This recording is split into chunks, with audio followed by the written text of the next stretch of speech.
Wamboi. The other hat that Wamboi will be wearing later on in the day is as a moderator on one of those sessions touching on elections and human rights. It's now my humble duty as well to invite my counterpart, Corinne Mamal, the Executive Director of the Kofi Annan Foundation, joining us virtually from Geneva. Can you hear us, Corinne, and welcome to the meeting.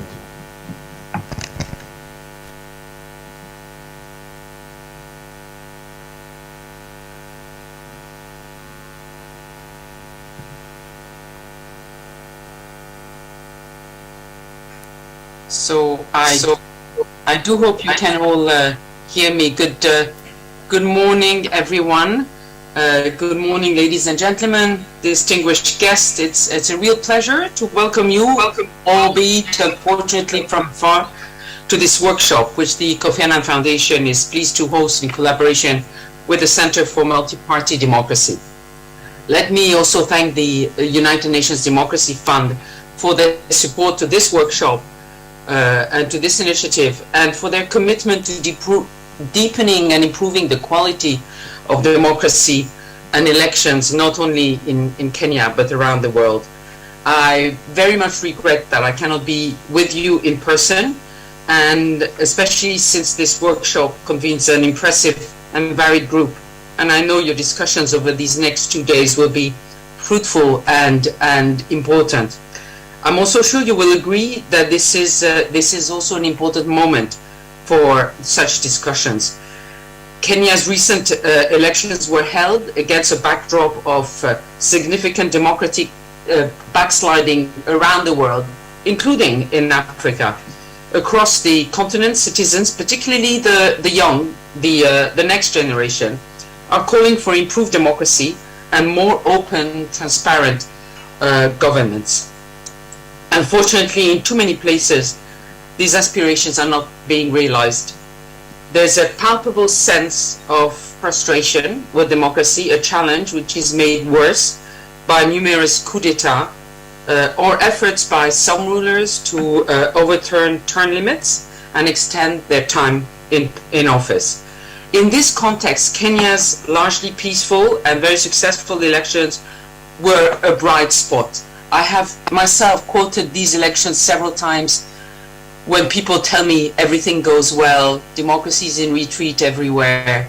And I have used the example of Kenya as a bright spot to encourage people that democracy is still possible. Voters diligently carried out their democratic obligations. Electoral institutions performed largely as necessary. Electoral laws were upheld, and disputes were addressed through the appropriate legal mechanisms. The result was a credible and legitimate outcome, which reinforced Kenya's standing as one of Africa's leading democracies.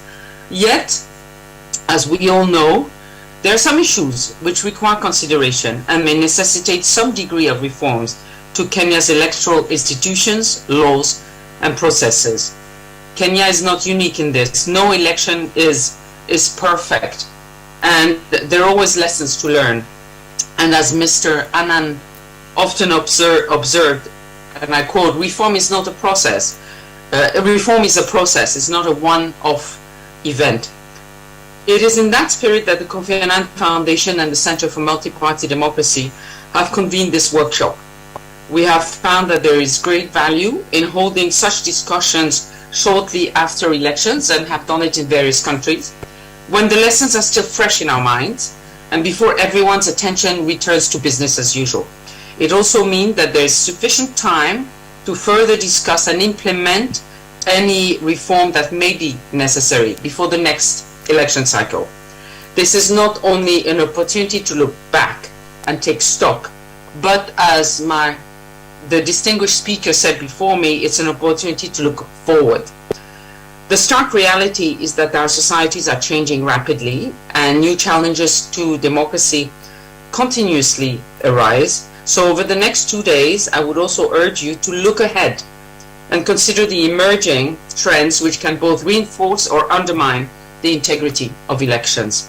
These include the role of new technologies, and as you know, one of our joint actions with the CMD ahead of the elections was the development of a pledge for digital behavior, encouraging candidates and voters voters to refrain from abusing digital tools in this campaign. And I know that there will be at least one session dealing with this issue tomorrow.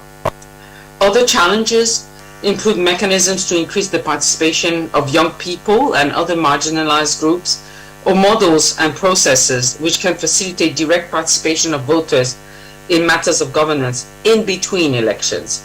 So, ladies and gentlemen, distinguished guests, it's not enough that we believe in democracy. We must be unrelenting in our efforts to improve the quality of democratic processes and leadership, and work to deepen democratic values across Kenya, Africa, and indeed across the world. So I hope this important workshop will prove an opportunity to do so. And let me thank you again all for your participation. I wish you every success in your proceedings. Thank you very much.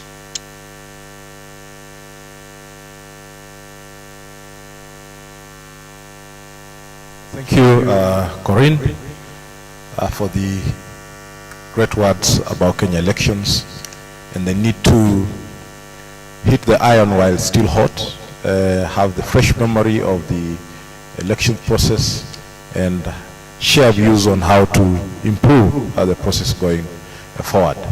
We had a few participants coming in as we had introduced ourselves. Please have the mic quickly go around so that we know that all the stakeholders are around. Can we have a mic going around, please, on this table here? But some of us have a very audible voice, like this young man seated in front here. Please proceed as the mic comes.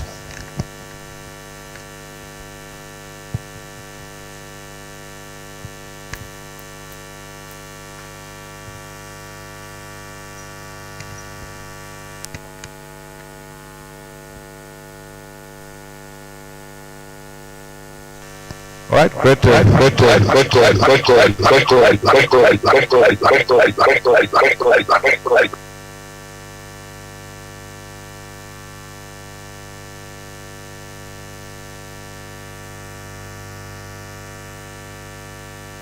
Check.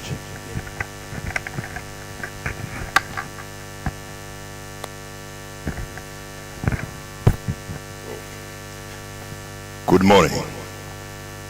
This character here is Stephen Amshule, the Executive Director for the Kenya.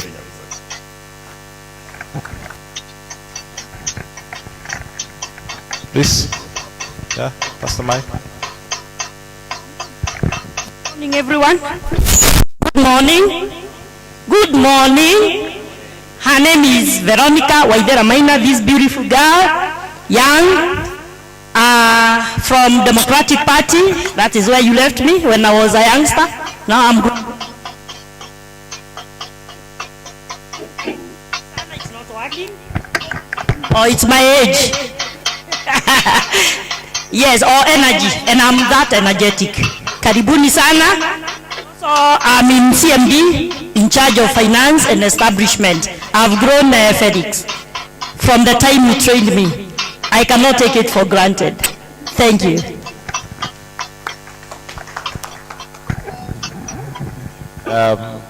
Any other on this end?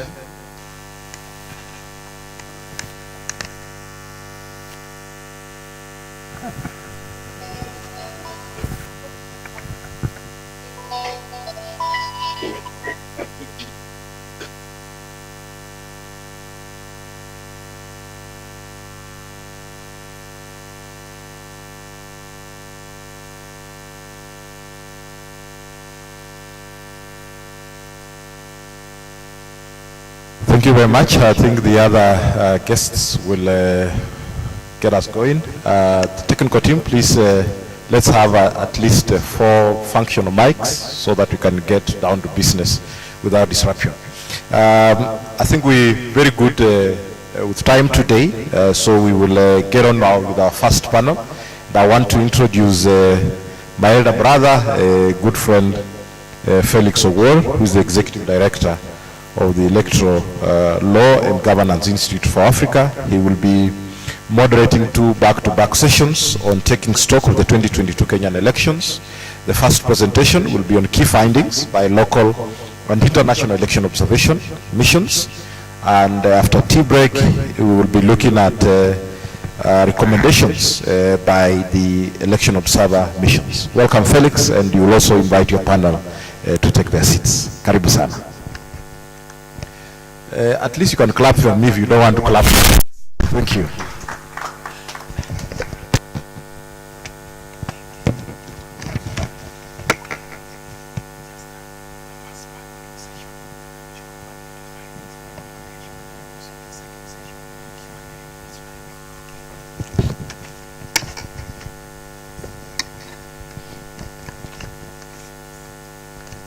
Good morning, everyone. Let me first of all begin by thanking CMD and the Kofi and Annan Foundation for organizing this post-election reflection. I think it's very critical and very necessary given the issues that have been said, including what Wamboi Kimathi said, that this was probably one of the most emotive elections, and that passion and emotions flared up. I think it's very, very critical to have this workshop, particularly to look at the key findings and recommendations from especially the election missions, both local and internationals, that observed the 2022 general elections.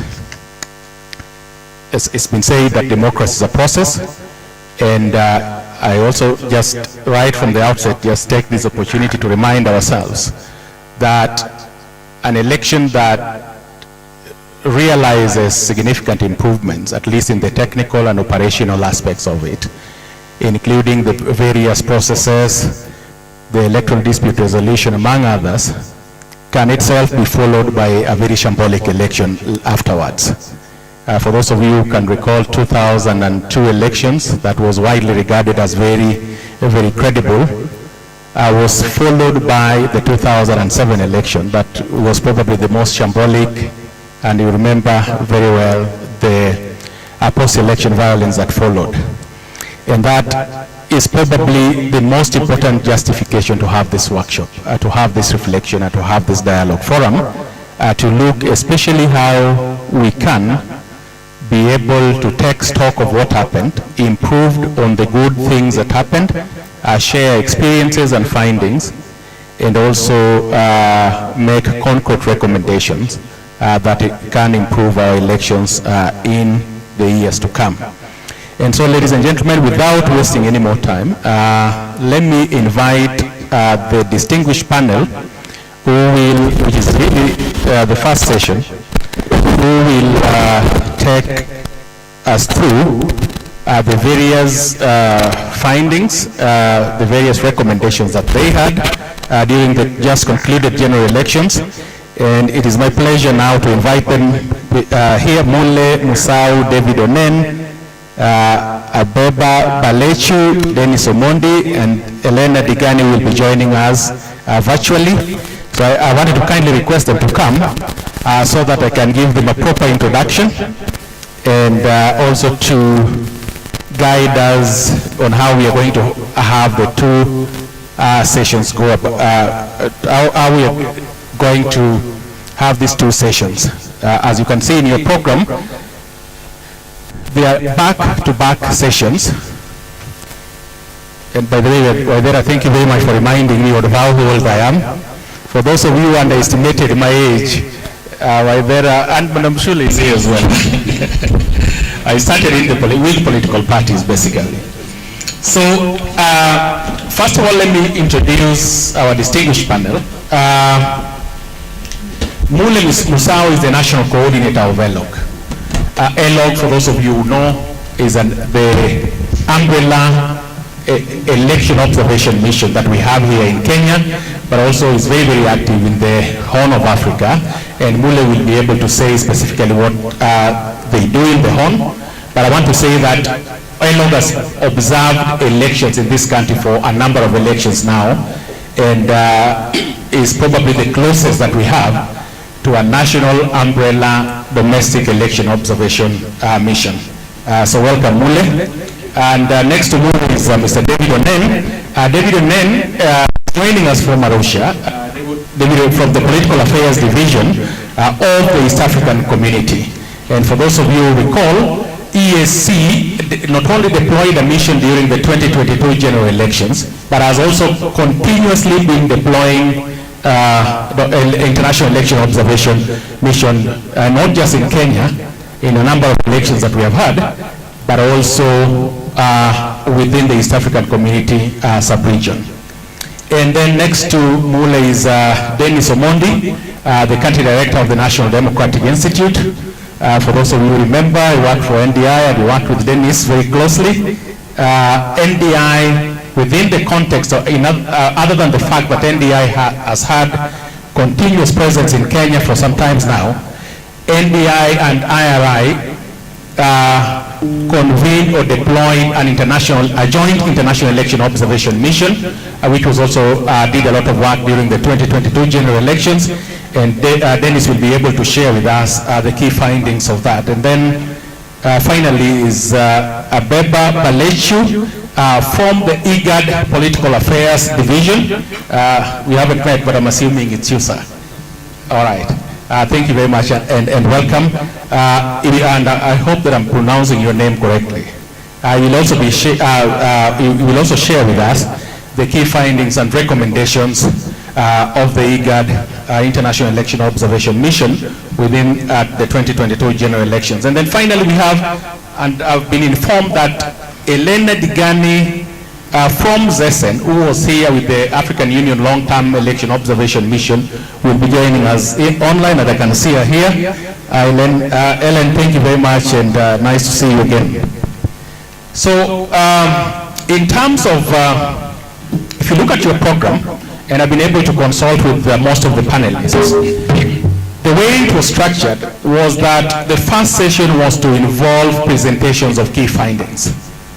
And then the second session was then to dive deep on the key recommendations and observation. But after consultations, we have decided that we will concentrate on, during the first session, on the key findings and recommendations, so that at least we want them to all, each panel, to present the key highlights and summary of their findings and recommendations, and thereafter the second session will be devoted to an open plenary question and answer session. The advantage with that is that we then tie issues together. If we begin with key recommendations and then come later to talk, if we begin with key findings and then come later to talk about key recommendations, chances are that we may possibly lose on one aspect or the other. So the proper way to organize and structure this panel is to have each of them give key highlights of the very key findings, and thereafter tied to the recommendations, and then we will proceed with an open question and answer session. So ladies and gentlemen, if that is agreeable, and I think that is the proper way to organize this session, then let me take this opportunity to invite Mule Musau to take the first session, give us key recommendations and highlights, and thereafter we'll introduce the next panel. Thank you, Mule. Okay. Thank you very much, Felix, and for the introduction. Good morning, ladies and gentlemen. This is, I think, this is the first engagement that you're having after the, I think everybody is calling it an animated election. Very interesting election that we had, and therefore it offers an opportunity for us to start the discussions about what we are able to procure from that process in terms of the observations, the findings, and the recommendations. Let me also say that as the Elections Observation Group, we are in the process of finalizing our comprehensive report. We are hoping that this report will be released by the end of this month. Nevertheless, we've been able, of course, to be able to pick up some of the key issues that we were able to pick up from that particular process for purposes of sharing, but we'll be sharing, of course, a much more comprehensive document that will be outlining all the issues that we were able to observe. Lastly, before I go to the findings, is that ELOG employed a long-term or an electoral cycle approach, if I may call it that.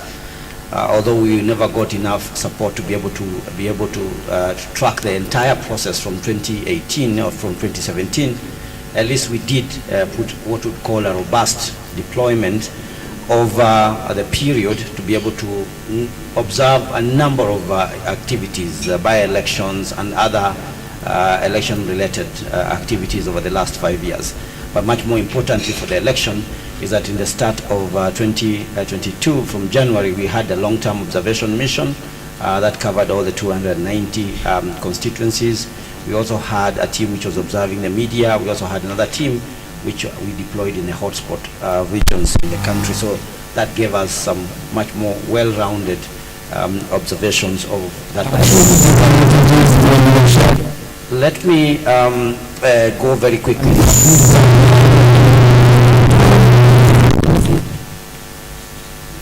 Tell me when I get safe. We are good now? Okay. Yeah, so let me quickly go to the summary of the key findings so that we can be able to save much more time, because I think there will be some robust engagements coming through. So since I'll summarize my findings and recommendations based on the thematic areas that we have employed as a prism in which we look at elections. And the first area of our concern is voter education. So on voter education, one of the key findings from the entire period is that this was one of the projects which was not well funded as far as we are concerned. Voter education in this country is supposed to run for the entire 5 years. Voters are supposed to be informed of the political process.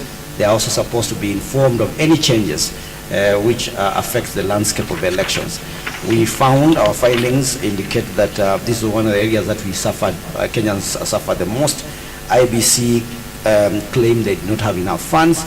And secondly, the civil society, which has been doing some very good work over the years, was affected by some government-related, I would call it interferences into the engagement with their donor partners, who used to support a lot of these programs in a much more robust way.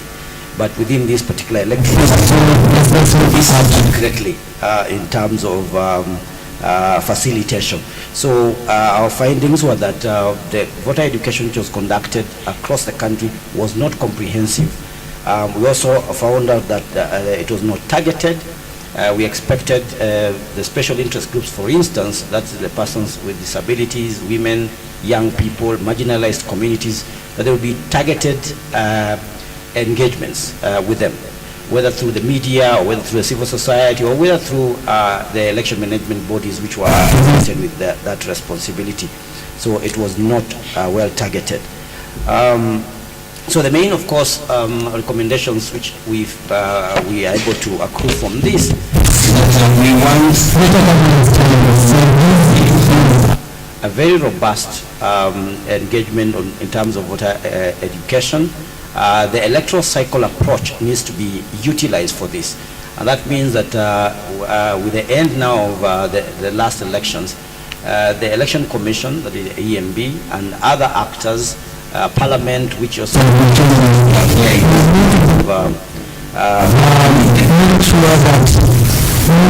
have control when we have entered into this. Do we have that sorted, please? Is it another meeting? I like always to do. So, is somebody who may have connected in terms of employment or just meeting one? He has 3 meetings going on. Maybe it's another meeting in another room and it is... yeah, we've been hacked.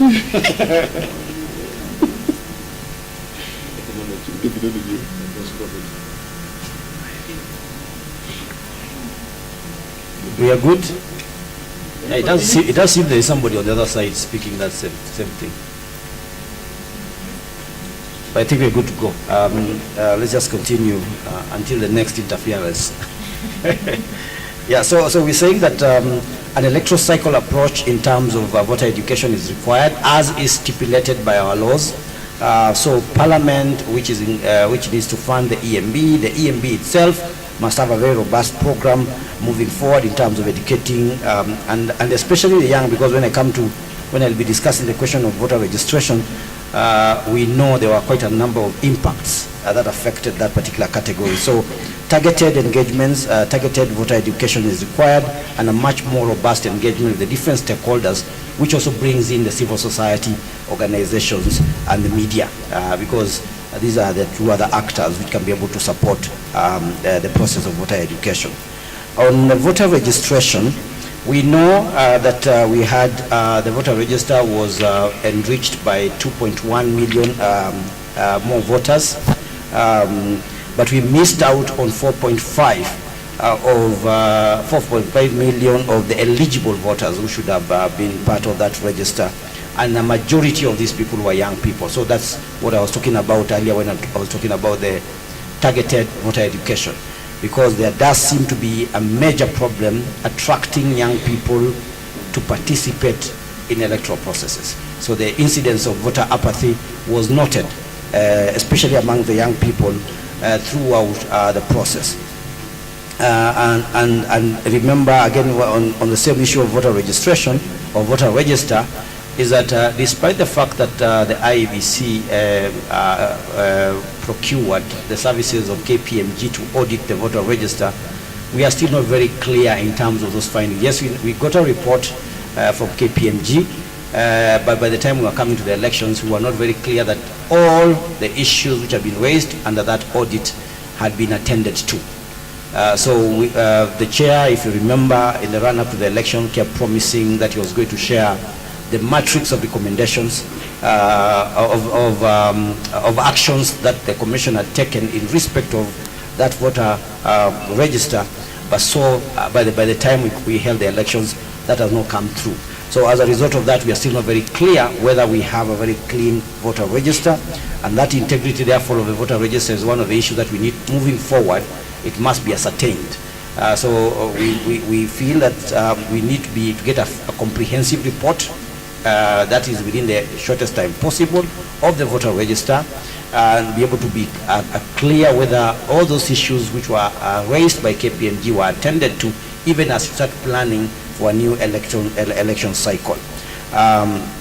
Increased voter education, I think that comes out naturally. And then one of the recommendations that we carried over, I think from 2017, even 2013, ever since we started having the 6 elections, is that we feel that there is a need to have a harmonized voter or civic registry, like they do in South Africa. Instead of having voters register differently, then you can have the National Registration Bureau, which is in charge of the IDs or the identity cards that are given to every Kenyan, work together with IEBC, and we will be able to save much more money. We'll be able to make a process much more transparent, much more clearer, much more efficient. So that's one of the recommendations that we still retain from the previous election cycles in respect to voter registration. On legal reform, there are quite a number of issues, but put them in summary is that first, there have been delayed enactments of law. We still have gaps. We still have gaps in the electoral laws. We are yet to enact the campaign financing laws, for instance. We are yet to ensure that the 2/3 gender rule is realized through legislation.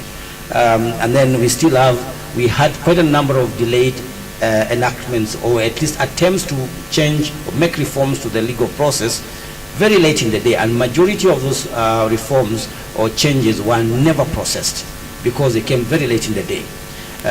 If you remember from the 2007-2008 INEC report, the Kriegler report, the recommendation was that at least a year to the election, you should not be discussing new laws.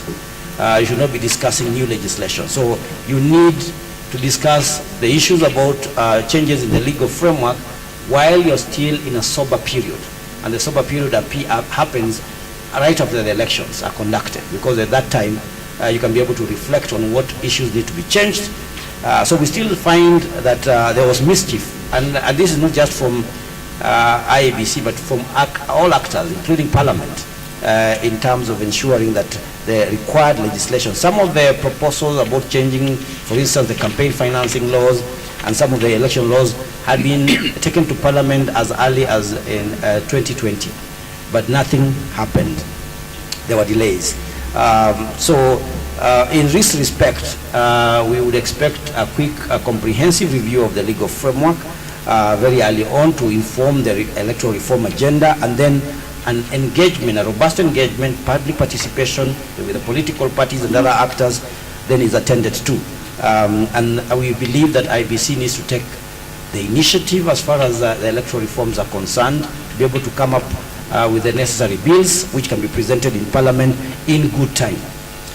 On electoral security, there's for the first, in this election, we thought that the incidences that had been reported by observers from the different parts of the country were drastically lower than what we had in 2017. So in a way you can be able to say, while they were not exactly peaceful elections, but at least we were headed towards some level of calm, which was not the same case as was below. But what was very interesting is that the hotspots, despite the relative calmness of this election, all the hotspots which have been identified remained hot. And remaining hot means that most of the incidences that we are picking up as observers were still coming from the same regions. The Mombasas, Nairobi, the Nyanza region, parts of the Rift Valley which have been identified as hotspots. And we even had some new hotspots emerging. I mean, in central Kenya, for instance, I think it was in Embu and Nyeri, where a number of incidences were reported, which were mostly owed to the alignments in the political persuasions. So while we also had, and this is important to mention, we found out that the police and other security actors were much more organized. If you remember, in the early part of the year, we had the police launching a security plan together with the IEBC. This was the first time that we were having a robust plan around that. They also set up a special unit to be able to address issues around elections. So we think that was a welcome move. Moving forward, would want most of some of these issues, such kind of forces, to have a robust engagement with all actors, because we think while they had it was still an engagement. And even despite that kind of arrangement, when the issue of Jose Camargo came up with the Venezuelans, they seemed to be reading from different scripts. So despite the fact that they had started together, there was points at which it was still not a very harmonious relationship between them. So a much more robust and broader engagement with our stakeholders is envisioned as part of our recommendations. Continuous community sensitization and more training in terms of especially the security actors in terms of the understanding electoral processes.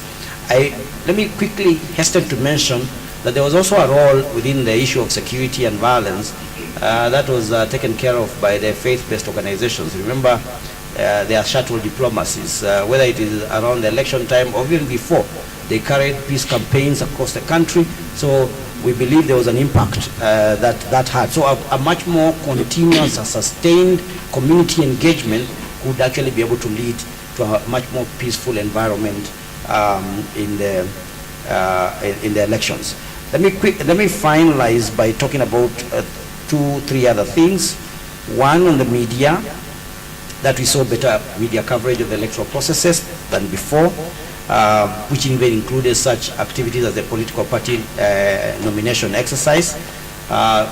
Usually the political parties and the nominations don't attract a lot of media attention, but in the last 2 elections we have seen incremental engagement by the media in terms of finding out what each party was doing. They also covered the campaigns. We all know what they did on election day. They were able to also attempt to do a tallying Of course, there were issues around it, but at least they attempted to do some, to create some level of transparency in terms of that process. And they also engaged with the different stakeholders. They had an MOU with the IBC, for instance. They also engaged the civil society in terms of ways in which we can be able to work together on the elections. They set up desks to debunk misinformation and disinformation and fake news. And but the most, of course, one of the biggest issues was on social media, because for the largest part it remained unregulated and controlled. And we all know then what the social media did. So when I'm talking about the media, we have to distinguish between the social media and the traditional media. The traditional media was much more well organized. In social media, it was mainly unregulated space. And all the trouble that we had in the election in terms of misinformation, disinformation, fake news, hate speech were recorded in social media. So moving forward, that's one of the areas that we need to really seek ways of regulation in terms of the social media. But also we are recommending that the media houses can be able to also set up election desks, or people, or at least train personnel within themselves who understand electoral processes and electoral activities, so that they can be able to pronounce themselves much more profoundly on that. On SIGs, I think I talked about SIGs. I'm coming to an end, Felix. SIGs, the major SIGs are the special interest groups. It's a mainstreamed area of interest. And whether you're talking about voter education or voter registration or how they've fared in the political party nominations, we found a skewed, our observation summarily indicates that there was very skewed attention to this particular constituency. So you'd find that they were disenfranchised, for instance, within the parties, and Senior is here. Our findings were that, I don't know what were the other things about this, but the findings were that the women, for instance, were disenfranchised when it comes to the questions of direct nominations, which were conducted by the political parties, and other systems which were used by the parties to nominate their candidates. And also young people suffered as a result of that. So while we feel, and I'm going to talk about the political parties next, while we feel that we had better primaries than before, the political parties conducted themselves in a much more better way than they did in 2017, where we described the nominations as shambolic. This time we had what we call relatively organized nomination processes. But like I said earlier, the major issue was that there was a new law which had come in place. It gave the political parties some options which were not there before. It allowed them to be able to organize themselves in terms of how they were going to conduct their nominations, and they did it in a much more peaceful environment. But then there were those excesses, which meant that people who, especially women or special interest groups, were not given or did not have a level playing field when it comes to getting nominated. But we believe they were much more better organized. They still need, moving forward, now to look at especially the dispute resolution processes, because that's where we had problems with the political party nominations. Most of our incidences were reported on the basis of either a lack of unclear systems within each political party or some political parties, where candidates felt disenfranchised. There is a need to address the equity in terms of nominations, especially when you're using such methodologies as direct nominations or negotiations, which happened, boardroom negotiations which also happened. And lastly, let me finish with the question of the EMB, the Election Management Body.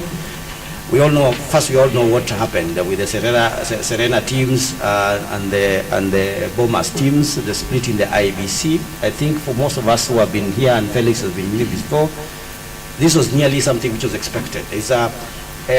We saw the early part of it by the fact that we had 4 commissioners who resigned earlier on in the electoral cycle. They were not replaced for more than 2 years, and then we had 4 commissioners coming very late in the day. That by itself was already something that should have prepared us for a possible fallout within the commission. So there's an entire problem in terms of the appointment of the EMB. We totally agree with the Supreme Court in terms of some of the proposals that they gave out in terms of the corporate governance of the EMB, where it needs to be, roles needs to be very clear. The role of the chair must be defined very clearly so that we can be able to have an organization that is working together. But we also had other problems, like for instance, the question of communication. We feel, based on our findings, that they did not communicate very clearly with stakeholders, and even within themselves, especially between the central or the headquarters and the local level. Local level in terms of their own personnel, and also with the other actors at the local spaces. So we had a breakdown in that communication. Remember, for instance, although part of the problem was the question about some legal issues with the judiciary in terms of late changes, a lot of court decisions which went against the commission was done very late in the day, which is one of the things that we should not do moving forward. But the communication, many people who went to the elections on E-Day realized that many of these did not have the same orders. We were not very clear in terms of the operations of the E-Day. You would get a different reading from one presiding officer to the other in terms of what to do, for instance, on manual register or not. So the communication was not very clear, even within IEBC itself. And moving forward, then the entire house of IEBC is one of our greatest areas of interest if we are to go to improve our electoral process moving forward. The other issue that perhaps lastly want to speak about is the question of the elections themselves. We feel that part of the reasons why IEBC is surmounted by a lot of the problems that they are having is because we are having 6 elections also in one day. And one of the recommendations, and which has been carried forward from 2017 and 2013, was that we need to stagger our elections. The national elections and the county elections, for instance, can be separated. We can have national elections on one day, and then we have our county elections on another, or whatever other formula is used. But the idea of having 6 elections in one day by itself stifles the engagement and the management of that entire process. Let me leave it at this stage. Felix, we can have more discussions. Thank you very much. Mule, you realize I allowed him to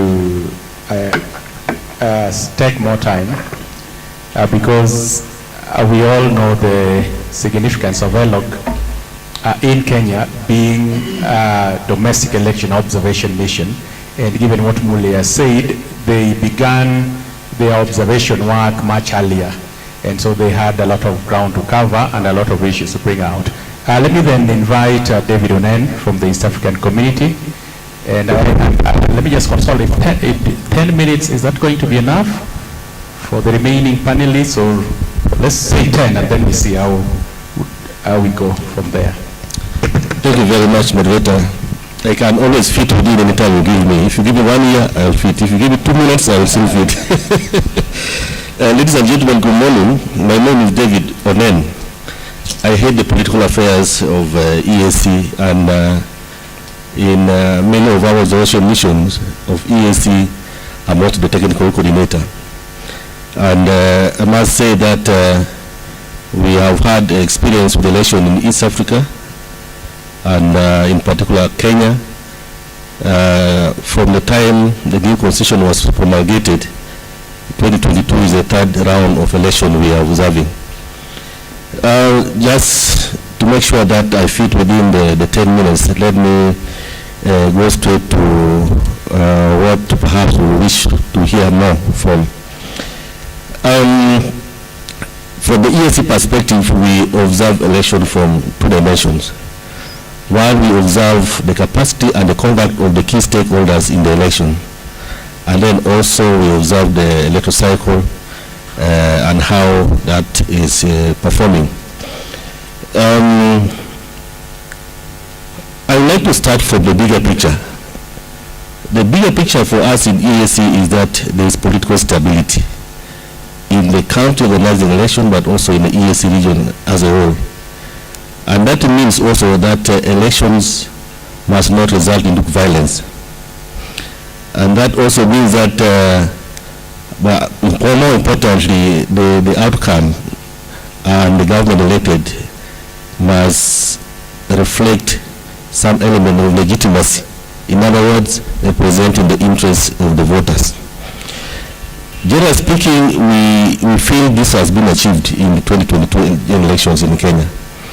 That we, notwithstanding many other issues which we are going to discuss, there was a peaceful end of election process and end. But also is a legitimate government in place at 3 levels of verdict, from the voters, from IBC and from the court. And we think, generally speaking, this is legitimate enough. In terms of the election cycle, the EAC started observing election online, virtually, from the headquarters in Arusha, following our conflict early warning system. We know election in Kenya starts much earlier, sometimes 3 years before the polling day. And it generates a lot of interest, but also sometimes these are the interests that bring in the elements of potential violence. As early as January or somewhere about December 2021, our conflict early warning system started signaling that there's potential electoral violence in Kenya 2022. We try to triangulate with the other early warning systems for the African Union, for example, the other legs, and there seemed to be convergence that there's potential violence. And as a result, EAC, together with the African Union and eventually with the COMESA, decided to send in a high-level mission for consultative engagement with the key major stakeholders, especially the political parties, the key institutions responsible for peace, responsible for security, responsible for organizing election, but also at the very high level, political level in the country. And this was headed by the chairperson of the panel of the rise of the African Union Commission, former President Demetrin of Burundi. That mission also gave us a better picture of what the election will be in terms of peacefulness or violence. And recommendation from that mission led to the deployment of the long-term mission with a very straightforward terms of reference for the TOR, for the long-term mission, in which I also participated, and this was joined, included now the IGAD. We had the IGAD, we had the African Union Commission, we had the COMESA, and we have the East African Commission, East African Community, in this joint long-term observation mission. So by and large, we think that that engagement and the assessment of the long-term observers had an impact on the conduct and how it de-escalated some of the potential conflict issues. And then the engagement with the stakeholders, we thought was primary stakeholders, not at political level, but at a technical and moral level, was also a very critical area. We think that engagement had a meaningful end to all this, the escalating some potentiality in the area of violence. So our key finding, perhaps before the polling day, is that dispute resolution mechanism was so robust in Kenya this time around.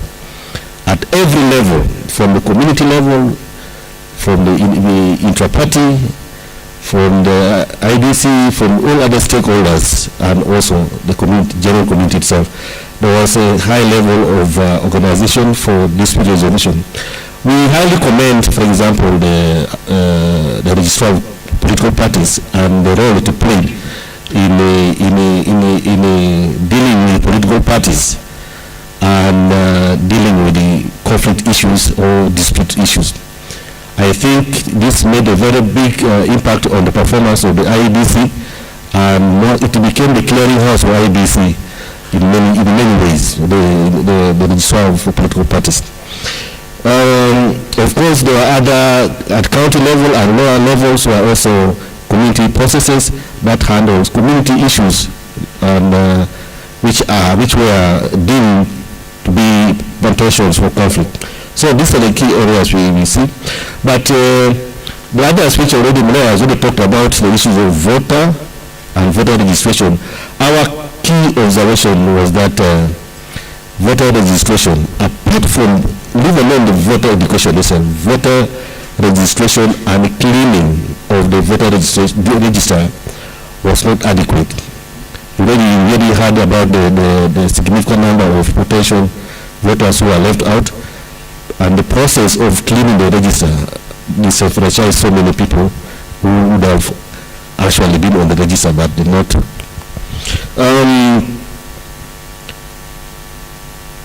In terms of the polling day itself, we think our observation is of the opinion that everything went on well. All the processes of the polling day went on well until the most interesting part of result management. Result management, in our opinion, also went on very well until the last 3 days to the declaration of presidential results. That started giving impression that something was not being transparent. Perhaps at the end of the day, this is an area where we had a strong recommendation to IEBC, and of course Mlea has also touched on part of how it should be handled. Consistency sometimes in what we do means a lot in terms of confidence and transparency. If you start doing something a certain way and all of a sudden there's a change without explanation, it raises questions. And I think that was one of the reasons why most people have been left injured. Even after the court verdict, then people are still left injured. That something somehow was not fair towards the declaration and eventual declaration of presidential results.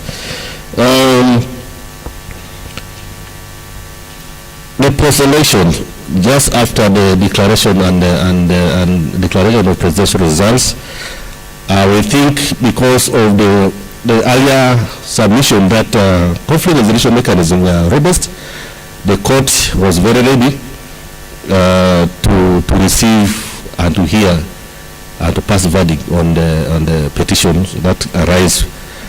We have our own reservation on that process, because also on our reservation we think that while the petitioners were given adequate time of 14 days to petition the results, the respondents are given very short time, and the court itself very short time to hear the petition. And to us, we think this was a disenfranchisement of the right to fair hearing. I think the court had 3 or 4 days only to look on all matters from the petitioners and the respondents, and then come out with a verdict. How fair can that verdict be? That way, it is not in our domain to make judgment, but we think there is need to have fairly some good time for the court to process the petition and the respondent's reply in order to have a fair outcome of the judgment. And then we also think in terms of capacity and conduct of the stakeholders. Key stakeholders were up to the game. The IBC itself was well prepared, although we know that we can't be 100% perfect in everything we do as humans, but by and large, the IBC was well organized, better organized than the election of 2013 and 2017. Notwithstanding other issues which are already raised partly by my colleague here. Political parties this time well behaved, because I think the credit is to the registered political parties, which played a very good referee game for the political parties, but also as conflict resolution mechanism. Security, I said, was also organized. Don't want to repeat this. The media, the same. We recognize that there was an arrangement by the media for fact-checking of the social media information. Although this may not come as fast as the way the social media runs, but there was an attempt by the media fraternity in Kenya to counter the misinformation and disinformation from the social media. Many times people don't pay much attention to those. The first impression from the other media, social media engagements takes time to counter. So in general, we think this election was fair compared to others, but progressively, let's look at from 2013. There has been progressive performance improvement in the conduct of election in Kenya, and even this one still have room for improvement, based on the recommendations of the observers, but also the internal assessment of IEBC itself. Finally, we like to think that this type of engagement will be one of the engagement of IEBC. IEBC still have injuries from their stakeholders to cure, and the earlier the IEBC starts, the better for their confidence in the IEBC and the trust to build in the people going to the next electoral cycle. IEBC should find means of engaging with the stakeholders where there are grievances, where there are still mistrust, where there are still bitterness and emotive things. This should be the time for IEBC to engage and cure all those going forward. I think for now we shall stop here, but I have also another opportunity, I think, later to engage with the key recommendations, which I will not mention here. Thank you. Thank you very much.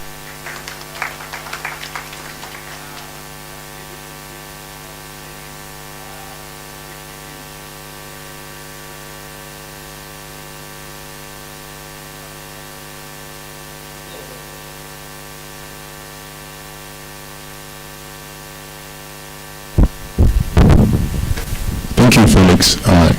Good morning, everyone. I'm Dennis Omundi. I work for the National Democratic Institute.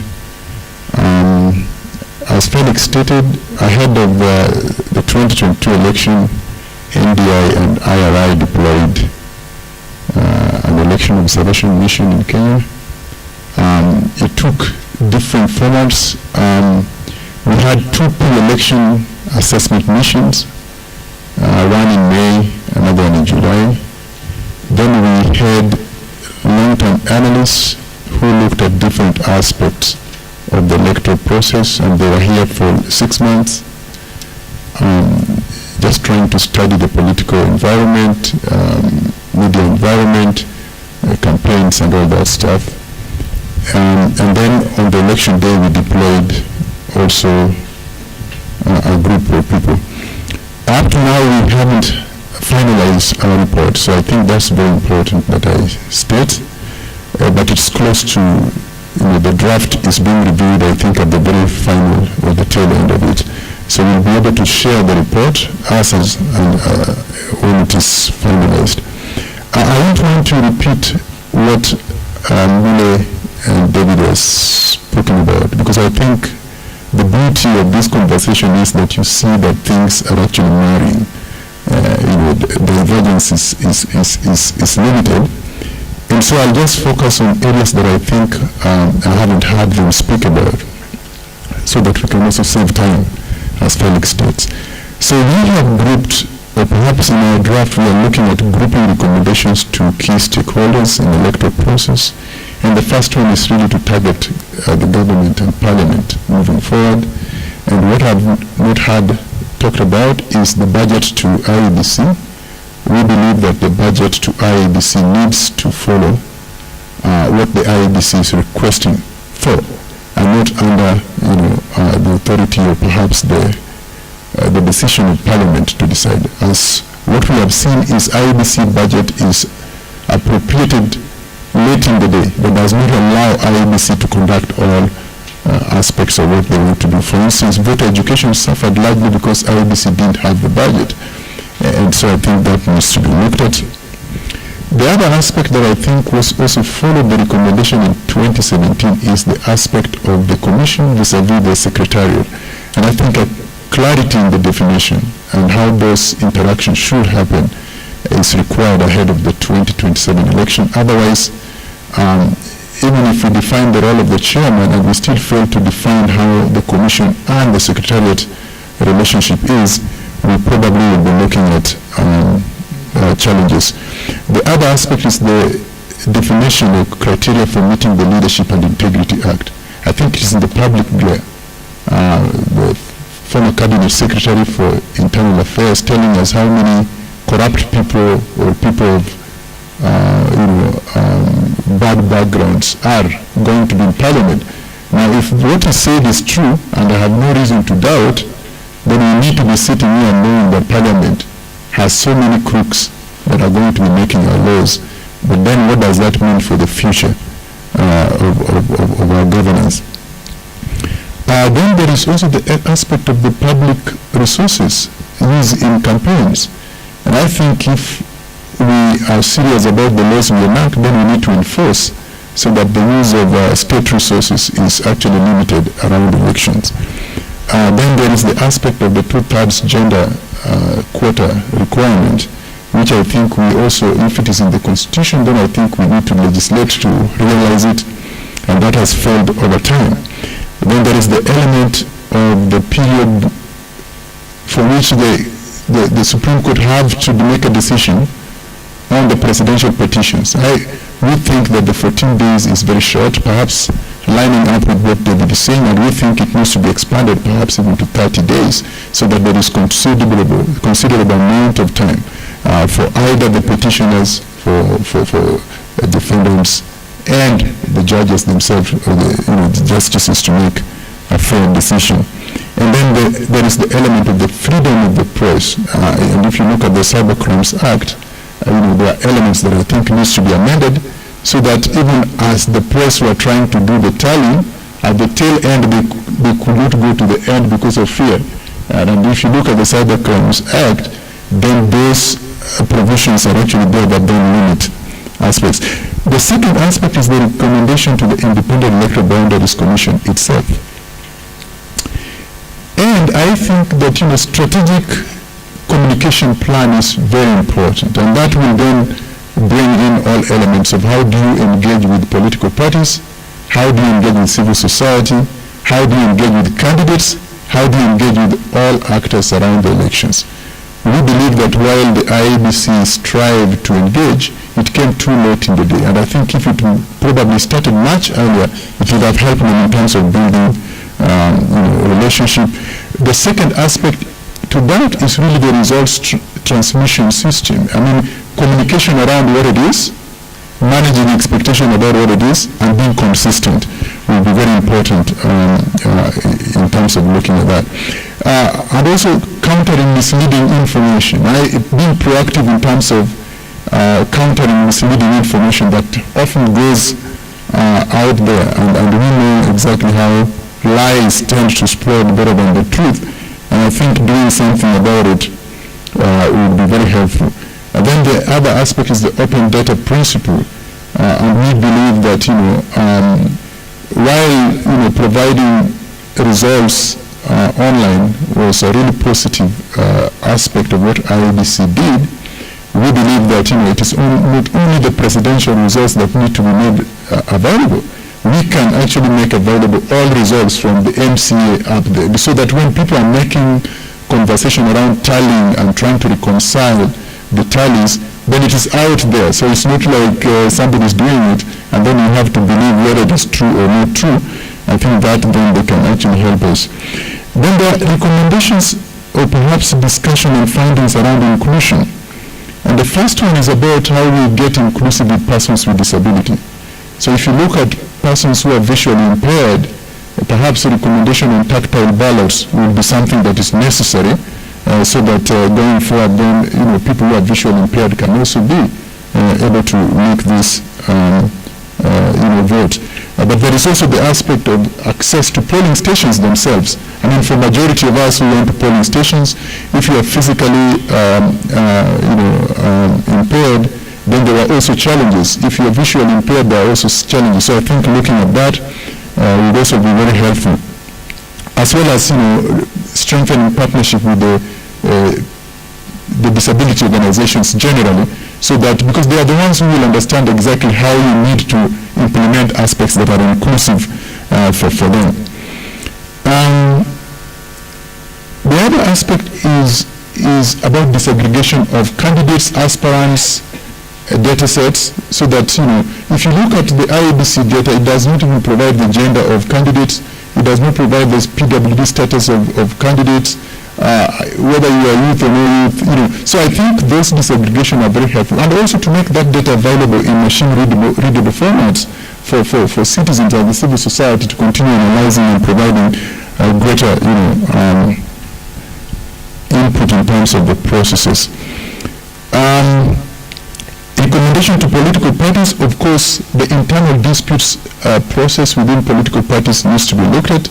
Inclusion generally remains a big issue for political parties themselves, and while, of course, the nomination processes were largely peaceful, I think the question will be, are they inclusive, in terms of the aspects that we followed? So those are questions that we need to be looking at, but also that political parties probably need to look at adherence to the political parties' code of conduct, elections code of conduct, with their candidates and themselves, so that these misleading and inflammatory statements that come from the political class can actually be managed. To civil society, I think the whole issue goes to how we get engaged in electoral processes going forward, given the openness that we want to continue having IEBC do. And I think in most instances we also hardly are prepared with what IEBC gave us. I think they gave us a lot of forms at a very short time. Most of us were never prepared to see exactly how we are going to manage that form. So I think in the future elections we can be better prepared to see what can we do. And of course, also to engage in non-partisan. We saw some civil society organizations really getting partisan in the electoral process, and that does not help the public generally. To the media, I think fact-based reporting is important, and I think continue to engage in that. But equally also, just like the civil society, I think the preparedness to deal with information or data that is made available, so that at the very onset, I know many media houses were running behind schedule because I don't think they believed the chairman when the chairman said, "I'll give you all the forms." So maybe because it had never happened, they were wondering how it was going to happen, and so they were caught flat-footed. And when they started telling these things, perhaps what they were seeing was not rhyming with what they wanted, and that stalled all the process. But also just to encourage the professionalism around reporting and coordination of election aspects. I think the international actors, now if you look at this, I think this election came at the point when civil society and the funding around civil society was very low. So I think in terms of the funding of civil society is something that the international actors need to think much earlier, make available resources at the very early stages, so that civil society can better prepare for electoral processes, and then of course there is also the aspect that I think the social media platforms themselves can also help play. The role that social media platforms continue to play in our electoral processes, Facebook, WhatsApp, TikTok, and all the rest, I think is something that needs a better conversation, because those platforms have become purveyors of disinformation, misinformation, hate speech, violence against women in elections, and name it. And I think a better regulation around that should be helpful. Thank you so much, Felix. I hope I gave you back some minutes. Thank you very much.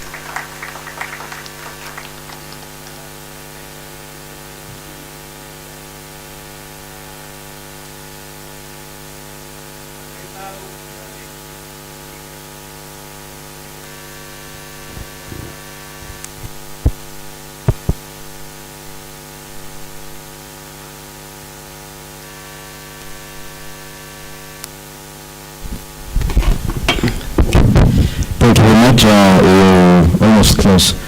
It's been mispronounced it quite a lot, so we're closer. My name is Abu, just use my first name. I'm from IGAD, heading the IGAD Political Affairs program. I was here for the elections,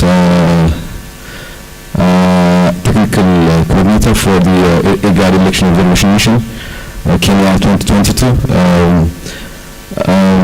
Before I get into my opinion, I just want to be clear from the set-go that our mission is a short-term election evaluation mission.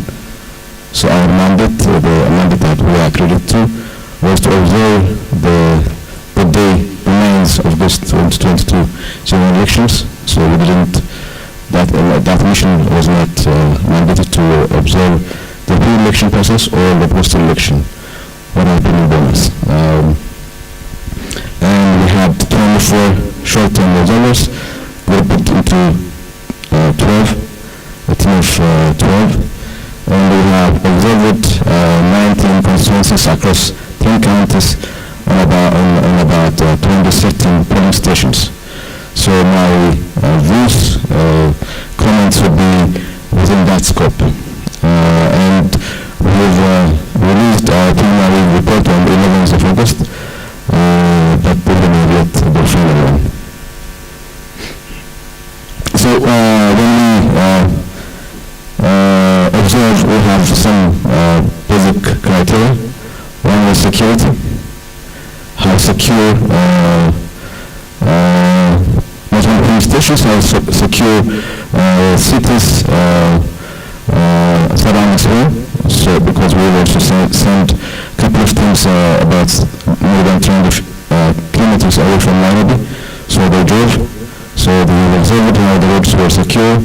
On the day of the they have observed how the police stations surroundings were secure, and on the day of the election, how professional the police security forces were. We have also even tried to observe the inclusion of women in the security force. So in that regard, we found it quite satisfactory. There was no violence in areas that we observed, and the professionalism, the sense of peace was good. So no intimidation. We have witnessed no intimidation, disorderly behaviors in the areas that we referred to. And the second one was the preparation on the 8th. They traveled to police stations, as you know, the national seat in Mombasa and Kakamega, there were errors, and we found that we observed those errors with the election management bodies and the aides, and we have received the reports because I was here at the situation room, and those errors were also officially recognized by ABC in the afternoon. Other than that, most of the police stations were opened on time and also closed on time as well. If there was a concern, because there was a last-minute decision that manual registers are not usable, so we had also a concern whether the KIMS would be successful on the time, and our observation observed supports that there is no significant problems in regard to KIMS with registration. The other one was my colleague here mentioned. We also observed accessibility to people with disabilities, elderly, lactating mothers. We've also observed whether there was exclusion of any form around polling stations, and we didn't find any. We've also tried to observe the inclusivity of gender balance and political values in the election management body. We pleasantly surprised that most of the actors, election management body actors, are young, and most of them were women, young ladies. The last was as I said, it was a team of 12. So to the 12th team, they tried to stay until the ballot was closed and the counting, the physical counting was done. So they have observed that, so nothing bad was reported. For example, one of the things that we have also observed is the communication between the election management bodies, stakeholders, political party representatives, candidate representatives in the polling stations, whether there is a cordial communication among them. So no, all the reports that we have observed, there is a cordial, amicable communication between them. For example, when spoiled ballots were found during the counting, there was no disagreement among the political party representatives or candidate representatives. That's what I could say in terms of recommendation. Some mechanical, but ballot proof. The proofs were not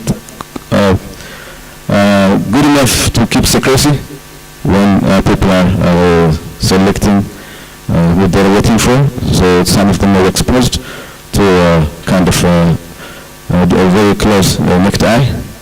So secrecy needs to be done more.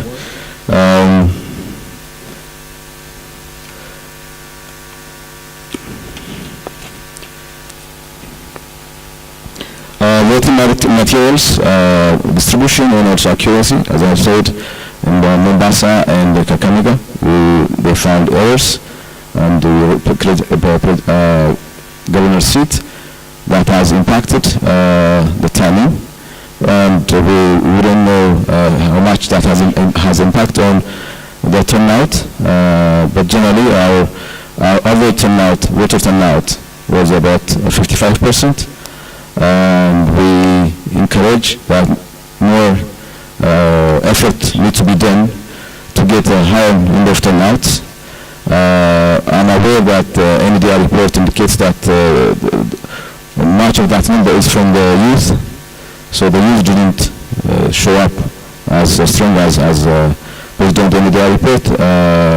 Assuming that the accurate report, there needs to be more intervention to be done. Trust and confidence. We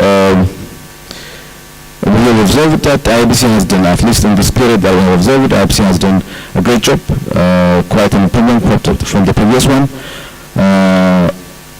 Even though we didn't observe the tallying process, but more trust building and confidence needs to be done. It doesn't mean that the IBC didn't deliver well, but even if it does, unless there is a proper, transparent communication, how it did it, how it does it, confidence doesn't build necessarily because what you have done is true and correct. And the legal framework, my colleagues have mentioned, as you remember, the manual register the decision came late. Even though we didn't observe adverse impacts of that during the voter registration, but we cannot rule it out that it won't happen, because the preparation of the election management boards assume there will be a backup of manual register, but when that backup was gone, it could affect. So it should be, as I agree with my colleague the first speaker, that there should be a time frame where decisions, court decisions must be ending prior to the general election day. I wouldn't say much on the media. I mean, I would aware of disinformation and misinformation, but one particular, for example, there is a group WhatsApp that I was also part of it, but that WhatsApp in our observation was not controlled. I think was a name from ISPJ or someone was sharing important information, but at the same time that platform could also, because I joined freely, there was no voting process to be part of that platform. So there was partisan opinions shared, not only partisan, also misinformation shared in that WhatsApp group. Even though we need that WhatsApp to get informed what's happening here and there, but it could also be subjected to abuse. I think these are the main elements that I want to mention, then I'll come back with questions and answers later on. Thank you very much.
Okay.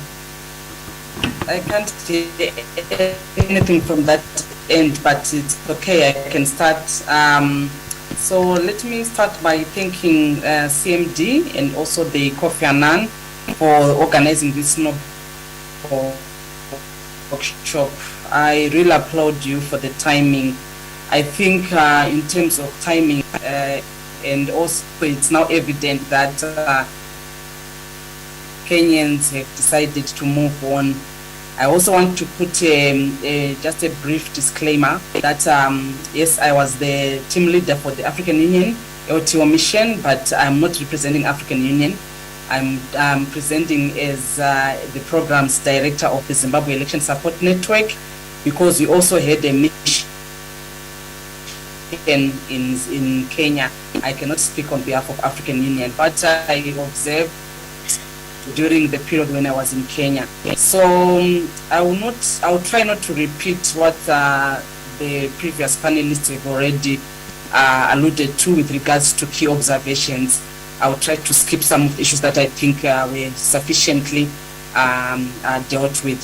So in terms of some of the key observations that I saw in Kenya, I think it was very clear that this was one of the most vibrant elections maybe in the history of Kenya, and with incidents, of course, of violence that were recorded and that were observed specifically by domestic observers. I really want to applaud the domestic observers for the role that they played in ensuring that they bring out those issues, because when you're observing as a foreigner, foreign observer missions or international observer missions, as some call them, you don't have the capacity to be everywhere, and you basically rely more on information that is coming from domestic and citizen observers. So I really want to applaud domestic observers, ILOG in particular. So again, one notable thing that we noted in these elections, I think that I also want to note as a key observation, was the fact that the campaign itself, the tone, I think was different from the previous elections. From speaking to stakeholders, our learned colleagues, the lawyers, the likes of Felix and others, it was very clear that the political discourse itself shifted from ethnic to issue-based, economic issues, social, and so forth, and which I think was a very positive and progressive thing for Kenyans, because to a greater extent it also helped in mitigating and reducing violence in these elections. So that was very good in terms of the discussion, the agenda that was set by the political contestant in this particular election that we are discussing. Then in terms of state preparedness, I was privileged to be part of the pre-election assessment mission, which was a joint mission with EAC. Glad to see my colleague David back in Kenya. With EAC, there was also the IGAD and African Union COMESA. And we noted that in terms of preparations, I think most of the key electoral institutions or any institution that had something to do with elections we're preparing and we're trying by all means to make sure that their state of preparedness was up to scratch when it comes to election. But again, I want to buttress previous speakers. One of the previous speakers spoke about the issue of lack of resources to some of these institutions towards the elections. Some of them, most of them, they actually alluded to the fact that there was no sufficient resources, funding in particular, to undertake some of the activities that they wanted to do. And then of interest as well to me was the work that was done by the NCIC, in particular the vote, the mapping of vote spots. I think this is something that I really want to encourage even other countries in Africa in general to also try and come up with what mapping of what spots mapping.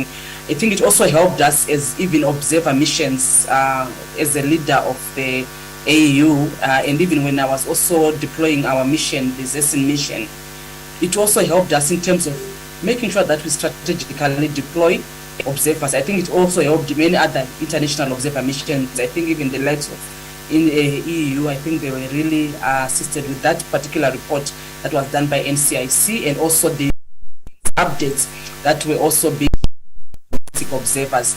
So when it comes to observation, many observer missions, when they come, you cannot compare their numbers with domestic. Sometimes a mission has got about 10 or even 5 or even 20 or 30 observers. So you need to deploy them in a manner that ensures that you get to understand a situation.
of the concept proposals for recommendations.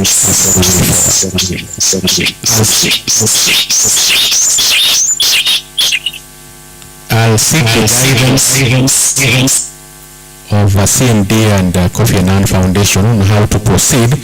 In the program, we have a photo session. I also think it's reasonable for us to take a health break. Maybe we take, we're not doing badly on time, and that is very good.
check.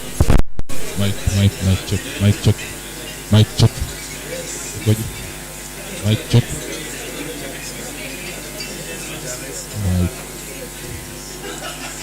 Mic check. Mic check.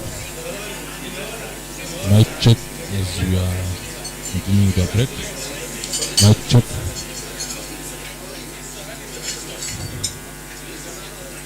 Mic check. Mic check.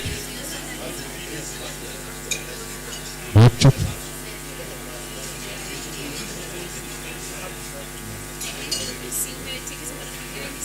Okay. Mic check. Mic check. Mic check. Mic check.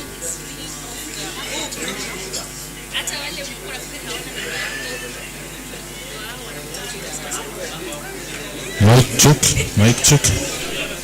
Mic check. Mic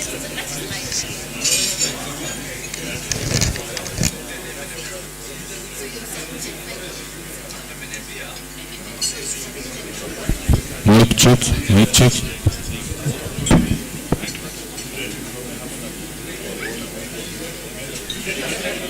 Mic check. Mic check.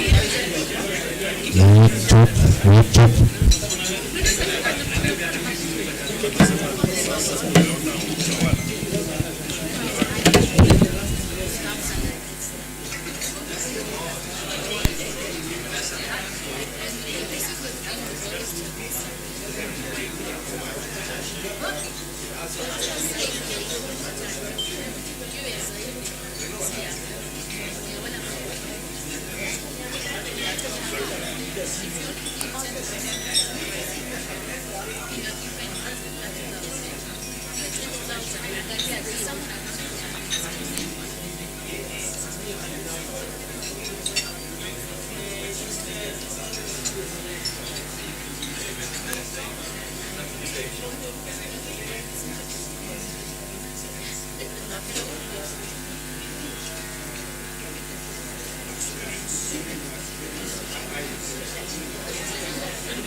angalia ID yako.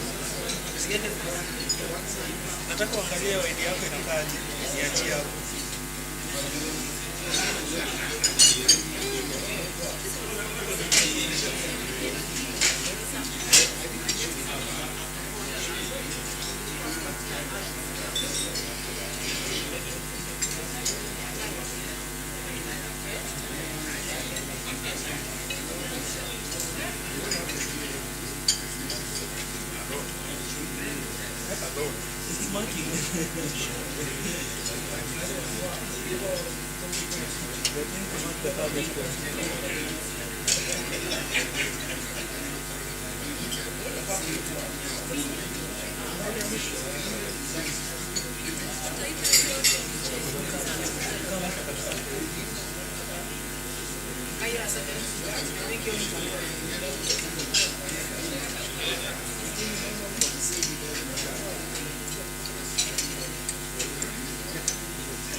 Let's come for the photo session so that we start.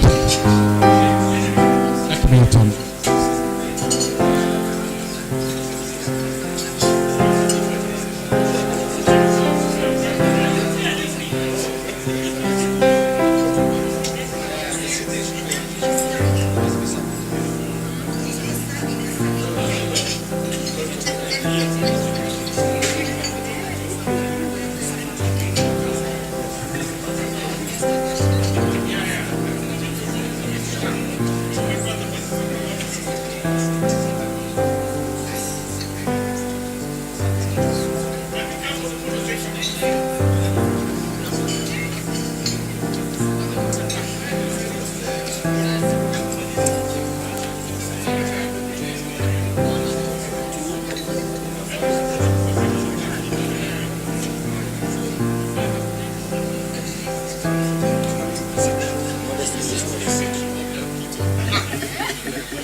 Those who are short can go behind.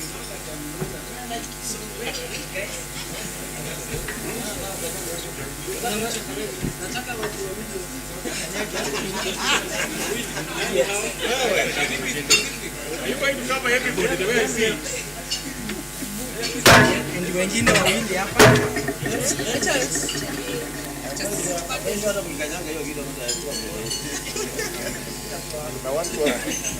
I am not very much challenged. Vertically.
Yeah, we are. I keep telling Karen, you know, even if she's busy, if you guys should come over or interact, because there are too many activities that you guys are never to do.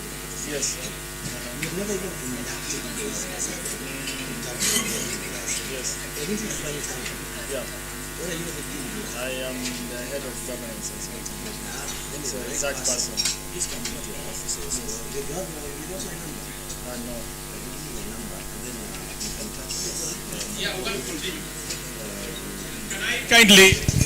Can I kindly request us to sit down and all the panelists to come back? I don't know whether Ellen is still here with us. Ellen? Or she also went for her own tea break and joined us virtually during the photo session. Ladies and gentlemen, can we try to recover on the last time? I want us to make this plenary session as short and as sweet as possible.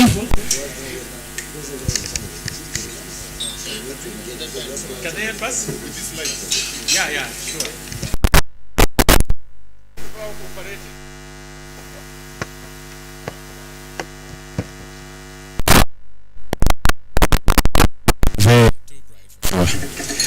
Are we ready? I want to open this plenary session for the question and answer sessions. If there is any clarification or addition or something that is burning that you feel that you should add. And by way of starting, one of the things that ELO did was on parallel vote tabulation.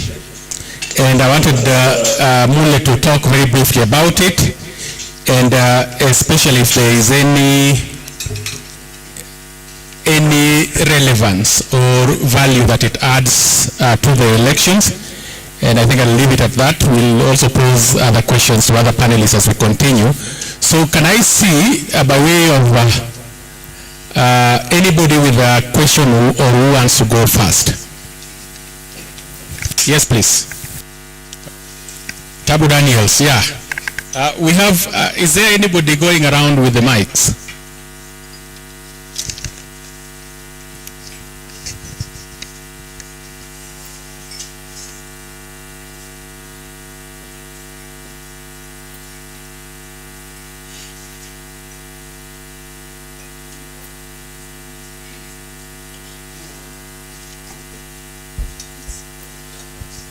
You can take one, or two.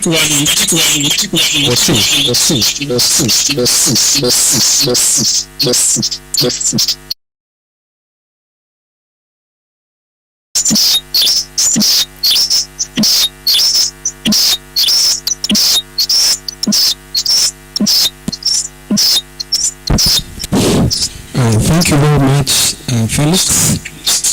And the organizers, Kofi Annan Foundation and CNBC.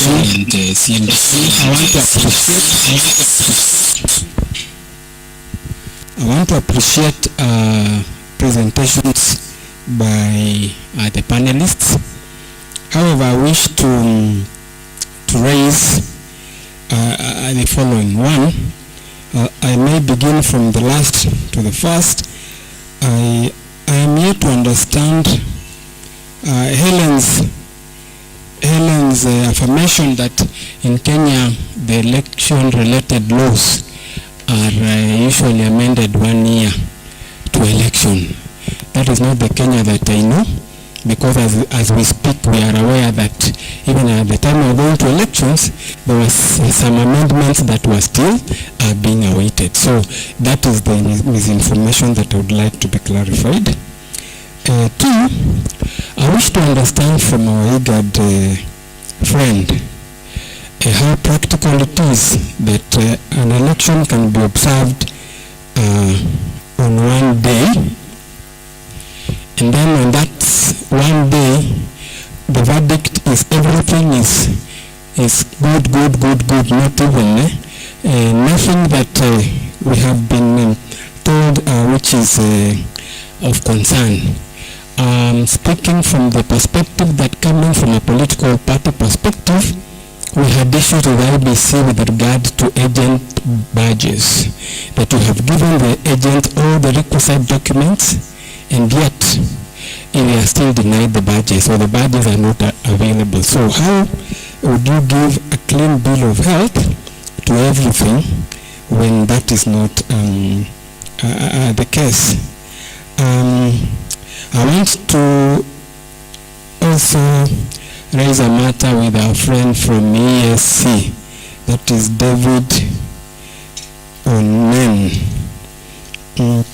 David Onen, in your presentation, you raised some, you alluded to a matter that was wished clarified.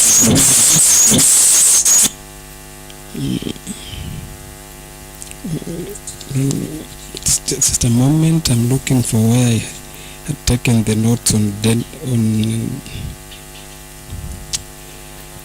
appears to be, yes, ESC. Oh goodness. Maybe let somebody go. When I get my page right, I will. For your notes, Tabu, as you're asking the question, you also reminded me of a question I wanted to IGAD team. There was reference of their observation in Mombasa and counties. And as a matter of fact, the presidential petition, one of the grounds, one of the issues that was raised during the presidential petition by the petitioners was that the cancellation or postponement of voting in those areas may potentially have interfered with turnout. Is it something that you or your people in the ground found out during the observation? So one to Nuli and then to IGAD, and Tabu has also asked a question. Any clarification? I think I'm not sure whether Ellen has joined, but I think the clarification by Tabu should actually be noted that it is not entirely accurate that we amend or electoral reforms can happen 1 year to the election, that there is a caveat. It can literally go all the way up to the election day. Yes, Mrs. Yerusha. I finally found the page on David Onen. On us, you made it very clear that you, as ESCC, you look at capacity, process, and ending. And there's a matter on the early warning systems and the panel of wise people and the deployment of high-level mission to Kenya. I'm just wondering, this deployment, where is the interplay with the political parties? Because at times we get surprised when we hear that there was a stakeholder engagement and political parties were involved. I have stated, and for avoidance of doubt, I'm the executive director of NAC Kenya political party, and also a member of the political parties liaison committee, recently elected as its secretary general. At what point do you have an engagement with political parties? Is it right for you to say that engagement took place when political parties, and especially one where I serve, we were not involved? Or did you engage with a select few political parties? And by extension, you're using a blanket statement that you engaged political parties. Thank you.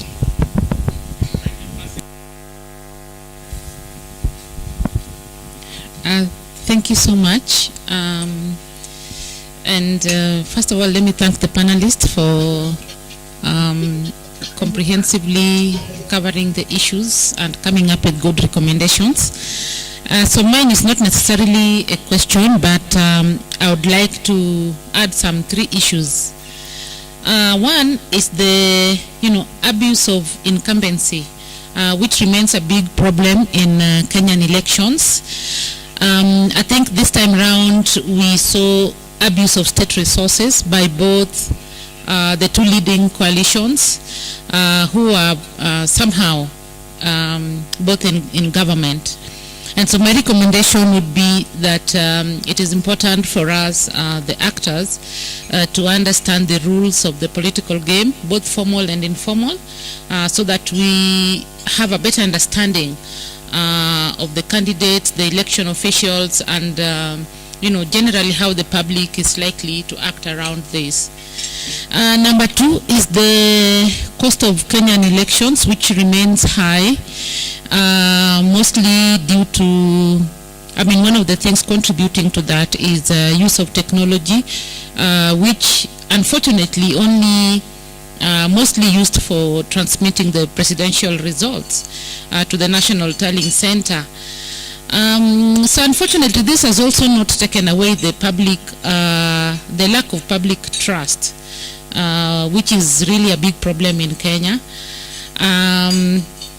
And I remember this time around, IEBC had to, for example, airlift returning officers from certain regions to Nairobi, which is also very costly and also contributing to the issue of lack of trust, because they thought some of them would be, interfered with along the way as they bring the presidential results to Nairobi. So that is something for us to collectively think about, how to sustainably increase public trust, and also generally how to reduce the cost of elections. Maybe you might have better recommendations around that. And then lastly, all these issues that we are discussing here today are, very important, but if not implemented, if not followed up for, proper implementation, it just remains a talk shop. So, well, the technical recommendations are easier to implement, but again, we need to strategize on how to influence the political beat, which most of the time is the, hindering factor in terms of implementing and making sure that the reforms are effectively implemented early. Thank you so much.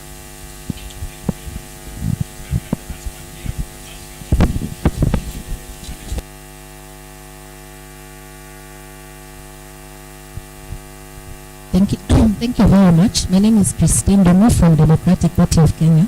I was hoping to hear something to do with opinion polls, because we had so many this time around.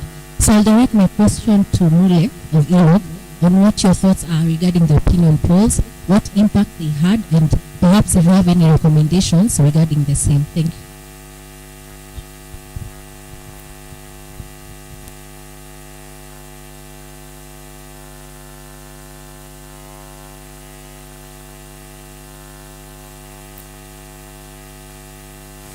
Okay, thank you, Felix, and thank you for the questions which have come through.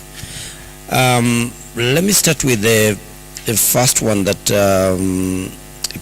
Felix talked about in terms of the PVT.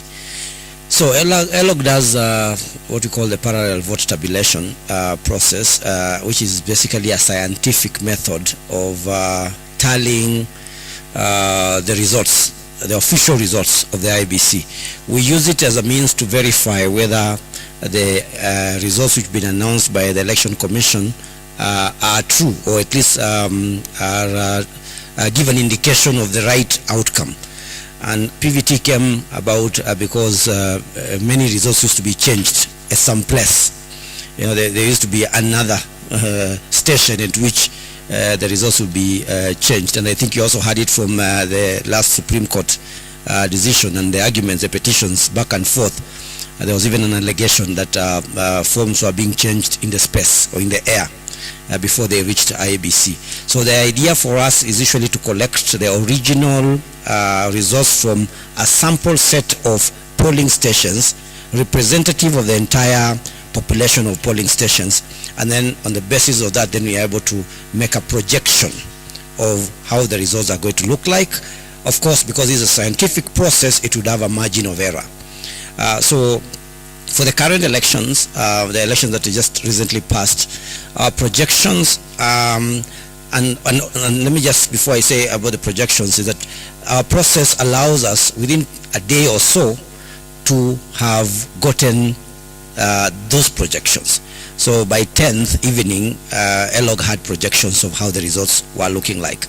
But because the work of announcing election results rests with the commission, ours is basically a projection which we use to assess whether IBC is giving the right information. We share that information after the commission gives its own results. It's only in particular circumstances that the PVT results can be released before IEBC or before any commission. And that could be in a situation where, for instance, had IEBC not given the results on the last day, because they're given 7 days after the election results, had they not shared those results by that time, then we would have been nearly obligated to release our information. So ELOG results for the winning candidate, who was Ruto, was 50.7%, and the projections for Raila was 48.7%. And all this, of course, with a margin of error of 2.7%, that meant that both candidates could swing, the election could swing one way or the other. But on the basis of the projections and our convergence tables, it indicated that Ruto was ahead of Raila. So those are our projections. When IBC announced, you remember, for Ruto it was 50.49, and then for Raila it was 48.85. And it was not the ranges, of course, the differences within our numbers and their numbers was very little. We have done this since 2010 for the referendum, 2013 for the elections, and 2017 for the first presidential election. And our numbers have actually come out, they've been verified by the final result which is given out. So there are always questions, of course, about is it a correct methodology, is it all that, but we invite stakeholders, we invite the media, we invite other stakeholders to come and participate and even interrogate the methodology that we use in case they feel that there are issues that we can be able to raise, and we are still open to that. I could talk on and on about the PVT, but I just want to share that because that affirmed to us as ELOG and as observers that then the announcement that had been given by IEBC in terms of the final tally were within the ranges of what we had made the projection of. And therefore, but that does not mean that had, for instance, the Supreme Court made a different decision, that we would stand by our position. You remember I told you that our results have a margin of error. So if again their pronouncement was to come that within the margin of error, Ruto did not cross the 50+1 or Raila got 50+1, based on those projections, it means that we will still have been spot on in terms of the projection. Let me talk about the question about the cancellation of elections and the issue about affecting the turnout. My view is that the truth is that if somebody was going to vote, was very inspired to vote for the governor of Mombasa, for instance, and that was the motivation for them to go and vote, and that election did not happen then on the E-Day, that person, chances of that person not being dispirited and not participating in that election is very high. The only issue, so that it means that it can affect the turnout. But the only problem that we have in our country is that we do not have, voting is voluntary. As much as we had 22 million voters out there, it is voluntary. People have to make the decisions on their own. So the choice of going to that polling station or not is yours. Remember, in this election we had 67, a turnout of 67% is the lowest for the last 3 elections. We are doing worse but even the most talked about election, Felix, you remember 2002, we had 50-something% in terms of turnout. It was even lower than this one, but we loved that election more than all the others because of the level of transparency and efficiency that it was conducted with. So the numbers really don't matter so long as you are in a country where you say it's voluntary voting and not mandatory voting. But of course the one issue which becomes a problem is legitimacy issues, because legitimacy now becomes a political issue. Remember, Moi used to get voted with 38% of the electorate. At that time, because we had not come up with the rule of 50+1, it allowed him to become the legitimate, the legally mandated leader. But he did have the legitimacy in terms of political legitimacy to lead the country. There are always problems, but that's my opinion. Quickly on the opinion polls, again, opinion polls, if done and done very well, in my view, they are able to give an indication, prediction of how the political trends go. And we have seen them. This has been done in the West very successfully, but sometimes if it is infiltrated by interest, it becomes very dangerous to a country. And my biggest issue for me is that the level of where we are as a country in terms of political maturity, we are still not out of the woods yet. And that's an argument that everybody makes with their own level of subjectivity. From where I sit, I think we are still not out of the woods yet.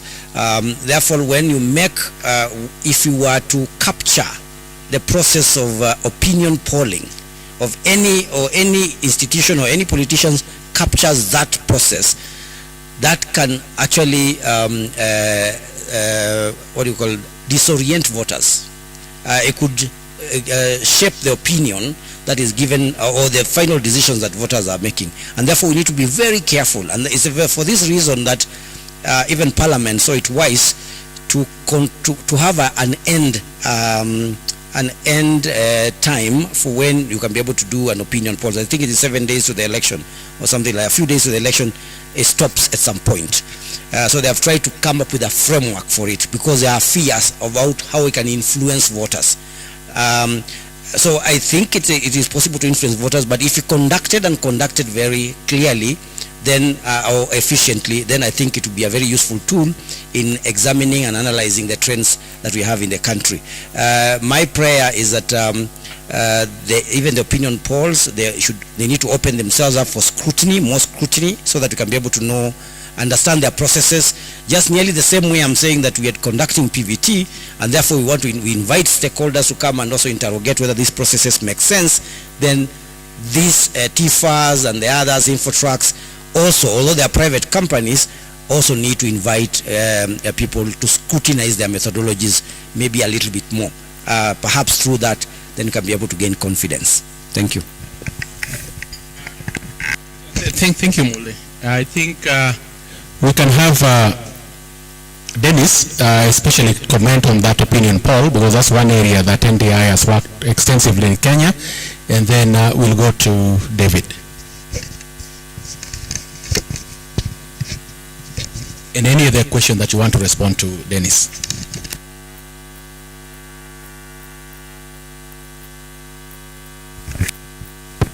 Oh, sorry. There are so many mics here with different ways of putting them on, so my apologies. Yeah, I just want to perhaps touch on opinion polls, because for me, opinion polls are very vital. And I think that a majority of us don't quite understand how opinion polls work, and I think making it very clear is important. In a very hotly contested election like what we had last time, voter turnout becomes a key determinant of an electoral outcome. And that, I think, politicians, political class, us in the civil society must know, that opinion polls hardly can predict voter turnout accurately. And when voter turnout determines the eventual outcome of an election, then opinion polls tend to lie in the public eye, but that's the reality of what really happened. I'll just give you an example. If you look at ahead of the 2022 election, opinion polls were showing that the voter turnout in Mombasa will be close to 60% of those who are likely going to vote in August 9. The actual voter turnout came to be 44% or thereabout. Now that shifts exactly everything, including the result, and that's the reality. So those are very important things that, even as you continue doing these opinion polls, people have to realize the opinion polls are projections of perceptions, not reality. I think I am going to vote. So if you ask me, I'll say yes, I'm going to vote. But as the days go by, something might happen that will not make me vote. And that then changes the outcome. The other thing is actually the voter register, and I think it's very important. The reason I'm talking about the voter register in opinion polling is that there is what we call the universal, or where we draw the sample. If IEBC does not release the voter register early enough, opinion polls will predict sampling. But I think when we are talking about IEBC giving data, we are talking about that process will not only affect those who are engaging in elections, but there are also other aspects. For instance, if IEBC gave disaggregated data to polling firms, they will actually use that as a sampling frame. And then they will sample from it. Those opinion polls will be closer to very accurate because they know the people in the voter register and they are sampling from the voter register and then they are looking for it. So there are a number of factors that actually limit the accuracy of opinion polls. That said, holding all things constant, opinion polls are very good predictors of how an election will look like, particularly when it is not very hotly contested. I think Tabu has just talked to you, and the reason I'm talking about this is very related to PVT, because the methodology, the statistical methodology is very close. It's sampling, which means you sample people who almost mirror the universe. And if you sample, then there must be a margin of error. That margin of error means if, for instance, what Tabu has said, not Tabu. Did I say Tabu?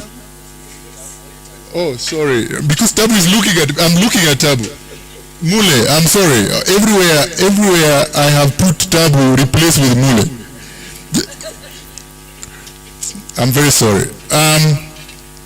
So if what Mule said that, in the projections they had 50.8 with a margin of error of plus or minus 2, it actually means that the results could actually come to be 52.8, or it could actually come to 48 point whatever it is.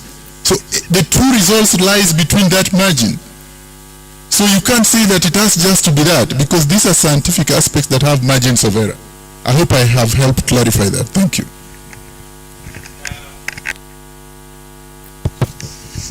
David?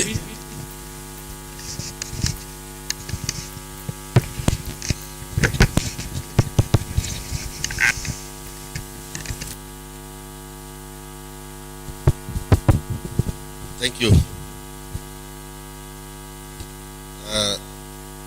The question from Tab, I think, is that is it audible? This one? Okay. Is that is whether this political party was also consulted when we had the high-level pre-election consultative mission with the panwise of the African Union, with the panel of eminent persons of East Africa and the committee of elders of COMESA. Actually, being high level, also we were targeting at a very high level, politically high level consultation. And political parties were the key respondents for the panwise and the members of the mission. So I was looking for the list of the people who were consulted, but I couldn't find it from my phone. But I can be sure that in that mission, the two major coalitions were consulted, and many other political parties, including Root, including this party of Agano, and there were about 5 political parties who were consulted, but I don't remember now because I know NAC was under Azimio coalition, and in Azimio coalition we also the person who represented Azimio was Tuju, who came personally to the mission and consulted with them, but also the mission met some of the leaders of the coalitions. At that time, the two major coalitions were very busy in the field, and only their representatives were met. But Agano leader was met in person. The rest were met during the mission itself, the short-term mission. The short-term mission, we were able to meet all the principals. President Uhuru, Deputy Ruto that time, Raila, Bishop himself, and the leader of Root also. All of them were met. So it's actually targeted. In that mission, if your political party was not met, then it was met as a part of the coalition.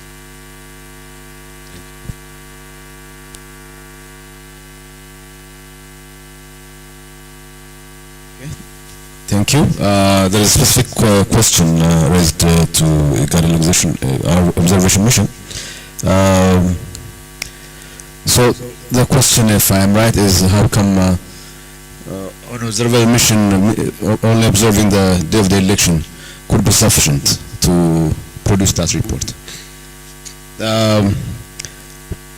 Election observers are classified into 2: short-term observers and long-term observers. We are one of the short-term observer missions, and we're not the only one.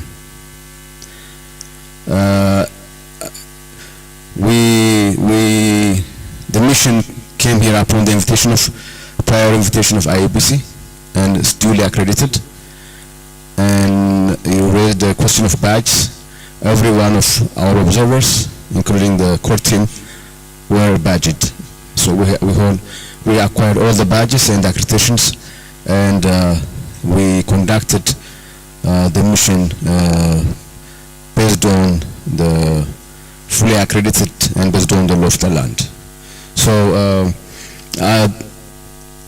of course our team in terms of number is very small, but I think there are also smaller other missions as well, I remember. However, we have also participated in the pre-election assessment team jointly with the African Union, EAC, and COMESA. So we have contributed. We have also informed by the pre-election process. But because our mission is short-term election observation mission, we didn't have the mandate to, the Guardian Election Mission didn't have the mandate to observe, assess the pre-assessment or the post-election, the tallying at Bomas. We can only operate based on the mandate that we were given. So that's our scope, and our preliminary report indicates that this preliminary report only represents those specific counties, constituencies, and polling stations. We're clear on how many counties, how many constituencies, and how many polling stations we had observed. And our reference is to those areas that we have observed. We didn't refer to polling stations or counties or constituencies that we didn't send observers to. I think that's clear.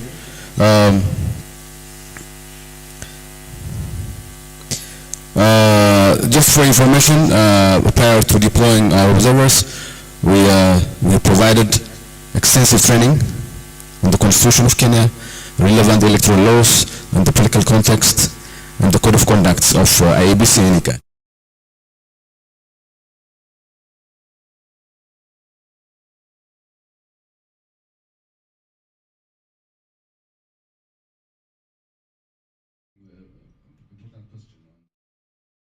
the impact of those governor seats on the other elections, particularly to the presidential election.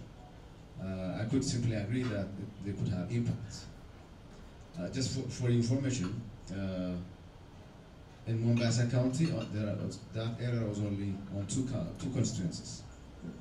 If I'm not wrong, Changamwe and Niali. And Kakagami was only on one county, Ram. It's not all the counties. However, to our understanding, this was an error and also admitted by IEBC. And the law doesn't say if there is such error, the others must stop. It doesn't say so. So first of all, it's error. That's what our understanding is. And second of all, the law doesn't dictate that if you have such mistakes committed, post the others. It doesn't.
IBC therefore had in copies to make available. They had to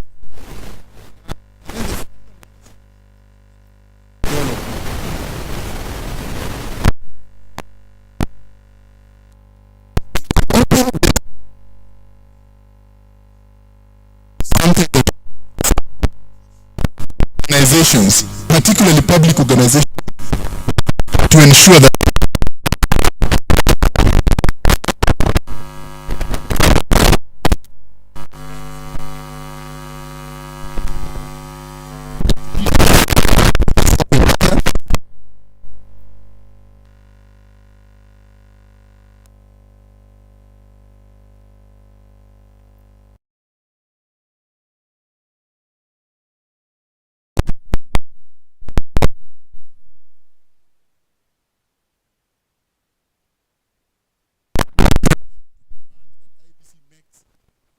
those data available, but also for us then to use those data to do and inform the society so that there is transparency, accountability in the processes. Thank you, Felix.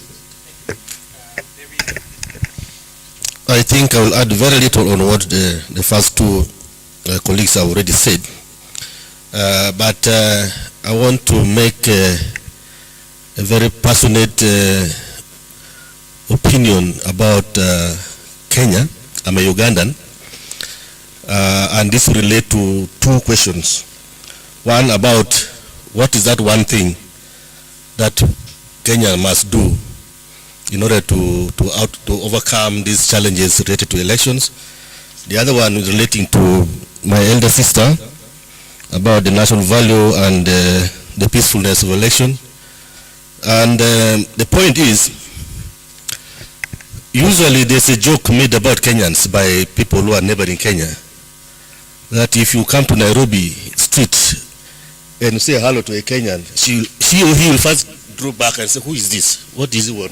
What is happening with it? Does it know me? What do I have ever met? What does that imply? If in your family, wife and husband, every day you live to show that you have not done anything wrong. You wake up in the morning, you come back to night and sleep, and your only work is to show your partner that I'm actually right or I'm actually not wrong. What am I talking about? Society thrives on trust. Take trust from society and the cost of life will be very, very high. The biggest challenge, and not only in Kenya, is the shortage of trust among us in the society, and lack of trust in our institutions, lack of trust in our leaders, lack of trust in everybody, even our friends and families. We don't trust them.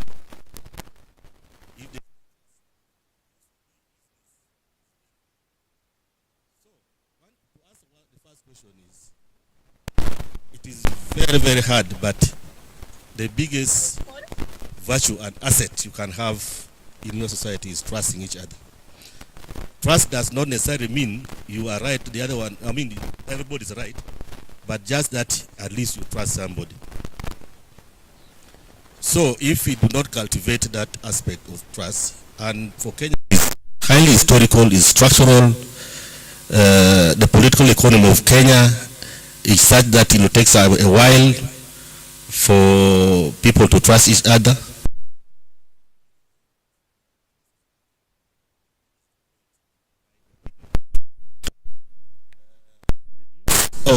Increase that trust in the electoral commission, IBC, in the institutions of governance, and you reduce the cost of election. Then the other one is, which I can comment on, the role of NCIC was very significant, but we could not mention everybody because we had limited time. But Ellen talked passionately about the contribution of NCIC in this election, and we all recognize that. Even the community-based dispute resolution mechanism thrive because of the intervention of NCIC to organize community leaders, to organize community groups into some form of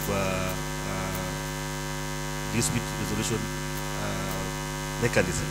So, and also the frequent report, the monitoring of hate speech, monitoring of, and reporting on those and intervening, those are very critical contribution of SAC, which we all recognize. I think other than that, the rest of the questions have been handled. The question of the voter register audit, I think most of the observers mentioned that this was an issue, because actually it goes back to the credibility of the voter register and also the issues of transparency of the IEBC. These ones were reflected, I think, in a number of reports, including the one of EAC, that was a negative on the part of IEBC. But in terms of conclusion, I would like to say that Kenya still have an opportunity to come to a round table and identify all these gaps and collectively work towards improving them. As my colleague said here, it is work in progress. There will never be a time when you stop eating because you are now satisfied. You still work hard to eat tomorrow and the other day. It is the same way. Politics is a negotiation space. We all fight to get to that table, no space for negotiation. And once you are there, put your issues and negotiate. Sometimes your interests and issues are not taken by the negotiators. Wait for another opportunity. It is continuous.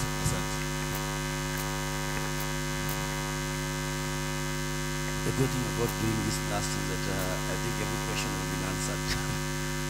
But I'll just weigh in on the silver bullet that Wamboy was asking about. But let me just mention, because Tabu had asked about independent candidates, I think it's a big issue that we had also raised ourselves, and you'll find it in our final report, that we feel that having that window was really unfair.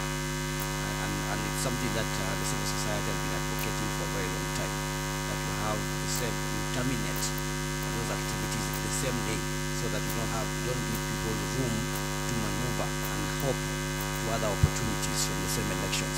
So it's a tightening, but the biggest problem that we've had, as has been the biggest problem with most of the things around elections and politics in our country, is basically political bad manners. Because the people who are the ones engineering this stay of this kind of opportunities to continue lingering are politicians. They conspire in parliament not to ensure that some of those rules do not change, so that they can be able to benefit from them. So that is an issue which will still recur in terms of a recommendation. The party agents and the badges that you talked about, I think I totally agree with you on this, because as observers ourselves, we were getting, I think I got 3,000 badges on the morning of the election.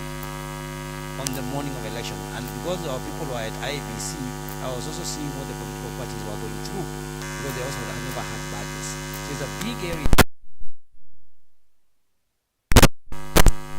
Affects accessibility to polling, to voting and elections in the first instance. Lastly, about the question about the silver bullet, I totally agree with David, and I'll use the same analogy of the family, because it's about trust, how we build trust in the system, and it's not going to be one thing. After you say it's trust, then what you need to do about the trust is not going to be one thing or one single thing.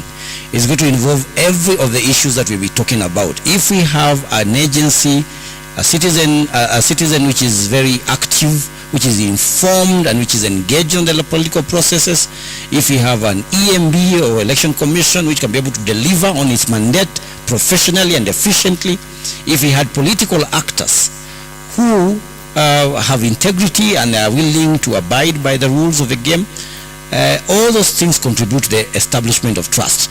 And that's where we need to go. And even in houses, and that's why I was going to the analogy, when you go to homes, when somebody messes, I mean the biggest crime in most usually,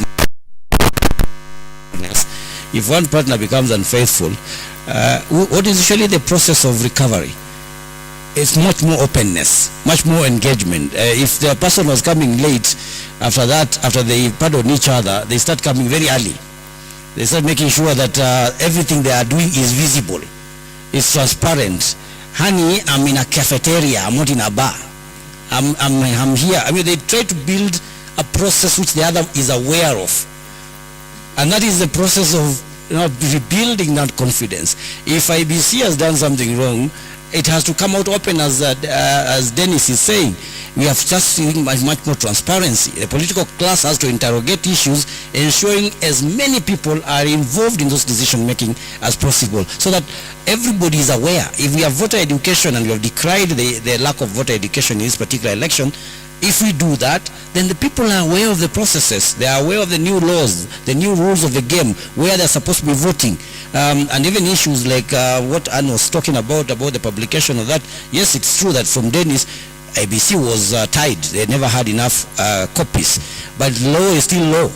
At the end of the day, the people want to know where are our results. So if we can put all this together, then we can be able to perhaps get to a level where our elections are very good. But it's going to be a process. It's not an event. We are not where, I agree with you, even from a statistical point of view. Since the first multi-party elections, if you look at the statistics, we have actually been improving on our elections. But we are not still there. And we are not somewhere we can be able to say we are very confident, but we are happy that it is a positive trajectory.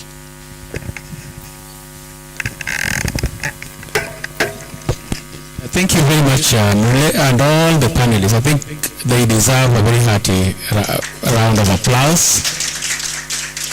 As we conclude, Lillian, you know, I won't be able to tell you more. I don't know what the Commissioner Lillian. Okay, last one.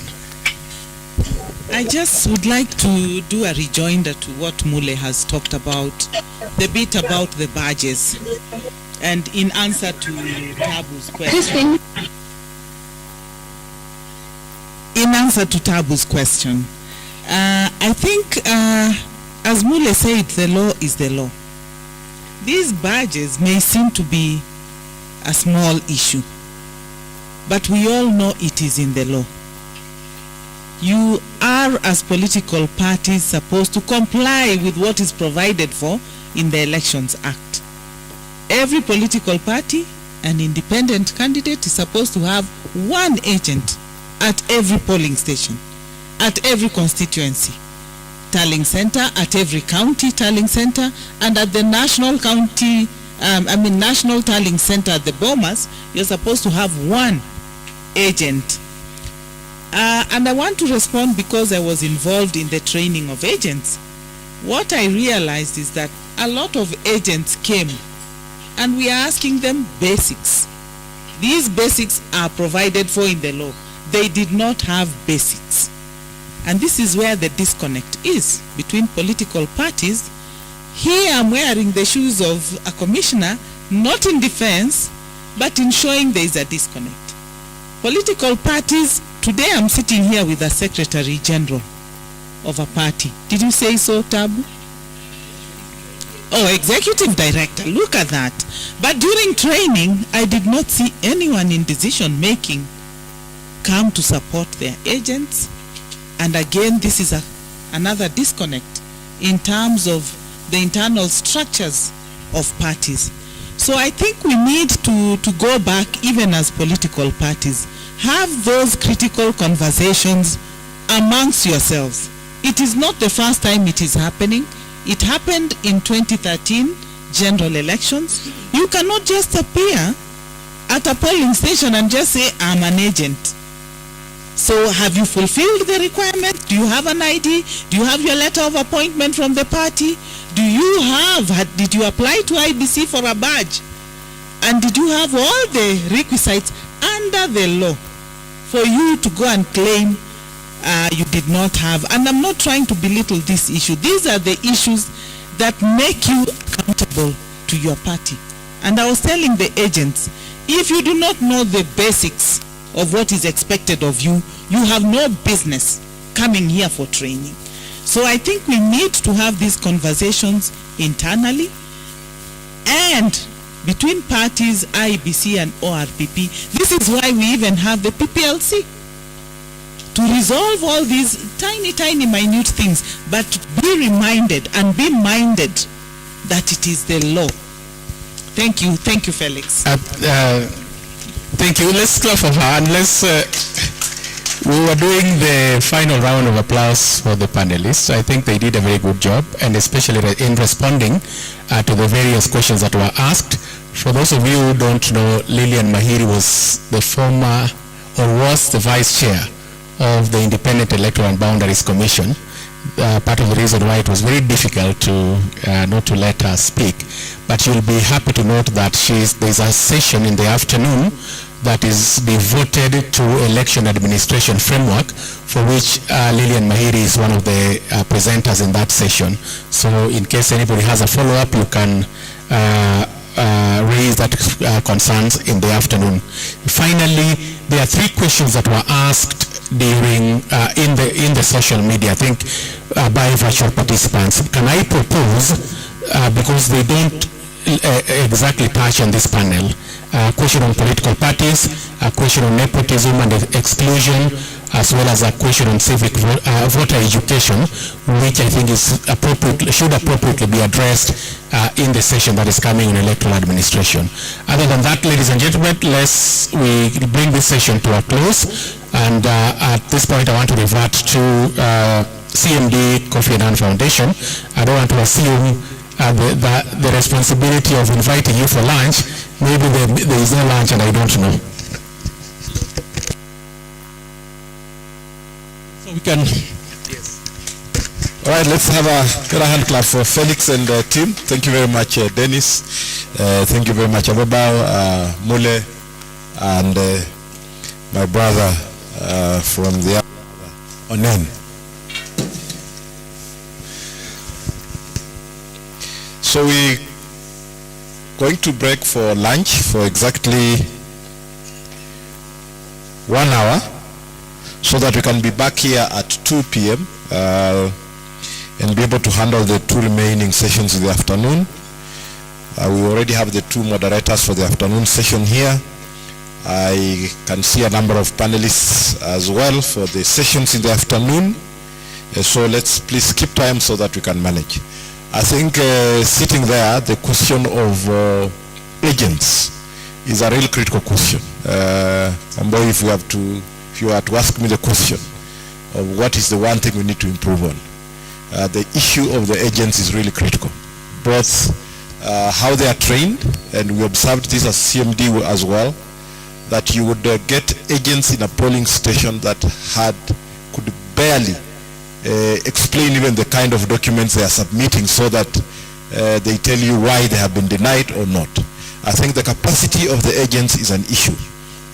And then at what level are we deploying them? Because if you look at the size of the polling rooms, here the size of the polling rooms in my polling station would be like 10 of them in this one room. So if you have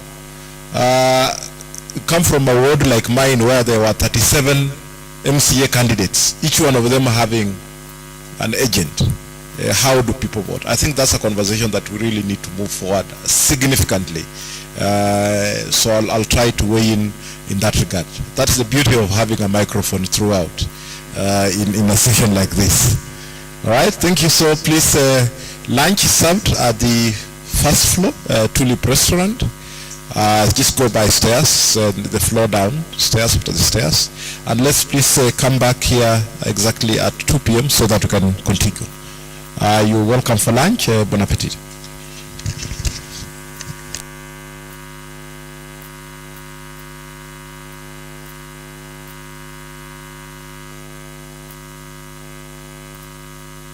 Sorry, lunch is on the ground floor. Ground floor.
now.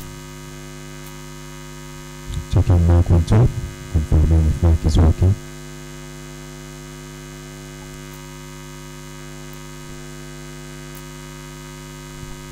We are checking the mic if the mic is operating well. We are checking if the mic is operating well. Checking mic 1, 2. Checking mic 1, 2. Checking mic 1, 2. Checking mic 1, 2.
record if you have misplaced it.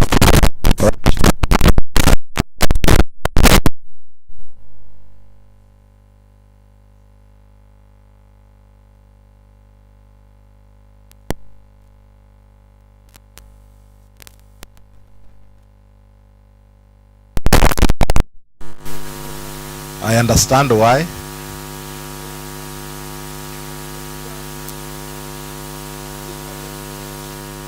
Thank you for snacking, Tab. All right, we need to go to same time and go to the next session. And let me invite, exactly at 2 p.m. now, invite Mr. Fula Wakoko, who is a legal officer at the Office of the Registrar of Political Parties with a very strong background in parties dispute resolution work. Please, let's put our hands together for Fula to introduce his panel so that we can continue the next session. Thank you so much.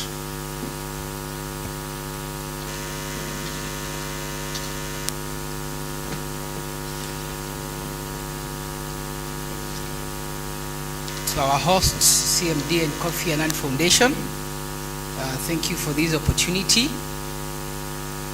In this session, we want to reflect on the election, and we'll also focus a little bit on the electoral dispute resolution.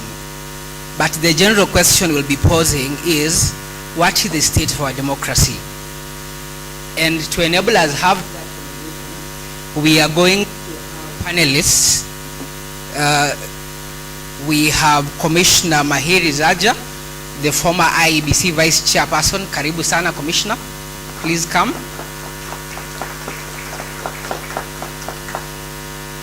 We have Lamin Lai. That's the second name is not actually L-I-E. It's spelled as L-I-G-H-E but pronounced as Lai. Lamin Lai is the Senior Elections Advisor, IFES. He will not be lying to us, but he'll be having a conversation. And our next panelist is my very good friend, Mr. John Walubengo. He's an ICT lecturer at Multimedia University of Kenya and a trustee at Kictonet. Karibu sana, Mwalimu. My other panelist is my senior, Mr. Emmanuel Wetangula. He is a deputy managing partner at Mohammed Muigai LLP. Senior, where are you? I think Senior is taking some time before he joins us. Is Senior in the house? Those are the people we'll be having. In addition to that, we have participants who are joining us on social media through the Twitter and Facebook platforms, and we also streaming live on YouTube, correct? Now, you may clap for my panelists as we start this conversation. Each one of them has a microphone, and as we begin this discussion, each one of them will have an opportunity to probably give us their insight generally on where they think we are headed as a country in terms of our election and looking back to where we've come from. Allow me, Commissioner, to just take a seat. And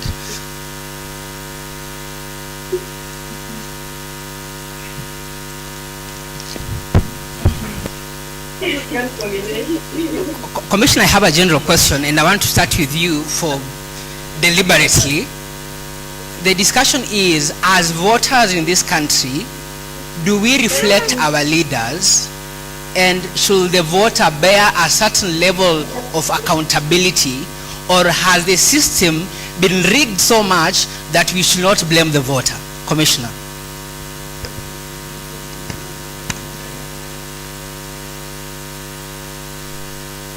As I begin, am I audible?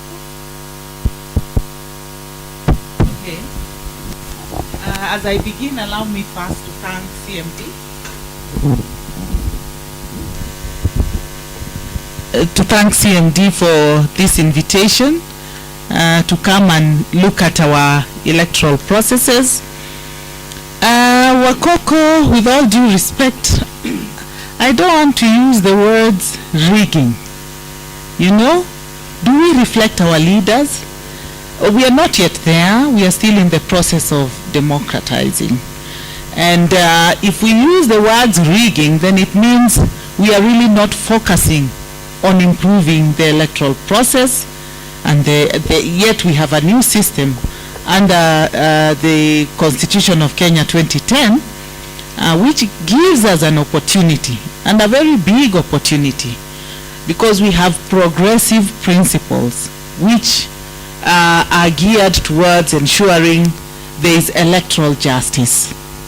And when you talk about rigging, of course, in fact, I had prepared something and I was like reflecting on where we've come from as a country.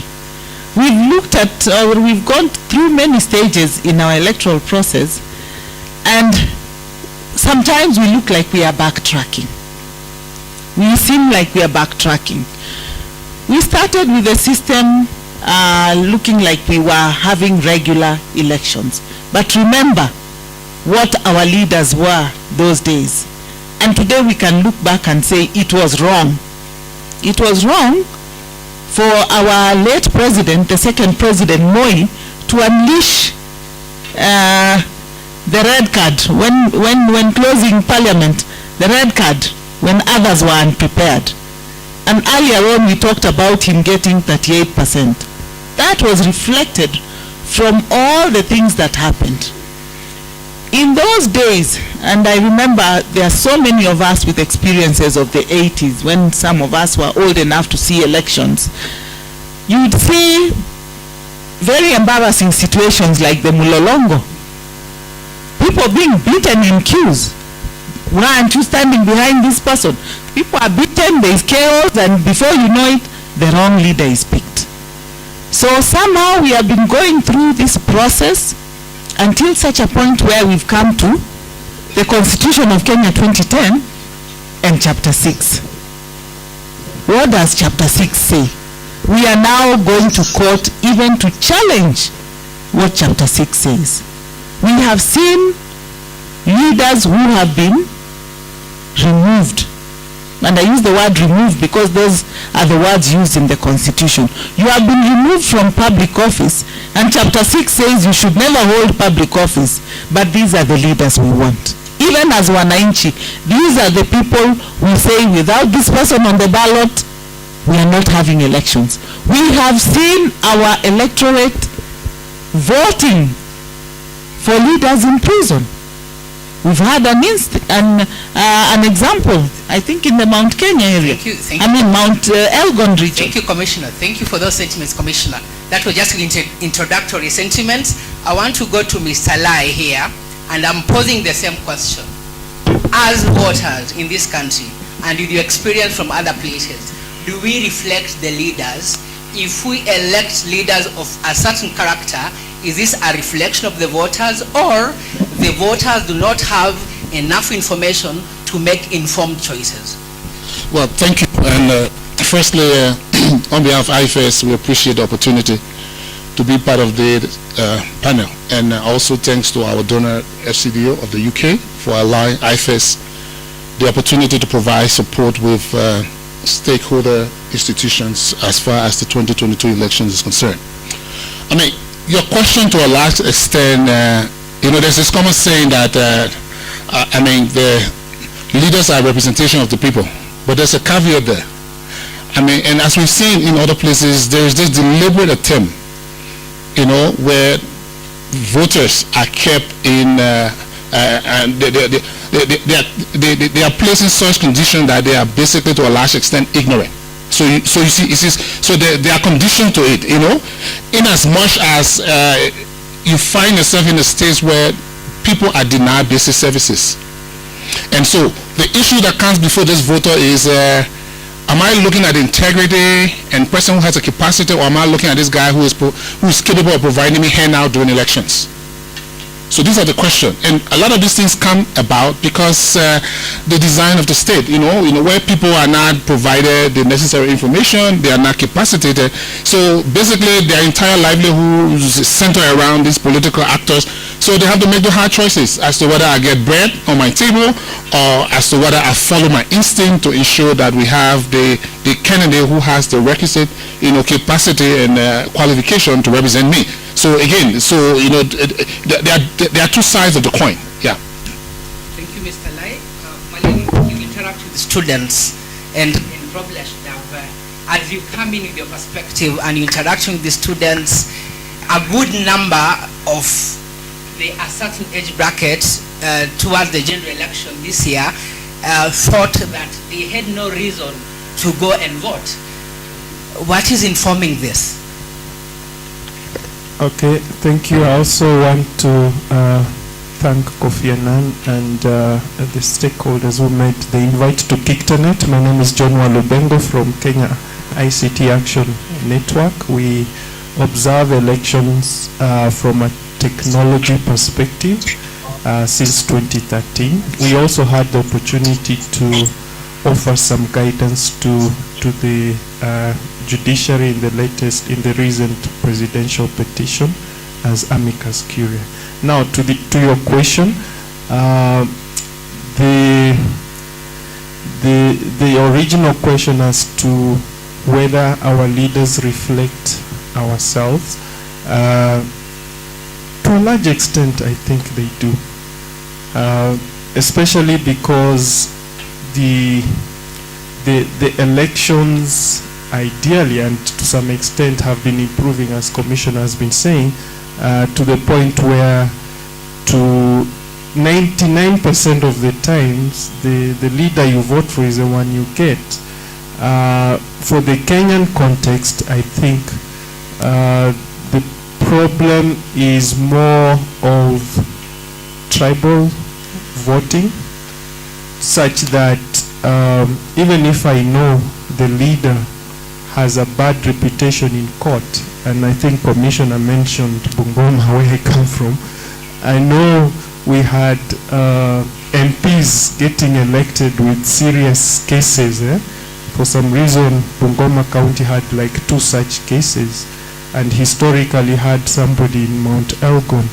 You find that people will still vote for you despite the knowledge that perhaps they don't meet the threshold of Chapter 6. So I think we need to also look at the impact of blood is thicker than water attitude that makes voters just die with people of questionable character. Now, specific to the young voters, the statistics did show that in 2022 and increasingly so, the youth are not participating. In fact, I have, 2 teenagers, 2021, who didn't even register. And I tried to push them to register, but it showed they're not interested.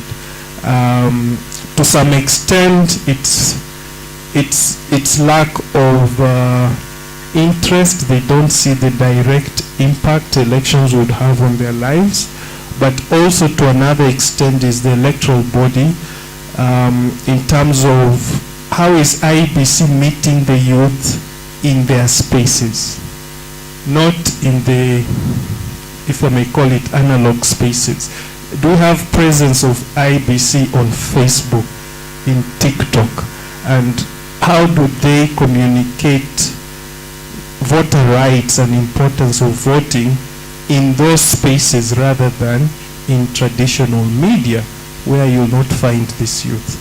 Those are my remarks. Thank you. Thank you, Mwalimu. And I want to go back to what Commissioner said earlier, that the framework has been improving time and again.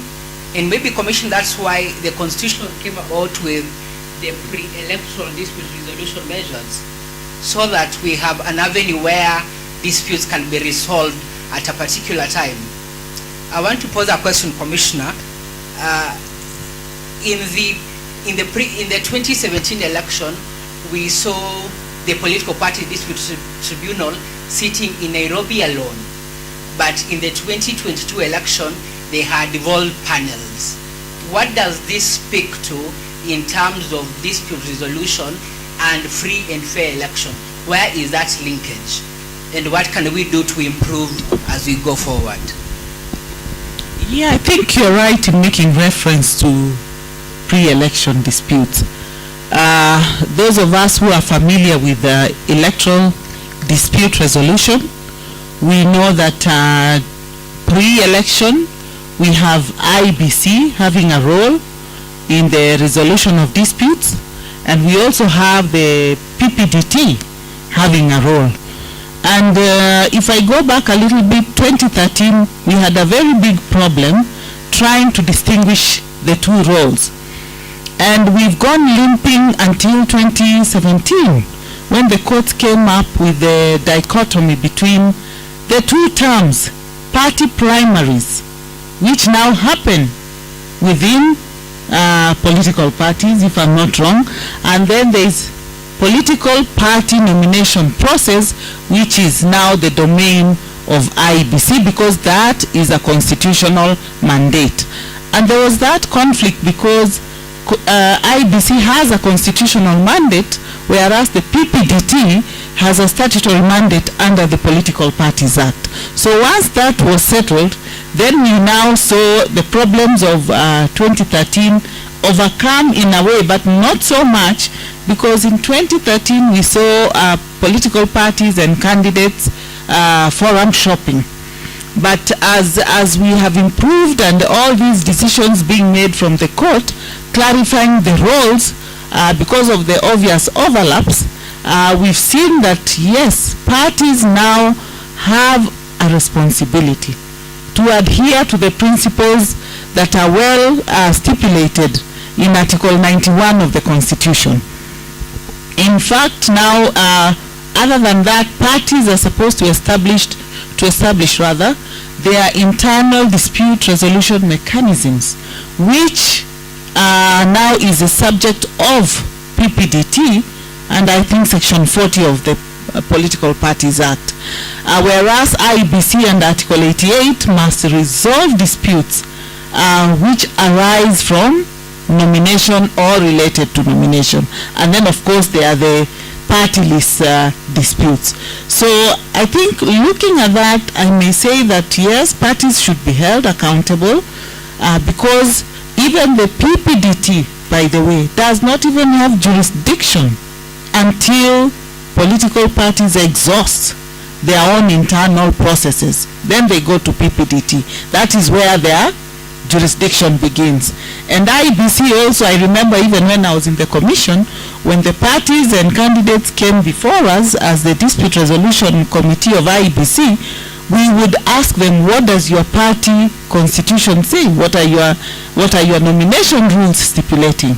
And if we find that they are in breach of their rules, we would take them back so that they can go and comply with their internal processes, and then now come back for dispute resolution as an appeal stage to the commission, and if not, they go to of course to the courts. Thank you, Commissioner. And Commissioner, I think you've introduced an important aspect of IDRM, the internal dispute resolution mechanism, and we experience a situation whereby all parties actually formed those dispute resolution committees, and that was the first step before aggrieved parties would go to the PPDT.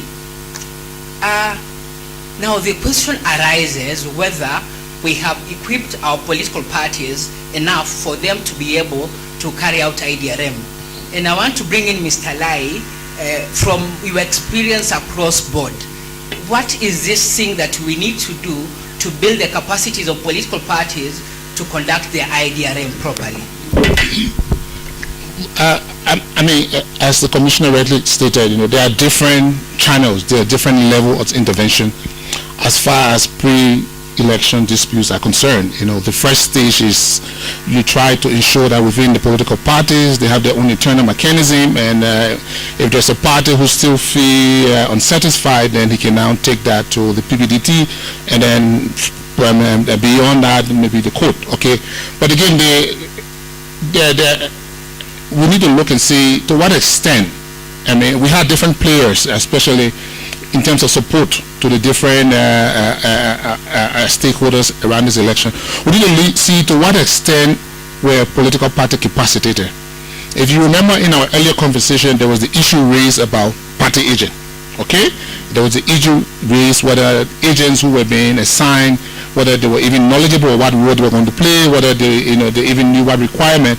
So I think this is one area that we need to focus on. I don't think there was full consideration given to strengthening political party, but I think it's important. I have a common chorus that I say always. I mean, the IEBC is the referee. You don't expect the IEBC to be referee and player at the same time. Political parties have the role, and until political parties effectively play their role, there's no way, I don't care how well the elections are organized, there's no way you will get the desired outcome. So I think this is something that we need to look at going further to see how do we capacitate political parties so that they fully understand their roles, their function, so that at the end of the day, they also serve as a checkmate in terms of how IEBC conduct the processes. And I need to state this. In most cases, you will find within political party structure, you will find there's a huge gap between the leadership and the rest of the members. Okay, you organize training, people who make decisions in party, they're never available. You find very low-ranking people attending those training, and unfortunately, the information doesn't go to the top again.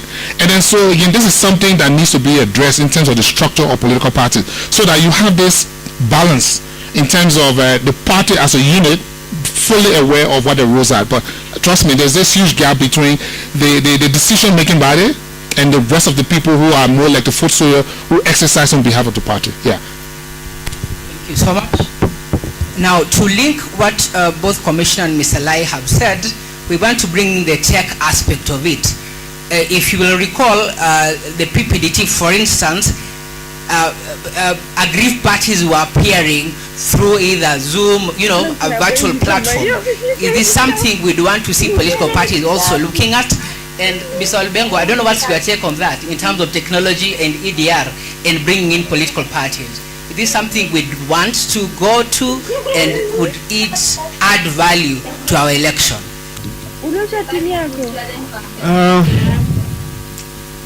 Obviously, I'm pro-tech. As an ICT lecturer, I will at any given time recommend technology. But at the same time, I want to say technology is as good as the people using it. It's an enabler, and if the people adjudicating disputes can use technology to reach the parties, I mean, that's a plus. If the political players can use technology, and I know they tried in the party primary, some of them attempted to use technology. Of course, they had challenges. Some even withdrew the whole thing and they went analog. So technology is only as good as the people who intend to use it. I say technology is neutral. If you have good technology being used by people with good intentions, it will deliver. But if you have good technology being used by people with bad intentions, it will fail spectacularly. So that is how I would look at it. Thank you. Thank you so much. And probably this is the time I go back to Commissioner with the issue of technology again, and how it has affected our election. And in conversation that we've been having is, are we now making election an affair for the elite who understand technology, or are we using it as a measure to ensure that we have more credible election? Commissioner, I don't know what's your take on that. I wanted you, Wakoko, to allow me to go back to the question you asked about PPDT and devolution. Oh, yes. We did not answer that question. And I just want to remind us that before, I think a year before the general election, the judiciary recruited commissioners for the PPDT, And during elections, I think they were sent to the regions. I don't know how many regions were established, but I don't think it was something that was tangible in terms of dispute resolution, pre-election dispute resolution. I'm not sure I actually know or have seen any reports, and probably the ORPP could help us understand the impact these commissioners had during the pre-election phase in terms of assisting in resolution of disputes. When you talk about technology, I normally don't like using this word appetite, but it looked like we were so eagerly waiting to absorb technology because we have good appetite for technology in elections. But I think it's always important for a country to assess where it is in terms of even just general usage of technology. Many years back, I went to Mexico, 2012, as they were preparing for their election, and I observed 2012 elections. And what I saw was very, very interesting. At that time, their voting population was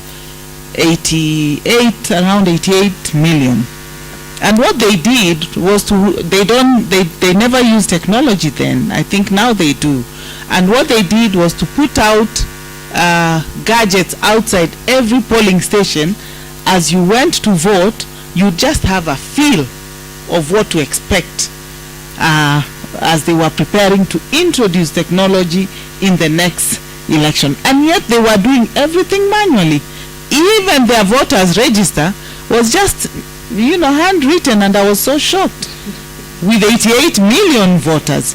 And we can't even begin to question that when we know India, with a voting population of over 900 million, they do the most spectacular election. Here we are, hardly 20 million, and technology is quite the elephant in the room. Yet, it is supposed to enable, as you said, with that language, to enable, to bring credibility, to bring sunshine, to bring transparency, and of course, efficiency. When we talk about efficiency, you find on the last day, everybody is glued. Everybody is glued to the screens, and we are waiting for 7 days. When I was in Mexico, even with their manual voting, we prepared. We went to their tallying center at 8 o'clock in the evening. Before 11 p.m., we had all been told to go home. They knew the president, and they were using some quick count method, and they announced their president. But here we are, we have to be anxious a whole 7 days waiting for the technology seesawing like a yo-yo until we settle down on some result. And this is not fair. This is not fair, really. Maybe I want Commissioner you to briefly also address that why is that the case? I mean, the Constitution has given the Commission 7 days within which to declare results. Why are we, as a people, unable to give the Commission that leeway of 7 days? How is it? Yeah, it is shocking. And when you look at Article 86, it says the Commission will count. We are counting at the polling station. The Commission will verify. The Commission will, what else? Yeah? Yes. That is Article 86. Count, tally, verify, announce, declare, all these things. So we take them a step at a time. And we have to use a simple method, the same Article 86, a method that is simple, accurate, reliable, verifiable, transparent. Accountability.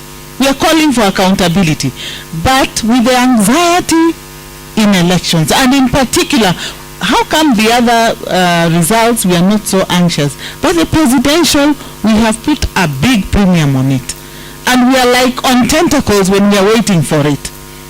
So we cannot even imagine that, the results are not ready. Why Why aren't they ready? You've seen what happens in Bomas. And I'm telling you, what we witnessed in 2013 is exactly what I saw in August of this year. So I think we still haven't internalized or nurtured a culture of patience in the elections. We've not even become democratic enough to say that, okay, if the elections don't go my way, I will accept. We are waiting to really blast the Electoral Commission about it and make a hula baloo out of it. Although this time round, I think things have been a bit different if I may say, and we don't know. And we hope that this peaceful environment will continue. Thank you, Commissioner. Mr. Lai, is this an isolated case for Kenya? I mean, we adopted technology to supplement our processes and to ensure that we conduct our election in line with the Constitution. What is the problem that we are treating? And do you think we might be in a situation whereby we'll continue clamoring for more and more technology? So first thing is, this is not unique to Kenya. It's not unique at all.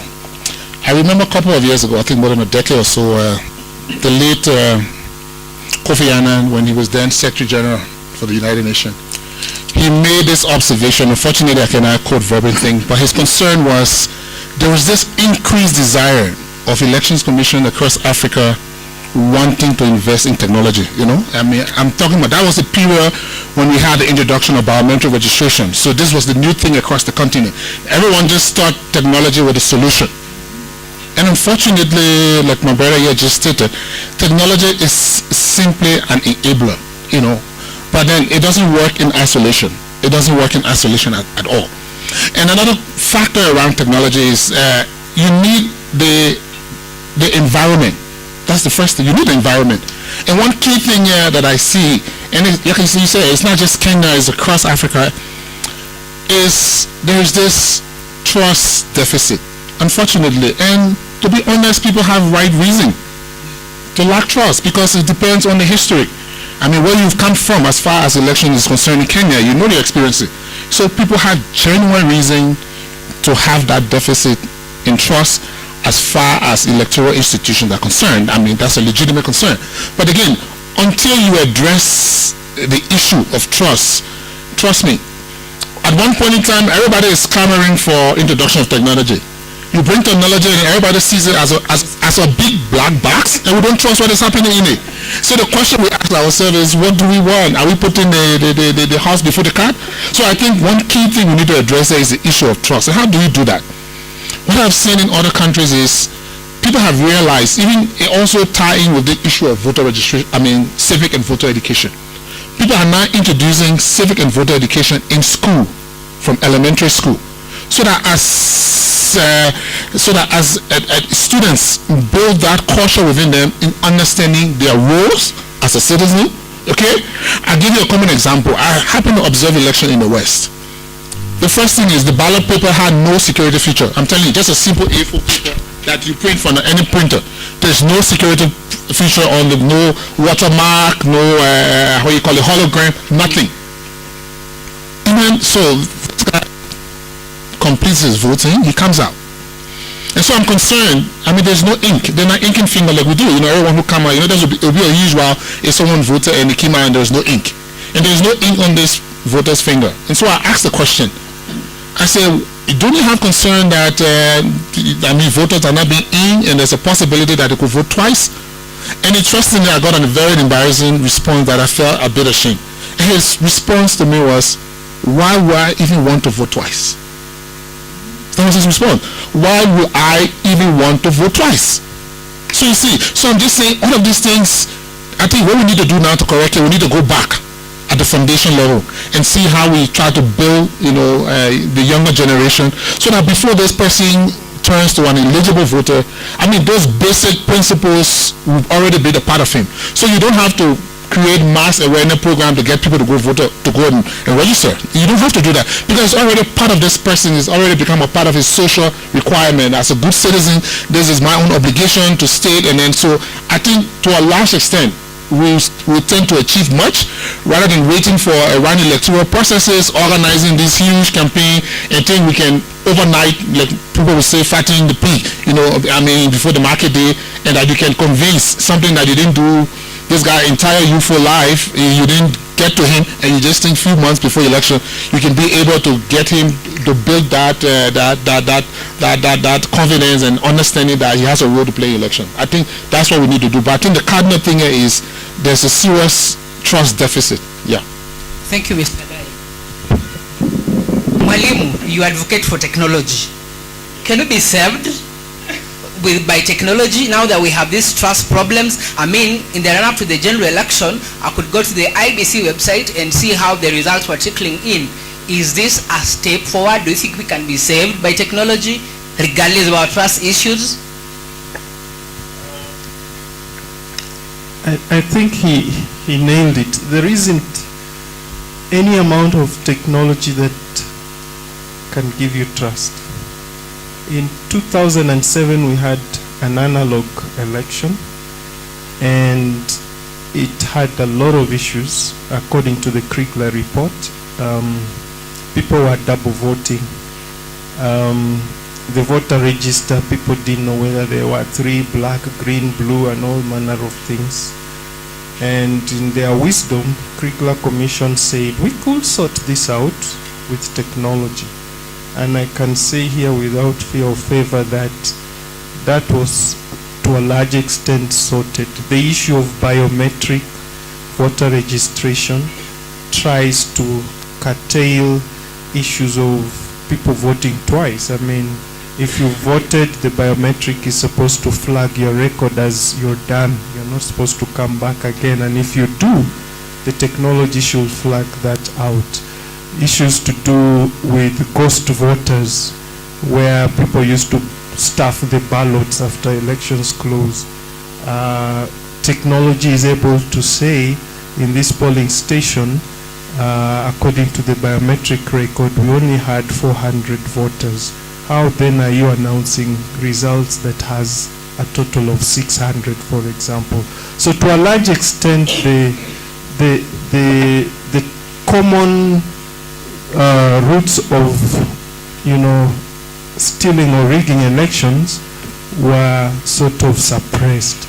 But that cannot stop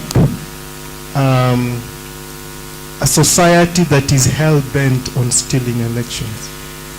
The technology can still be overcome if somebody is putting serious effort around it. They could still find a way to overcome that. That's why he said, at the end of the day, it's about trust.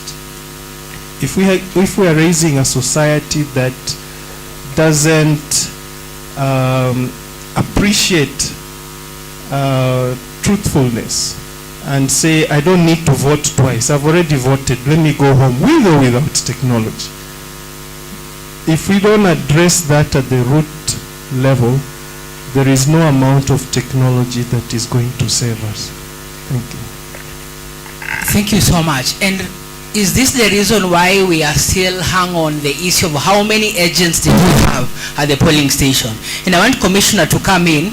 Commissioner, as you know, and maybe our audience know, most of the polling stations are a quarter of this room. In a situation whereby we have more than 6 candidates in a polling station, and everyone is having their own agent, in a situation whereby there are no party agents, how are we able now to ensure that the election officers can also do their work? You have agents in the room, you have the media in the room, we have observers in the room. Where are we headed? Do we need to rethink this issue of agents, Commissioner? Yeah, and as we think about the issue of agents, let me just say, for the benefit of all of us and with due respect to Mwalimu, our polling stations, remember, are capped at not more than 700 voters per polling station. And when we were answering Tabu's question on agents, yes, we know that from last year we were having elections, campaigns coming against an environment of the COVID-19. And to make matters worse, we know that these are our public schools we use during election period. So we have to be careful and mindful that even as we were taking care of the global issues, especially during the by-elections that were there and preparation for elections, we were mindful that we were observing the protocols and ensuring we are also in compliance with the law. The law says every political party, every candidate, independent candidate, shall have one party agent at the polling station, at the constituency tallying center, at the county tallying center, and at the national tallying center, you have one chief agent. But even if you do not have a candidate, a presidential candidate, the law allows you to have an agent. So you can imagine if you go to areas where you find candidates, about 20, and we had many such polling stations, you know, where there are so many, then the IBC, it is incumbent upon IBC to ensure all the protocols are observed, the law is observed. You as a political party, you will need to make your own arrangements before the election. Ensure you're in compliance with the law, apply for your accreditation in time, and have a conversation with your agents who are accredited to be mindful that if you have a candidate who has an agent in a polling station, then one of you has to step out. And these are the conversations. I think this is why we have the PPLC as a platform for consultations between the ORPP, between political parties, and a bridge with IBC, so that some of these things are ironed out in advance. And as we have already noted, it is unfortunate that up to now we are still, and I feel a bit regrettable to use this word, we have not learned as political parties to engage at the high level. We will not send your top officials to meetings of the PPLC. You will send people who do not make decisions. So somebody comes, and even during the training I was asking them, are you aware that this is what the law provides?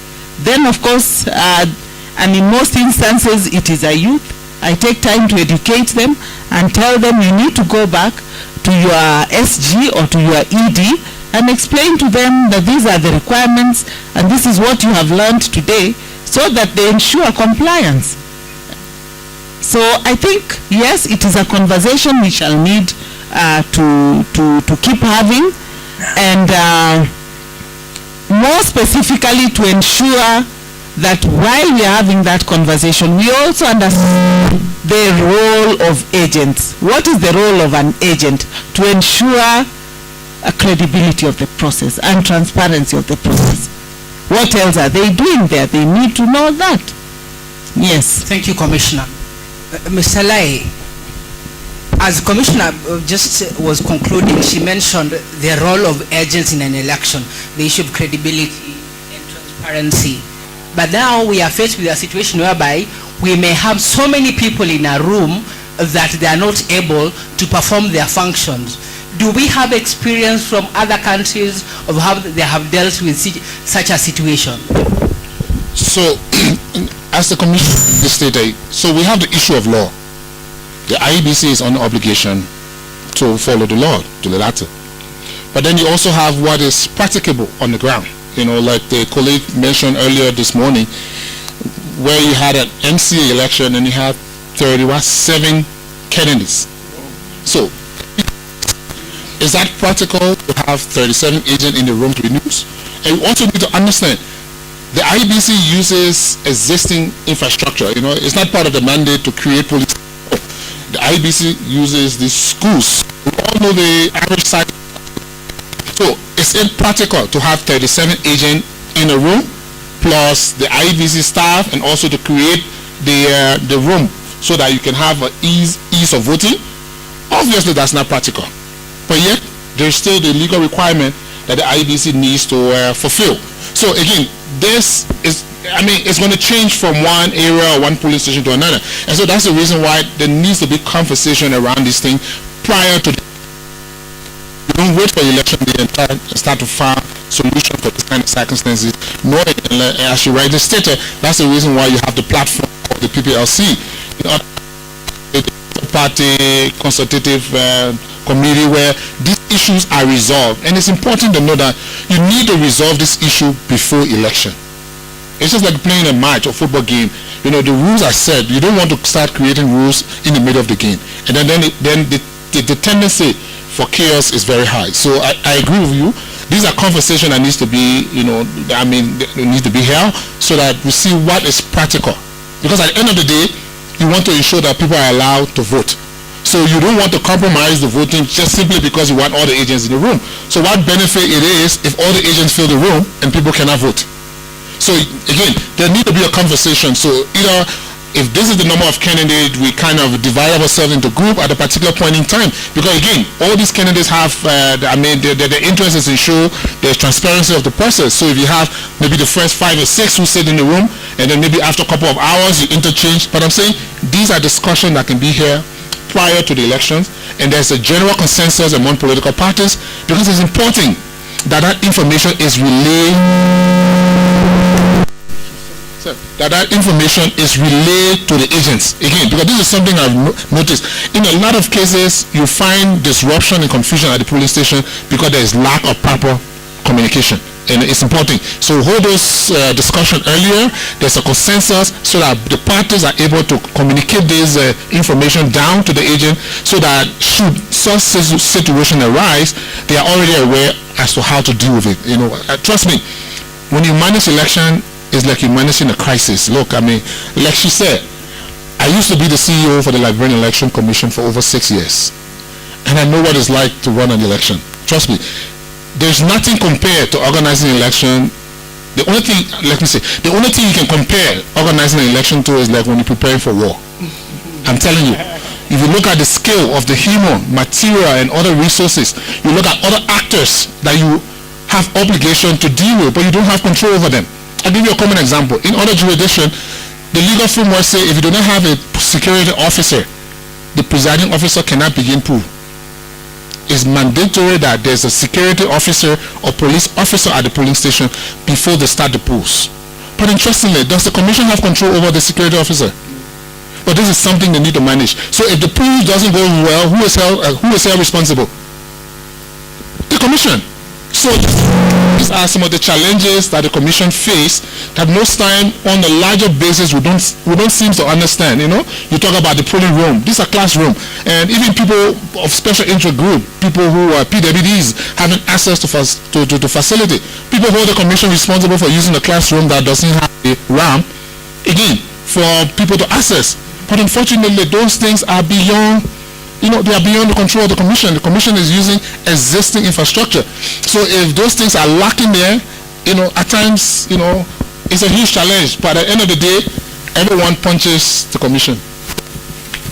Thank you, Mr. Lai. I want to contextualize it for my limo here as he comes in, and remembering the registrar's report. The registrar's report on the Supreme Court.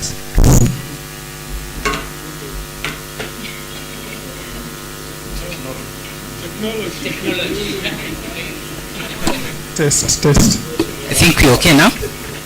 The registrar's report of the Supreme Court. I mean, there was divided opinion, and I want to believe all opinions do matter in a democracy, right? There was divided opinion, but this is a report from a duty bearer. So, to what extent do you think dialogue and conversations are able to cure some of these problems? I suppose you're referring to the ICT audit report by the Supreme Court that was ordered in the last presidential petition, and it had different sort of, if I may call it, opinion from the parties, where the Azimio party sort of didn't agree with the report, because the report was basically not finding the things that the petitioner was suggesting existed. But on the other hand, IBC and of course Kenya Kwanza fully agreed with the report. Now, as to which of the two sides sort of should we believe as Kenyans, as Wanjiku, so whom should you believe at the end of the day? We all know how the law works. What the Supreme Court rules carries the day. Okay, that I think even the petitioners agreed with. But still questions continue to linger on, doubts are created, and mistrust is tripled. By the time you go to 2027, as I was sitting there with my friend, they don't want technology anymore. They want us to go back to manual. So I think there's need for the political parties to try and also be, I think I want to use the word fair. And I say this with due respect, because the audit report or the audit scrutiny report that was sanctioned by the Supreme Court was attended by technology teams from both sides. It's not like the court did its own audit. It simply supervised the audit and made sure that IBC had their technical team, Azimio had their technical team, and Kenya Kwanza had their technical team. And then the questions you're looking for are agreed beforehand. And then the Supreme Court technical team was acting as a supervisor, brokering between the technical teams from the petitioner and from the petitioners and the ones, of course, defending themselves, IBC, and making sure that the questions, the technical questions that need answers are actually interrogated. And then the report was written after that exercise. So for the Azimio team then to disown the report or dispute the report after having participated in the process is a bit sort of short-changing Wanjiku. Thank you, Mwalimu. I hear Mwalimu saying that we have a duty to, listen to what the duty bearers tell us. And I want to bring in Commissioner. What's your perspective on this? Then I'll go back to Mwalimu on the issue of the media. Then we go back to I just wanted to correct something about Kenya in terms of what panelist Lai said on security. He said security are not people who are within the control of the commission. No, I was saying in other jurisdiction. No in other jurisdictions. So I was just going to clarify that, yes, it may obtain in others, but in Kenya that is the situation that was prevailing pre-2007, 2008 of the post-election violence. Because at that point when we were sinking down into the abyss, police were responsible for most of the atrocities that happened. So when we reviewed our constitution and changed the electoral system, we also put it in the law that during elections, all the security officers who are deployed to man elections become officers of the commission and are under, it is in the law, in the Elections Act, and are under the authority and command of IEBC. Yes, and if you look again at the regulations, they are under a duty to obey the commission. So that is the big difference and a big lesson we learned from the post-election violence. Thank you, Commissioner, but I'd like you to say with the microphone, I'm looking at time, just two more issues. Right now, the Political Parties Act caps appeals in terms of disputes from political parties to the PPDT. They have now been capped up to the Court of Appeal. That was what was introduced this year to the Political Parties Act Amendment of 2022. However, and then again, 18 members, ad hoc members, were appointed to supplement the part-time members at the PPDT, and they were sitting all over the country. But we still experience a situation whereby people are still approaching the tribunal, close the election, or even getting orders after the election from party nomination issues. Do you think it is now time, as we go into legal reform, to come up with a timeline within which those party nomination disputes should be concluded? Commissioner.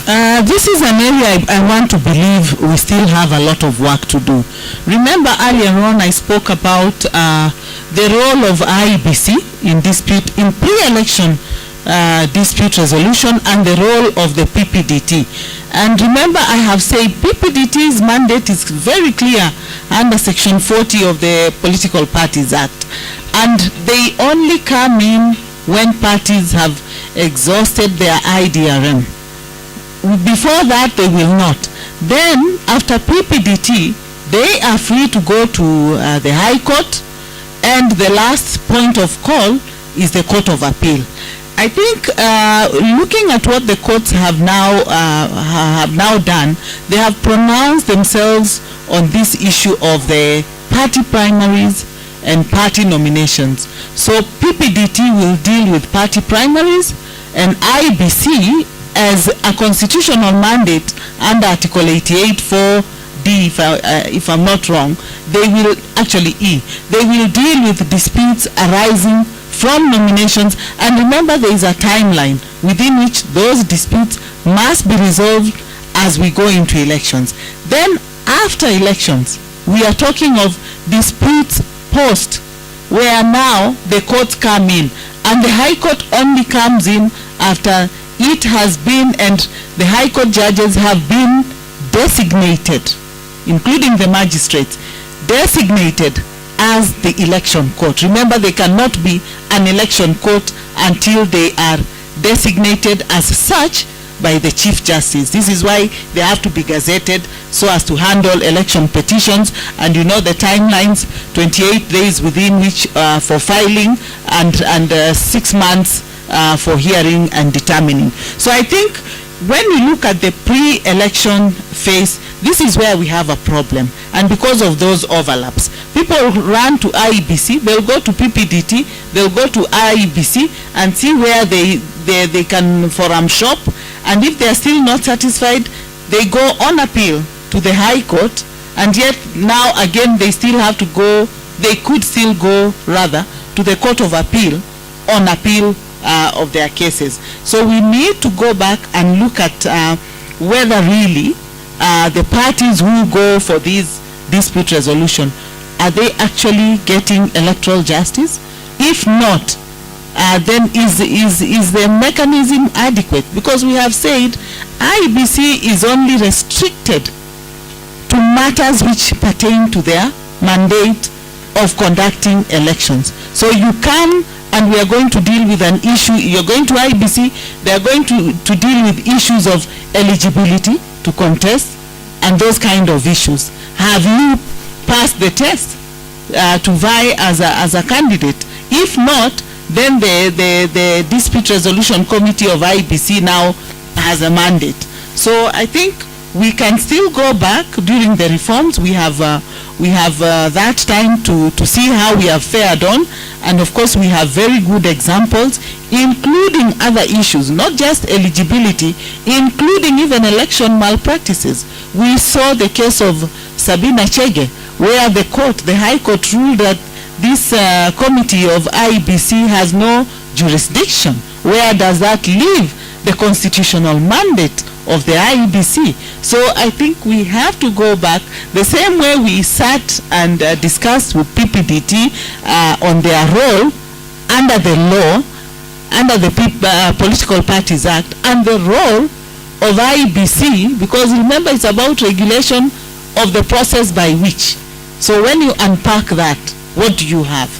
Then you have talked about the other issue now of PPDT, which I had brought out. You've said 18 commissioners were recruited pre-election phase and were taken to various parts. But this is what I said, we have not really felt the impact of the work of their dispute resolution. I'm not sure, I knew they went out and I knew they were recruited by JSC, but I'm not aware of landmark cases they resolved at the pre-election phase, so that we know that really they have duly executed their statutory mandate under section 40 of the If you allow me, Commissioner, just chip in. One of the decisions made by the tribunal touched on IDRM, so that and also looking at the amendments done to section 40, that if you approach a political party, you file your case and the party does not give you audience, then you can approach the tribunal directly. Those are one of the key judgments produced by the tribunal, so that you don't need to exhaust IDRM, you only need to attempt. And it was also grounded on the amendments that were done this year under section 40. And you see, this is because of the malpractices that were happening within political parties. Political parties are supposed to be streamlined as public vehicles under Article 91 of the Constitution. Yet they are not compliant to that extent. And remember, even within their own mechanisms, they do not comply. So it's a really tough call for the PPDT to sit auditing party IDRMs when parties themselves are not in compliance, and still the same PPDT has to resolve all those disputes arising inter-party, intra-parties, and between candidates and their parties. Thank you, Commissioner. I want to go to Mr. Kofi. In other jurisdictions, if you have a specialized court dealing with pre-electoral disputes, I've seen in some jurisdictions, you don't need to appeal elsewhere. That specialized court deals with it there and then. Do you think this is something that we could benefit from as a country? Because for us, we're having appeals from the PPDT all the way to the Court of Appeal, but for the IBC case, they have not been capped. So that you end up having orders close to election, ballot papers have been printed, and with the strict timelines. Well, I don't know what's your take on that. So basically, different jurisdictions have different medium for electoral dispute resolution. I mean, in other jurisdictions, you have what you call the election tribunal. This is a permanent court that deals with everything that has to do with elections. Other jurisdictions around the election season, there are special courts that are set up to address issues around elections. And also in other jurisdictions, the Elections Commission as itself have quasi-judicial powers to even hear these matters, make determination, and then you can take an appeal now to the higher court, most probably to the Supreme Court. So it differs. This is not a situation where you have a single bullet that solves it all. You need to see what best work. But just to provide some information, and this is something that I've done a lot of work. In IFES, we've done a lot of work with PPDT. I mean, we were one of the driving force behind their decentralization. In the past, as you already stated, everyone had to come to Nairobi, and one of the key, one of the cardinal benchmark for election is to show that it's inclusive. There are candidates who have issues across the country. This guy is first need to calculate how much it's going to cost me to come to Nairobi. I'm going to stay in Nairobi for whether it's for a week or 2 weeks. I need more provision to cater for myself. So all of those things were disincentive for people to pursue their petitions. Okay. But this time around, we saw the PPDT having 7 panels across the country. So instead of you coming to them now, they were already out in the region to you, and we believe that this contributed greatly in building confidence as far as the electoral dispute resolution was concerned. But again, all of these things are evolving. There are a lot of lessons that we've learned from this process, and it's our hope that I know we are all aware of the electoral cycle approach, but my hope is that we support it. So we are now in the post-election phase, and this is the time where we gather all those lessons that we've learned.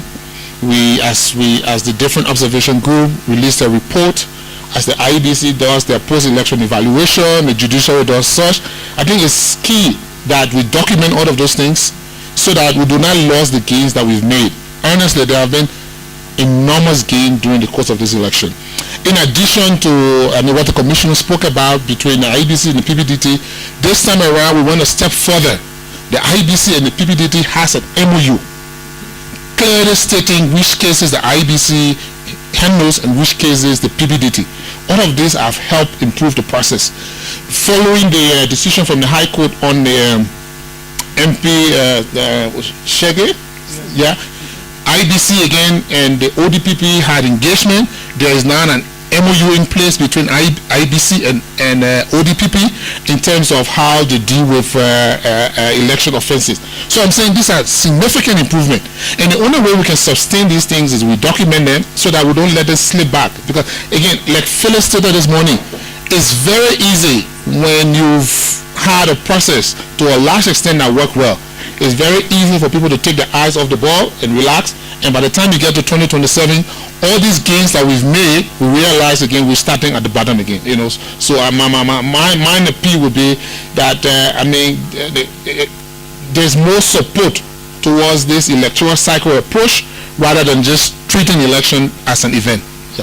Thank you so much. Thank you so much. I want to go to Mwalimu. Then we'll go to our participants in the room and on social media.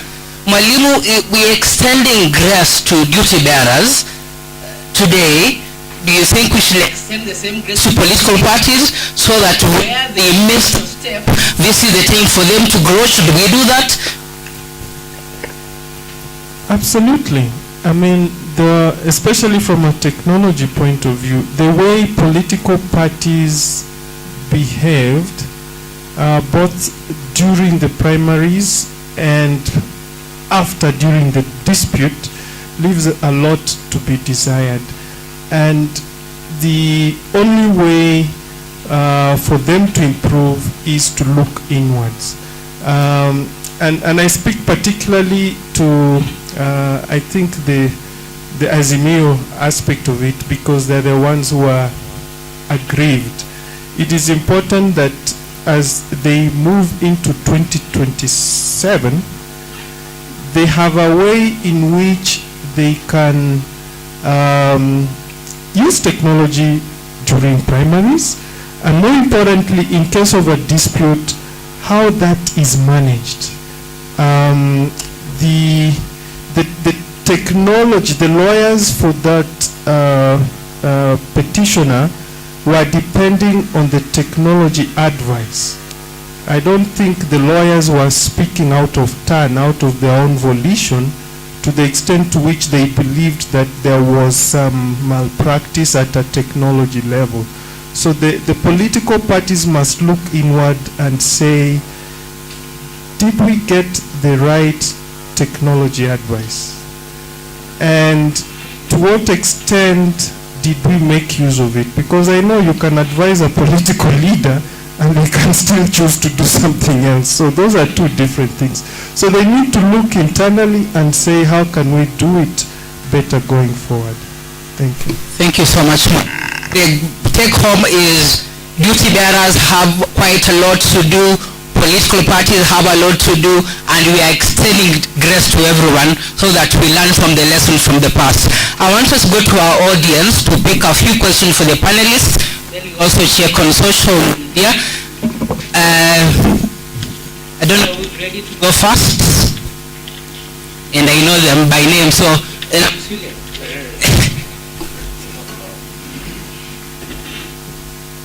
maybe you say who you are directing the question to, and you may want to also keep your question brief. We are running out of time. Very much so. To Madam Honorable Commissioner, you are so clear on this issue that has troubled us over a long time. The concurrent jurisdiction between the tribunal and the IBC. Now sorted. Very happy. But you confused me when you went back now to talk about the difference between party nominations and the party primaries. What is that difference? Please clarify.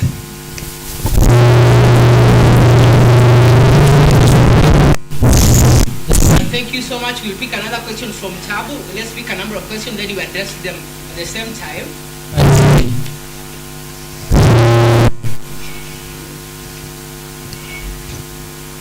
Thank you very much, the panel, for that discussion. I have 3 issues. Issue number 1 to our friend from IFES. Just wondering, the past you have had working support to IBC up to some point. I don't know whether it is still ongoing. And elections cannot just be IBC enabled. How come your organization does not think that it could also romp in political parties so that then certain issues are addressed at the political party level for political parties and the IBC? And as much as we have PPLC where we speak from our different platforms because of our own reasons, and then we will know that the elections would be very okay. 2, looking at the challenge of agents, the role they play, and their numbers depending on the candidates, whether they belong to parties or they are independent.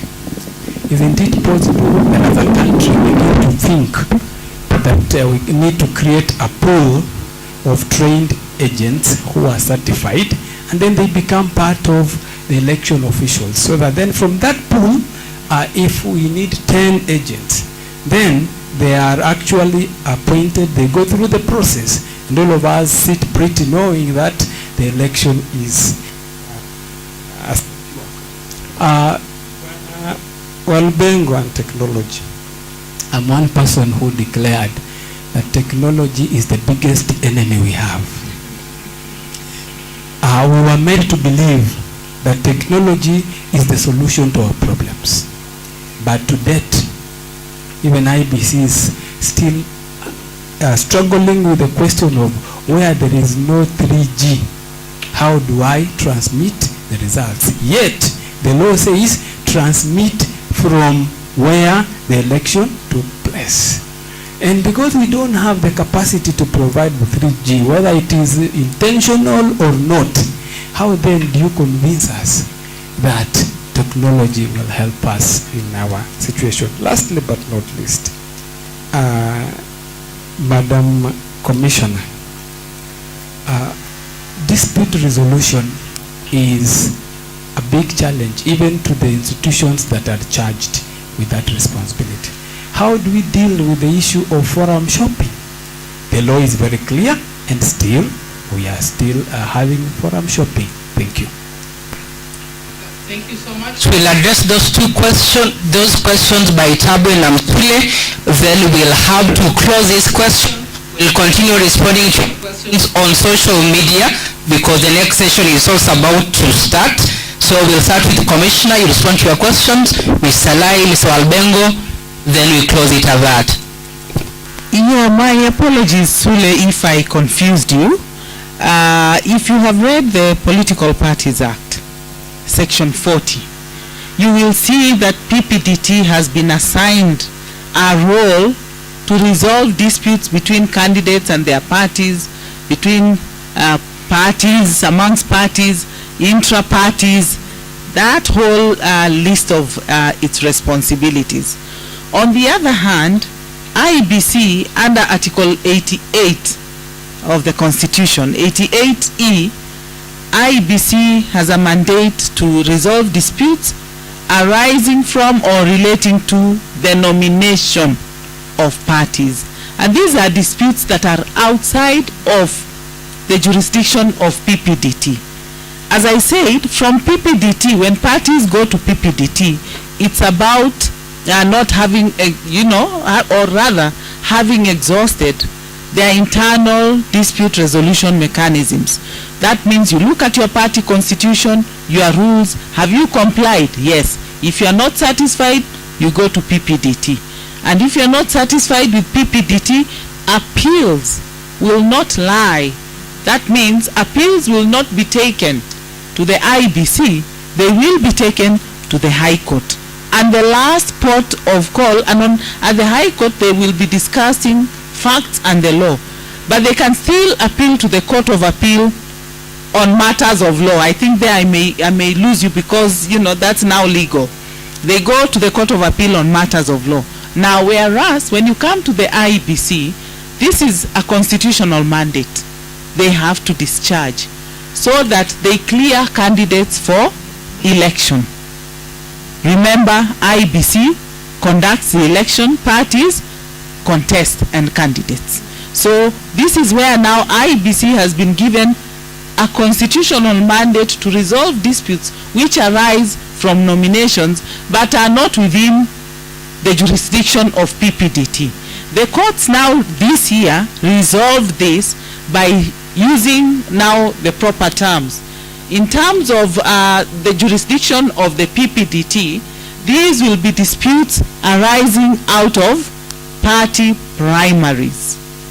And you saw what happened during party primaries. They were either giving direct tickets, they were either, you know, doing the survey, and all those methods which they chose under their own rules of nominations.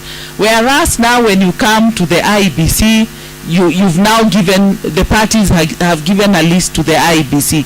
These are our candidates who are due to contest elections. So IEBC's role is to check if they are eligible to contest. Do they meet the requirements of the Constitution under Article 99 to contest? Then that is when now IEBC comes in and then resolves those disputes, and if they are not satisfied, they go to the court. And if they are at the High Court, and if they are not satisfied, they still have a right of appeal to the Court of Appeal on matters of law only, because Court of Appeal, you don't go discussing facts of a case, you go on appeal on matters of law. So that is the difference. I answer that together with what Tabu has asked. I think we are still trying to find footing. PPDT is trying to find its footing, but its footing is well grounded in the law. They must unpackage what their jurisdiction is under Section 40 of the Political Parties Act. Once they understand that, then they discharge their mandate and they leave the rest to the IEBC. Remember, there was a problem that IEBC, being an arbiter in the process, should not be embroiled again in the affairs of parties, where now, when it comes to them now looking at eligibility of candidates to contest, they will have already been involved at another level in terms of what they are doing within their parties. This is why Article 91 of the Constitution must be your daily anthem within the parties, so that you comply and ensure that you are nurturing democratic practices, including those ones which you must comply when you are picking candidates for election. I think that should be a bit clearer than before. Thank you. Thank you, Commissioner. Mr. Lai. So, in response to the question in terms of support to political parties, so basically, IFES under this electoral cycle operates as a consortium, okay? So IFES is the lead partner, and then we have our constituent members. We have the NDI, National Democratic Institute. Dennis was here today earlier, okay? So he's a member of the consortium. We also have ELOG. ELOG is a member of the consortium. They oversee domestic observation. And we also have South Consulting. So what they do is they do this political and economic survey analysis, okay? So this is the consortium. So within the consortium, so basically for IFES, we provide technical assistance to the IDC, to the the JCE, that is the Judicial Committee on Election, and PPDT. We also have some work with ORPP and whatnot. So we move on the technical side to the duty bearer. Then you have NDI that has a program that supports political party. So I'm sure you've had engagement with NDI before. NDI has been busy with political parties. They've done work with Kennedys and aspirant. So this is the division. Then you have ELOG, who oversees domestic observation, and then South Consultant, who does all these analysis for us to help inform us. So this is how we operate. All right. So to your second question in terms of the challenges now with agents and what is the possibility of creating a pool. So basically we have two categories. You have those who the IBC recruit and work for them. So I'm aware that the IBC have a pool. So, giving the different cycles of elections. So they have this database where every time they are conducting election, whether it's by-election or general election, they pool, start from there. Because one of the benefit of it is that these people already have previous training. They already have previous experience, which brings a lot of benefit to the process. So maybe there is something I think political parties too need to do.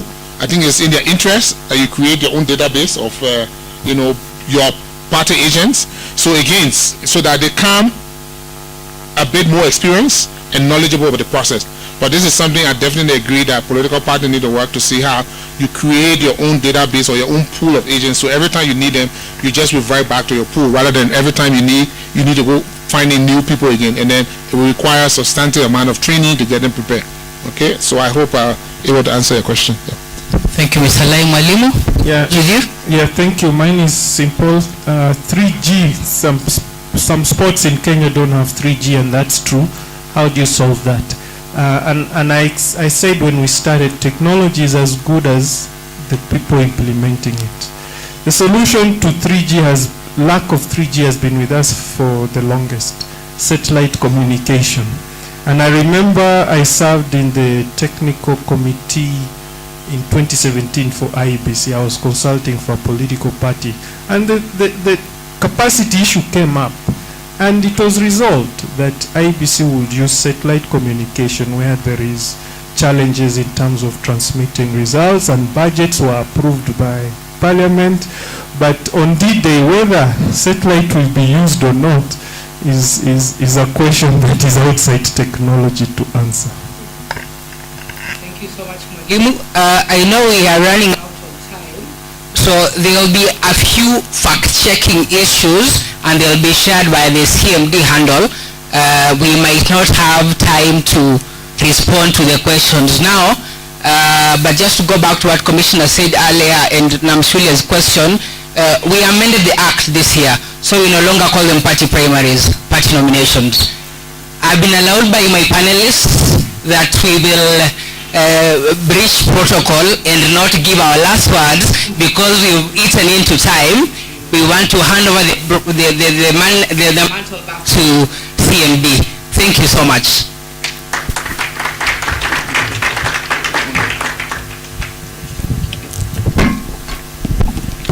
Right, thank you very much. Let's have a very brief break.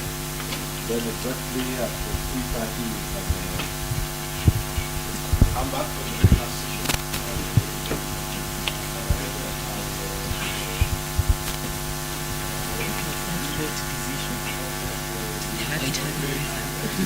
No, we amended in the Act. We don't have a party primaries.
right, please take your coffee, tea, get seated.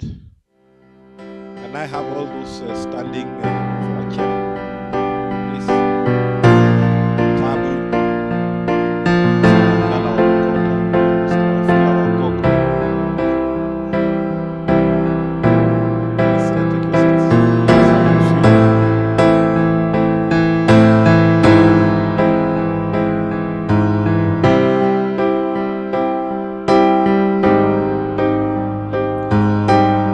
now put in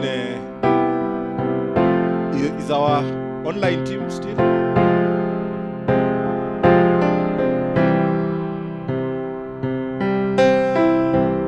Want to be sure we are on the same page. We are sorry, guys. We go for tea breaks, lunch breaks. I hope you are having virtual ones. Yeah? I hope you guys online are enjoying virtual tea breaks, lunches. All right, let me hand over to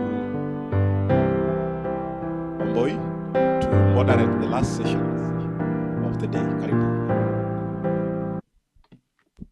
Thank you, Franklin. Are we fully present? It's the last hour of the day. I know how exhausting that can be. But we have a very vibrant team, very distinguished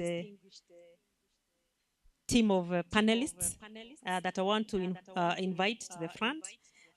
We have Ann Okutoi, who is the Director of Election Monitoring and Reporting at the Kenya National Commission on Human Rights, my distinguished organization. I was a commissioner there for 8 years, so I love to hear and to see people from the commission. We have Mildred Nzao, representing the UN Women, a young person, brings perspectives that we've been waiting for all day. Karibu. Then we have Willis Onyango, who is the Executive Director of the Youth Cafe.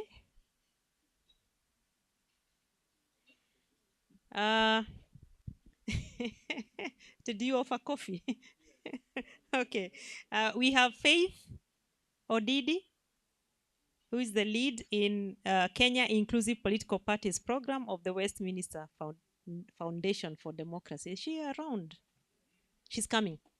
Okay, great. These are our distinguished panelists that will be talking to us about elections observation from a human rights and inclusive or inclusion perspective. And before we start, I just want to make a few comments about inclusion that were interesting looking at this morning. And this is not a statement about the Kofi Annan Foundation or CMD, where I also sit in the steering committee, but just an observation about the challenges of inclusion. If you looked at the first panel, how did it look to you? Did anybody notice? It was all men. Okay? So that was interesting in a place where we are coming to discuss observation of elections from an inclusion and human rights perspective. If you went to the second panel, how was it also? It was 3 men and 1 lady. Okay? And the moderator was also a man. So it was 4 against 1. Then you went to the third panel, which is now my panel, that I'm very proud of. What do you notice? 1 man. You see, because it's about inclusion, it's about, I suppose, I don't know, the softer issues of human rights. Then you have us here as women, the moderator, the 2 ladies, and now the man becomes more marginalized. I don't know. Sometimes these things happen. They are difficult. And therefore, matters of inclusion and human rights call for very, very deliberate attention. You just can't wish them to happen, and they happen. So this is a panel that is, I think, very deliberately chosen. So I'm very happy to see that it was very deliberate. Because matters of inclusion, when you pick them, what happens is that if the institutions, for example, that were here in the morning, if the CEOs of those institutions, because it was head of those organizations that came, if unfortunately they only belong to a particular gender, there's nothing you can do about it. Okay? So I do not know the thinking that must go behind issues relating to inclusion and human rights. And when we talk about inclusion and human rights, and this is what the panel is going to talk about, issues relating to human rights are about the power and powerlessness, are about people who are in the margins and people who are at the center, who we must bring together. So when we look at this discussion around observation from that perspective, hopefully we'll be hearing how these institutions, in terms of how they framed their tools to observe elections, how they paid attention to those who were possibly most likely going to be marginalized by the existing processes and systems, and to empower them so that they could participate. So that's what we want to hear. Here, that this observation paid attention to Article 38 of the Constitution, those political rights, and the factors that bring about inclusion. People being able to make free choice, in elections, people being able to join parties of their choice, the right to free and fair elections. What are those processes that you're monitoring to enable us to do that? Were there restrictions that you could easily, you were able to observe that were unreasonable and marginalized those groups that we are talking about further away? And did these people, the special interest groups, were they able to, for example, stand to be elected and to be voted for and to vote? So if we keep that in perspective, we'll be able to answer the few questions that I will pose to this panel. That's what I'll do. I'll pose some questions to them, and they'll respond, and that's how we will, I suppose, then pick out questions from the floor that you will engage with. So my first question, and this will be answered by all the panelists, is this.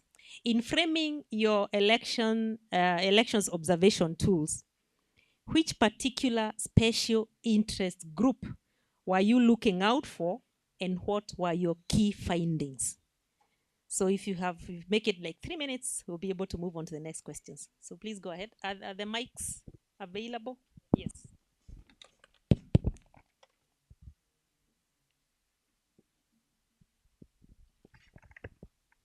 Thank you, Madam Commissioner. She was my commissioner for quite some time, so it's good to link up with you.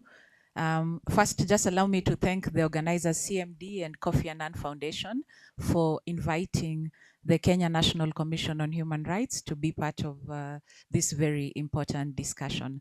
So as had been mentioned, my name is Ann Okutoi, and I'm the Director in charge of Research, Advocacy and Outreach, and I also led the election monitoring project at the Commission. So maybe just briefly before I answer your question, for those who may not know, the Commission we are a constitutional commission with the broad mandate of promoting and protecting human rights in Kenya. And we are always asked, why are you in this space of election? And we are in this space of election because election is a political right. It is, as has been mentioned under Article 38, the right to vote and the right to be voted for. So anything that affects your ability as a candidate, as a party, to stand up for election, or anything that affects you as a voter to cast your vote is of concern to us. And so we've been concerning ourselves with monitoring elections. We started doing this back in 2005 during the then referendum. Then we were there to monitor the 2007-8. You remember the post-election violence. We monitored the referendum that led to the promulgation of the 2010 Constitution. Then we monitored the first election under the 2010 constitutional dispensation in 2013. We monitored the 2017 election, and now we have just finished monitoring the 2022 election. And with us, we have published 2 reports. with regards to this particular election, and I'll speak a little bit about them. But just to go back to your question, Commissioner, is that for us, the right to vote and be voted for is especially of concern to us when you talk about special interest groups. And by special interest groups, it's well defined in the Constitution. We are talking about women, children, persons with disability, people from marginalized communities and groups, the youth, amongst others, and anybody who, in our opinion, has faced such systemic marginalization that they have been left behind. And those are the people that we concern ourselves with, so that we can bring them to par. We can try to address the systemic discrimination so that they are able to effectively and meaningfully participate in the elections. So we document the issues that face them. We structure our tools, our monitoring tools. We deploy, monitors like this past election. We deployed 150 long-term observers and 123 short-term observers in hotspots, so that we can be able to ensure that these special interest groups are well, their rights are promoted and protected during the whole entire election. Thank you very much, Anne. That helps because as a national human rights institution, they would have to look at that whole gamut of human rights. So if our colleagues are more specialized in terms of looking at youth and women, we would expect that the National Human Rights Institution would then talk to other marginalized groups or special groups and the groups that are usually marginalized contextually. So we will come back to you later. Go ahead there. Thank you, Wambui. I think for us as UN Women, it's looking at the whole inclusion lens. So I know the word denotes women, but we also look at the participation of other special interest groups, such as youth and also persons with disability. This past election, we've been working closely with the National Gender and Equality Commission to monitor the election. This is not the first time it happened. And in this particular context, we were focusing on looking at youth, women, and persons with disability and their participation, not just as candidates, but also as voters and also election officials. And I think this full spectrum is really important because it brings out what is the nature of their participation. Is it meaningful or is it not? And I think as part of the findings that we found is that when you're looking at pre-election and registration, the numbers were quite telling of the economic situation in the country and the apathy that was really there. And one of the findings that we found was that we saw that a lot of young people were not interested in getting out to vote. In fact, they were looking for monetary compensation, either from political parties or from civic educators, so that they can go and actually register to vote. Women, on the other hand, young women were even worse. In fact, there was a dip significantly when it comes to young women's registration. And even their participation beyond that is that they're really disillusioned in terms of why should I actually participate? So when you pick a male youth and a young woman and ask them the same question, the likelihood of 1 out of 10 young women saying that I'm going to actually register and vote is very, very unlikely. And I think that's something that we need to pay particular focus to when it comes to planning for future elections. The other thing that we noted is that apart from the registration numbers being low, even the participation in the elections, you'll see that, for example, when it comes to getting out the vote, a lot of the queues were full of women. I don't know if you noticed that. Women and elderly people actually did come out to vote, much, much more than young people. And I think these are interesting trends that we need to look into, and because they, from what we perceive, participation being, and the number, we saw that IBC gave us a disaggregation well in advance of the register. For instance, telling us that this percentage of the register is women, where we found that at least it was almost 50-50. It's not too badly off. But for the first time in history, we also saw a dip in the registration numbers of young people by 17%. And that's really significant. It means that there's a lot of work to be done moving forward. The other thing that we noted when it comes to election officials, and this was really, really a good, I think, for the first time, that you could see in a lot of the polling stations observed, you would see almost 50-50, if not more women in some stations than others. And I think that was intentional by IEBC and really significant in terms of enhancing the participation of women as election officials. When it comes to persons with disability, I think we need to commend the IEBC because this is the first time we observed them trying to register the nature of disability in the register. Now, this is significant because if you don't know what disabilities you're planning for, then that also hinders their participation of persons with disability. And that's critical because, you know, for instance, we want people to exercise their free right to vote, but also assisted voting also comes with some, let me call them some challenges. Sometimes you find that your vote is not secret in many times, and I think that came out in some of the observations of the monitors that the people who are assisted to vote, their vote was not very secret. Either you would have the agents knowing exactly who this person is going to vote for, which can also be dangerous for them depending on where you are, but also trying to understand how can we enhance the independence of persons with disability to participate freely and fairly, and just like any other voter can exercise their right to vote. When it comes to election officials, I think we did see a small percentage increase. I think for the registration period, it was about 5% of those observed were persons with disability. And I think this is something that we need to be more intentional about. How do we expand that space for people with disability to be able to participate in the elections effectively? I think I'm going to stop there because I know this is a discussion. We're going to continue engaging more in the contextual issues. Thank you. Thank you very much, Mildred, for you hear the very deliberate and intentional things that were done to reveal the kinds of issues that she's raising. Let me take this opportunity to first welcome our other panelist, Faith Odidi, who is the lead in Kenya Inclusive Political Parties Program of the Westminster Foundation. Welcome, Faith. Yeah, not a problem. Thank you so much, Wambui, for that question on inclusivity. I represent the Youth Cafe, which is CA's leading convening of professionals harnessing youth advocacy, research, and policy for socio-political impact.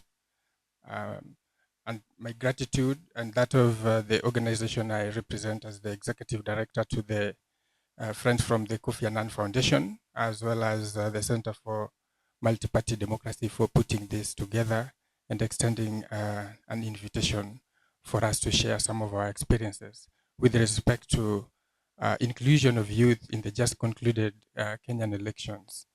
So under our pillar on governance, which is one of our 8 pillars, we started a body of work from November of last year to work with young people to provide a platform worthy of their inclusion in the processes that were to come before them in the following year. So we we worked with the young leaders drawn from political parties, the major 15 ones, and the nomination was such that there were gender balance, young people living with disability, to be part of a program that was aimed at amplifying their voices. And part of that was through robust countrywide consultations that ended up with the birth of a manifesto for youth for Kenya, which we did jointly with the International Republican Institute through the support of the US State Department. Our experience was, because we worked with the young leaders, and some of them were really politically active in the sense of contesting for elections through their various parties. Actually, I see Collins was really part of the process as well, so a big shout out. But the platform provided an opportunity to consult young people in their broad spectrum in the nation, and held consultations in all the 8 regions, representing 47 counties in Kenya. And in the consultations, we didn't necessarily make it a Nairobi or a capital city-based consultation, so we went to regions to consult and ensured that in the forums, the various diversity of youth and sectors and experiences were represented. And they came up with a lot of issues that affect them, challenges. But most importantly, they are preferred solutions to the very challenges. Because what we saw was young people are willing to, have some of their solutions see light of day, whether through policy or through individual efforts or enterprise. And we all these, all these data and consultative, dialogue recommendations into 3 broad pillars: social sector, the economic sector, and the political sectors, such that we do not only have, young people who are economically aligned taking part, but also those socially and politically. And the issues that came up were around youth employment, for example. And when you talk of inclusivity, the youth demographic is also very broad, from 18 to 35, which is the definition, operational definition, that is, of the statutes. So you find that the needs and aspirations of an 18-year-old youth is vastly different from that of a 35-year-old youth. And when it comes to, for example, their political participation through political party primaries, because we also observed those, and you can ask Collins, who is a testament, because out of the cohort of 40 politically active group, by November of last year, 80% of them were contesting for elections. By May, so the graph it was reducing curve.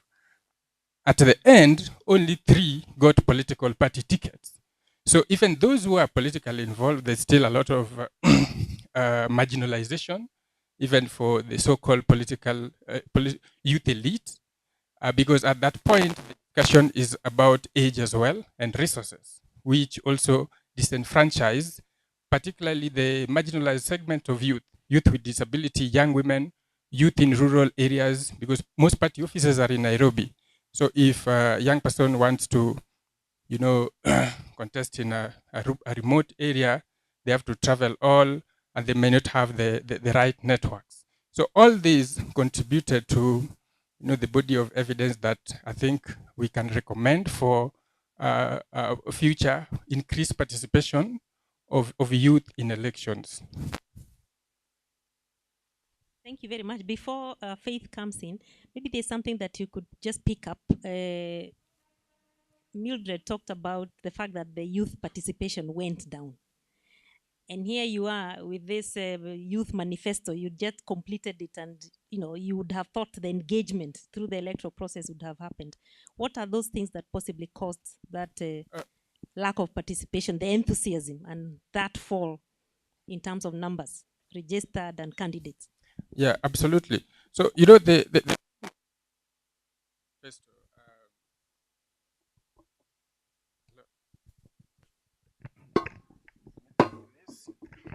So the theme of the Kenya Youth Manifesto was a quest for for a better future, under the motto of agenda ni yetu. So all youth, wanted to be the agenda to be centered around them. That is the first thing. But when you look at the framework for existence for youth to participate, like to exercise the power of franchise, they are not speaking to the youth, particularly the age ranges of between 18 to 24, for example. These are mostly in schools and colleges, and they are vastly mobile. If they are not settled in terms of employment, so they are moving. So if you had interventions that can provide space through like holidays for youth in colleges and tertiary institutions or schools, to breaks to register that, and also facilitating those, because participation is not also cheap, it is expensive. Most of the youth worry so much about their economic future and the socioeconomic future more than they worry about politics. If you ask them, they want jobs. So if there's no clear correlation between them casting their vote and then getting a job the next day, then there is no, you see a huge sense of voter apathy. Plus, of course, the IBC created these coordinating committees, but with no, for example, clear facilitation of particularly youth to register as voters. So if you registered 200, like 20,000 youth out of a population that is 75% youth in a campaign, is that success? It is up to the institutions mandated with the with the outreach. For example, communication is a key thing. You see, the websites were rarely updated, and when they were updated, not in format that would appeal to youth. If you organized an Instagram live session where a commissioner talks, that would make vast difference compared to issuing a huge newspaper coverage around or advertisement for, let's say, voter registration. So I think communication, technology, I think can, even the commission's approach to partnership should also extend towards including IT companies and these new media and innovative kind of IT-related partnerships. Thank you very much. I just want to add one more thing, and I think it's really critical. All the points that Willis has raised are very valid in terms of engaging with young people. But there's one thing that you need to ask a question about is there's a huge disconnect between young people and politics. Why? So here's this young person. I've just turned 18. I have to go and get my ID and register and get my ID. And then here's this person telling me register to vote. Why? Like, why do I even care about voting at that point? There's no prior education that has connected the dots for me that, by the way, the services that we receive is because of the leaders we elect. There's no understanding of that whatsoever. And this has to start from an early age, right? I can't expect someone to turn 18. Like the pressures that you have at 18 are either I need to get my education, I need to get a job after that, my parents are kicking me out of the house, I need to fend for myself. Like those are the things that are occupying my mind, right? But if I had connected the dots that, by the way, government only releases 200,000 jobs annually and there's 1 million young people being churned out into the workforce. Why? Why can't we create the jobs? Why? Why can't I look at the leaders that we elect, right? Why is the road from my village to the city so bad that my parents cannot bring produce and afford to, connecting those dots is really critical and very important. So we cannot just offload this 18-year-old and be like, okay, now you're a grown-up, go out there and, do your civic duty. What is civic duty? We need to instill that from a very early age. And it's very important. If we miss that connecting point, then we're going to lose these people who turn 18 and they don't register to vote. One of the interventions that I think one of the local CSOs did here was going to universities to get people to register to vote. Out of a room of 96 people, and they asked people, this is university, these are elite youth, so to speak, right? Asked a room of 96 people, how many of you have registered to vote? Out of that entire room, only 6 people had registered to vote. 6.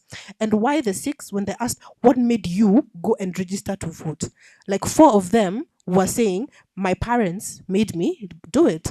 My parents told me if I apply for this whatever registration, I won't be denied help or something like that. So you can imagine they still don't get it. And then we expect them to do civic duty. Impossible. It's not going to happen.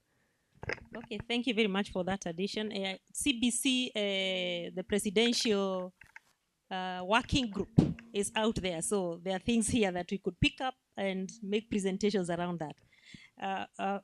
Faith, the question I posed is about in framing your election tools. You explained to us the group you're targeting and what your initial findings. Thank you. Thank you. And I'm sorry. I knew it was starting at 4. Okay, so for Westminster Foundation for Democracy, we were targeting political parties. And the reason was because political parties are vehicles that would lead to increased participation of persons with disability. We were targeting them directly, but also targeting organizations of persons with disability to bring in the advocacy element of issues of participation, understanding of disability, that interaction and engagement between political parties and persons with disability. So the reason why we were targeting political parties was to look at political parties internally and ensure that political parties have effective provisions in place that can respond to the needs of persons with disability in terms of participation in electoral processes. So we started all this by, of course, capacity strengthening of political parties just to understand disability, discussing the provisions of law that support issues of disability, ensuring that that policy, all that, what the Constitution says, what the Political Parties Act says, what the Elections Act says, what the Persons with Disability Act, and also the international laws are in line with how they perceive issues of inclusion of persons with disability. So we engage in terms of ensuring that they can be able to institutionalize disability within their own political party processes. For instance, having them review their documents to include provisions for persons with disability, ensuring that when they're making their nomination regulations, then persons with disability are considered, or when they are nominating, consider persons with disability. Also waiving those fees and costs that they charge for party primaries and all that. But again, one thing that was key is that political parties needed to have active, robust, and functional disability leagues. Because when a disability league is within the political party, then the disability agenda would always be discussed, be an issue within the political party.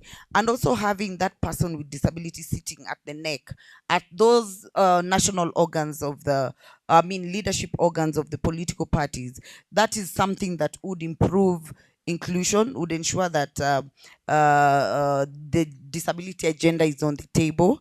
So we try to strengthen the parties to be able to have all these, have PWDs in the neck. We realize that all political parties, of course, have persons with disability in their neck because it is a requirement for registration, for compliance.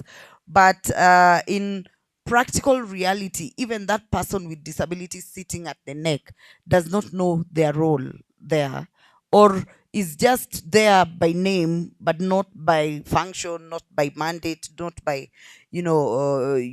ensuring the persons with disability inclusion and participation is improved within the political party. So that was our main focus, and we engaged with about 13 political parties formally and 3 others informally, because we did not sign any MOUs with them, but they engaged in the program.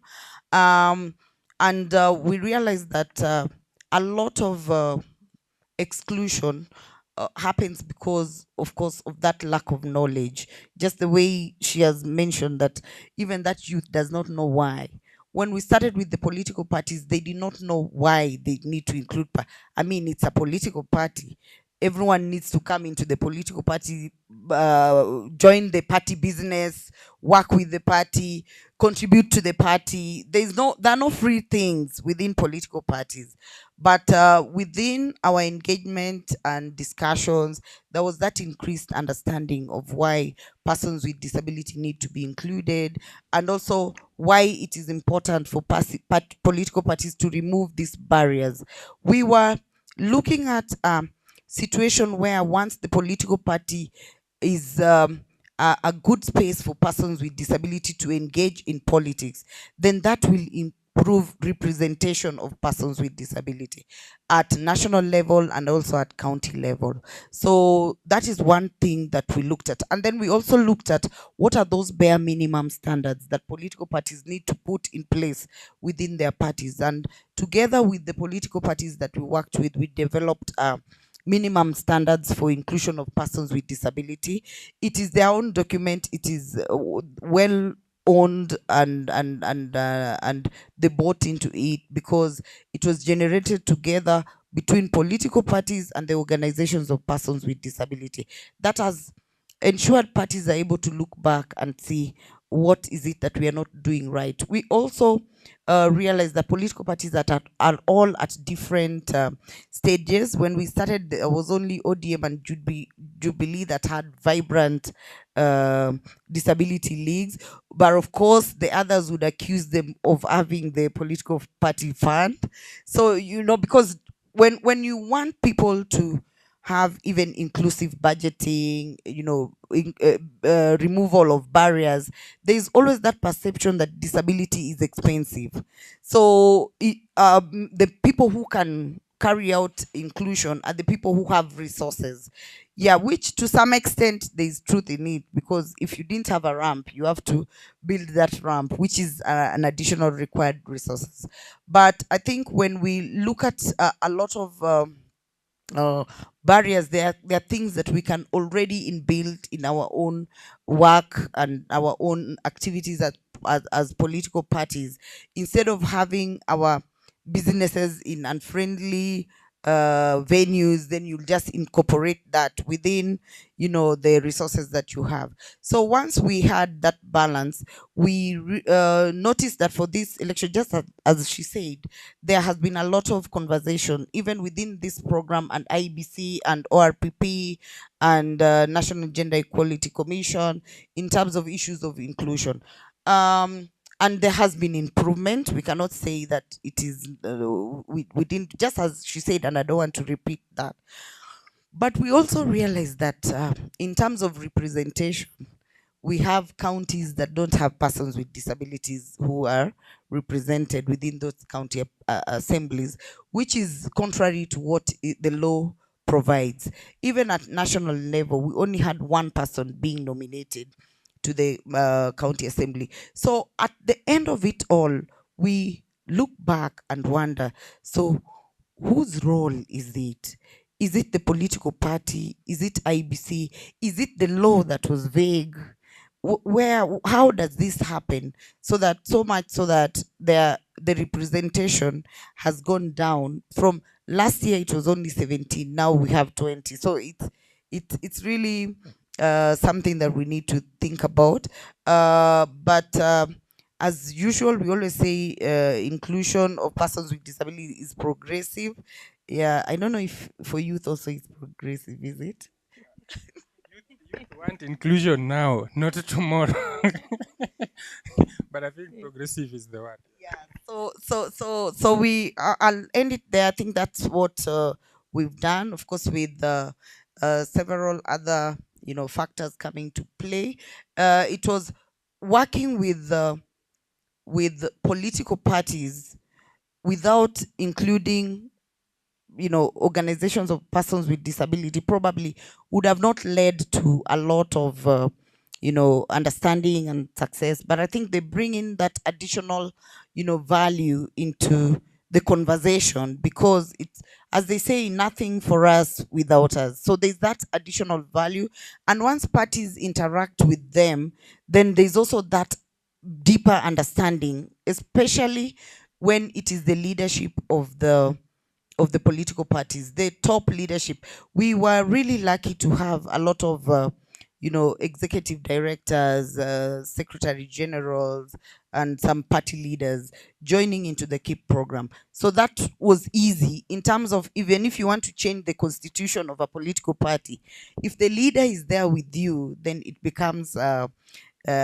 easier to be done than when you work with I know in the morning they said when you invite political parties, they send the person who does not make decisions. So it's hard for anything to happen in terms of issues of inclusion. So I think for me, my recommendations is political parties should really focus on their decision making organs, understanding the need for inclusion of SGIs, and then working together with IBC and all these other electoral actors, then it will be easy. We will not be talking about all these gaps year in and year out. Thank you.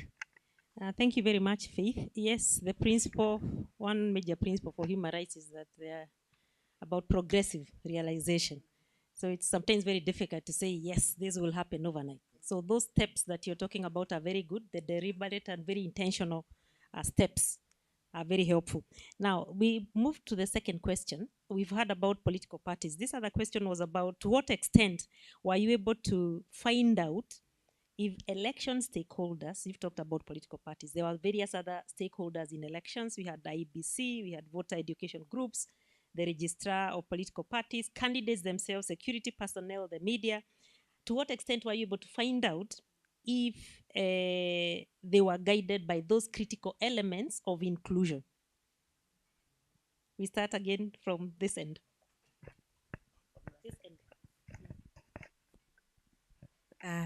Thank you. And to answer your question, allow me just to reiterate the importance of why the Commission documents. We document to deter violations. To deter violations, we give recommendations and we follow up on the implementation.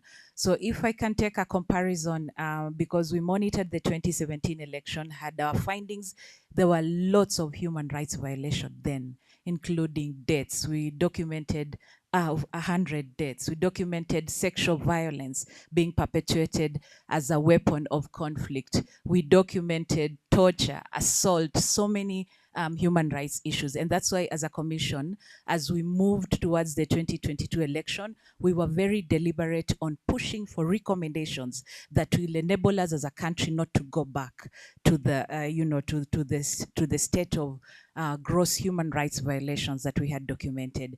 And using our recommendations from our 2017 reports, we were able to work with key stakeholders. We worked very closely with the police in terms of just seeing how we can have a human rights-based approach to policing. When you talk about public order management, when you talk about demonstrations, how do you police in a way that respects human rights? When you talk about the judiciary, how do you hasten access to justice, for the vulnerable groups? When you talk about the, the Office of the Director of Public Prosecutions, how do you deliberately undertake investigations, prosecutions that will ensure convictions for human rights issues when you talked about IBC?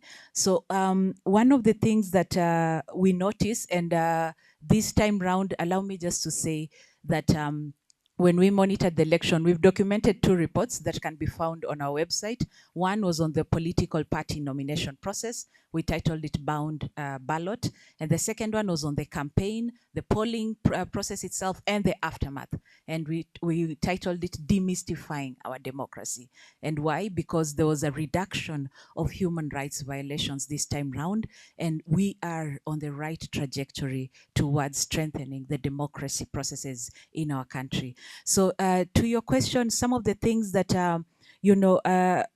some of the observations of the Commission in terms of the election stakeholders upholding the principles of inclusion, I'll just quickly mention 4 of them. Number 1, allow me to start with IBC. And IBC, again, is a stakeholder that we've worked very closely with. And I'll just mention one. The IBC gave what we can call a very landmark directive in terms of inclusion of special interest groups through the nomination process, where you remember the IBC stated that they will not accept any list that is not in compliance with the inclusion principles, and parties have to demonstrate how they've incorporated women, youth, persons with disability. Unfortunately, the courts ruled otherwise and stated that it came too late in the day and cannot be realized in the election. And for us, this was a major, major blow, because if we had lived to that directive of the IBC, I believe we would have seen more women, more youth, more persons with disability on our ballot papers, and we would have given them the opportunity to stand up for election. So for me, that was, you know, a very big blow to something that would have addressed the inclusion issue. Allow me to mention the police. For us, we were very keen to work closely with the police because when human rights violations happen, who bears the brunt? It is mostly the women. It is the youth that will be, you know, will be caught in the mayhem of demonstrations, police brutality. The women and their children and older persons always bear the brunt. So we worked very closely with the police, and we were very happy that this time round they were very coordinated, and they developed manuals that would guide them in terms of, you know, how to police around election, you know, the electioneering period. And for particularly if you look at the manual that was developed by the police, there was a very intentional, you know, provision of how to prevent sexual violence during the election. And what did that translate to? We came down from 201 cases of sexual violence to very, very, very minimal. And for us as a commission, we see that as a positive step. I will also mention something about the ODPP and the judiciary, because as a commission, we've remained concerned by the lack of accountability for human rights violation. Because when things are not addressed, then it's a vicious cycle, and the perpetrators get more, you know, confident that I can get away with perpetrating human rights violations. So we worked very closely with the ODPP and the judiciary, and specifically for the ODPP, I'm happy to say that they came up with what you can call standing operating procedures on how to investigate and prosecute human rights violations that are, you know, perpetuated during the election. And this was one of the things, I think, first it deterred, but even the cases that we documented, we are working very closely to see how we can be able to get accountability. And of course, the judiciary had a very intentional training of judicial services, judicial officers, and prioritizing cases, for instance, of sexual violence in the context of election. So those are just some of you know, the observations that as a commission, we feel that the key electoral stakeholders were able to put in place, and that resulted to the reduction of human rights violations that we monitored as an commission. Thank you very much. And I hope our virtual participants are still following. Okay, great. Great, thank you so much. I think for me, I'll start where she started with the IBC. I don't want to repeat what she said, but the fact that we had a landmark decision or proclamation by the IBC on 2/3 was very important. And in as much as this was not actualized because of a court order, I think we're happy to report we had about 98% compliance by political parties on the 2/3. Now, the only people missing from that equation are the big two political alliances, and that goes to tell you that when we do operationalize this, we will see more women getting out and actually participating in party politics. Just to tie into that is also to compare that with the number of women who brought themselves out as candidates. We had a big increase, a 56% increase of the number of women candidates compared to the last election. And I think it's really critical in terms of really presenting an opportunity for women, for youth, for people with disability to participate effectively. Now, unfortunately, even as we had such a big spike, one of the things that were really part of the drawbacks were the political parties' implementation in their party primaries. Now, that I think was a big disappointment for all of the special interest groups, because the issue of negotiated democracy really disenfranchised the special interest group candidates from participating in the election and being on the ballot. Now, we already can see a direct correlation where if we increase the pool of candidates, we'll increase the pool of those elected. So we need to make all our efforts going towards increasing that pool and making sure that they have an equal and fair opportunity to participate. Remember, equality and equity is not about, you know, having a level playing field. It's trying to see who have we left out and what can we do to bring them on board.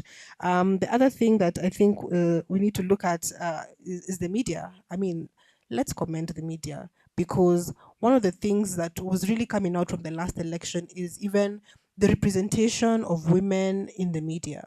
right? Women who are participating as candidates, the story will always be salacious, it'll be scandalous, it'll be negative because that's what sells papers, that's what brings eyeballs. But I think we've seen a distinct shift in this coverage of women in the media. I think from an ELOG report, they say that there was 49% coverage of women versus 51% coverage of men. And this is a huge improvement from the last election, even being brought out, not just in the media, but also being brought out in a positive light to speak to the issues that were taking them into those elective seats. The other thing she's touched on is on election security. I think there's been a great improvement in terms of the coordinating support between the national police, the IEBC, and the judiciary on implementing the recommendations that came out from previous reports on especially electoral sexual-based violence.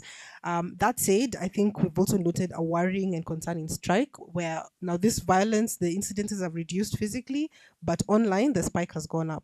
So all of the abuse, all of the harassment has moved into online spaces where we're feeling it's much more largely uncontrolled for now.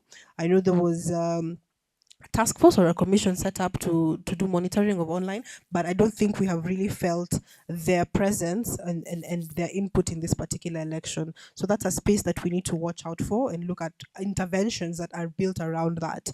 That said, I think there was also a bit of an improvement when it comes to misinformation and disinformation.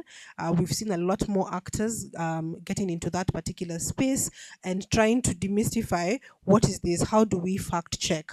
And having that online has really helped, in ensuring that people can be able to tell what's fact, what's fiction, what's propaganda. And I think that needs to be cascaded now also into community because how misinformation spreads within communities through word of mouth. How do we ensure that we empower local community monitors to also be able to fact check and share truthful information in those communities? Finally, I think an opportunity that we've spotted for increasing the participation of the special interest groups is around campaign financing. Now, I know that this was put on hold, it didn't go through parliament, but thankfully for us, the court has ruled that we don't need parliament to implement campaign financing. Now, this is important because when we implement campaign financing, we remove the restriction of resources when it comes to participating in politics. I recall a conversation where some candidates who were vying for member of parliament were casually talking about, oh, I've put aside 60 million, 100 million, I think my opponent has more. And we had a woman candidate on that table, and she was just confiding later and saying, I had nothing to add to that conversation because the money that I have for this campaign cannot even forget about the 60 million that people are putting aside to burn for the campaign. I cannot even, I'm struggling even to raise that 1 million, 2 million to put my campaign out there. So I think this will be really critical in regulating, especially, electoral offenses like bribery that happen very close to the election. I think I was in Homa Bay the other day, and there's a lady who lost her seat by 100 votes because of last-minute election bribery. Now, that's very painful if you've ever run a political campaign or been part of one. So I think those are some of the opportunities that we can actually tap into expanding the space for women and youth and persons with disability. Thank you. Thank you very much.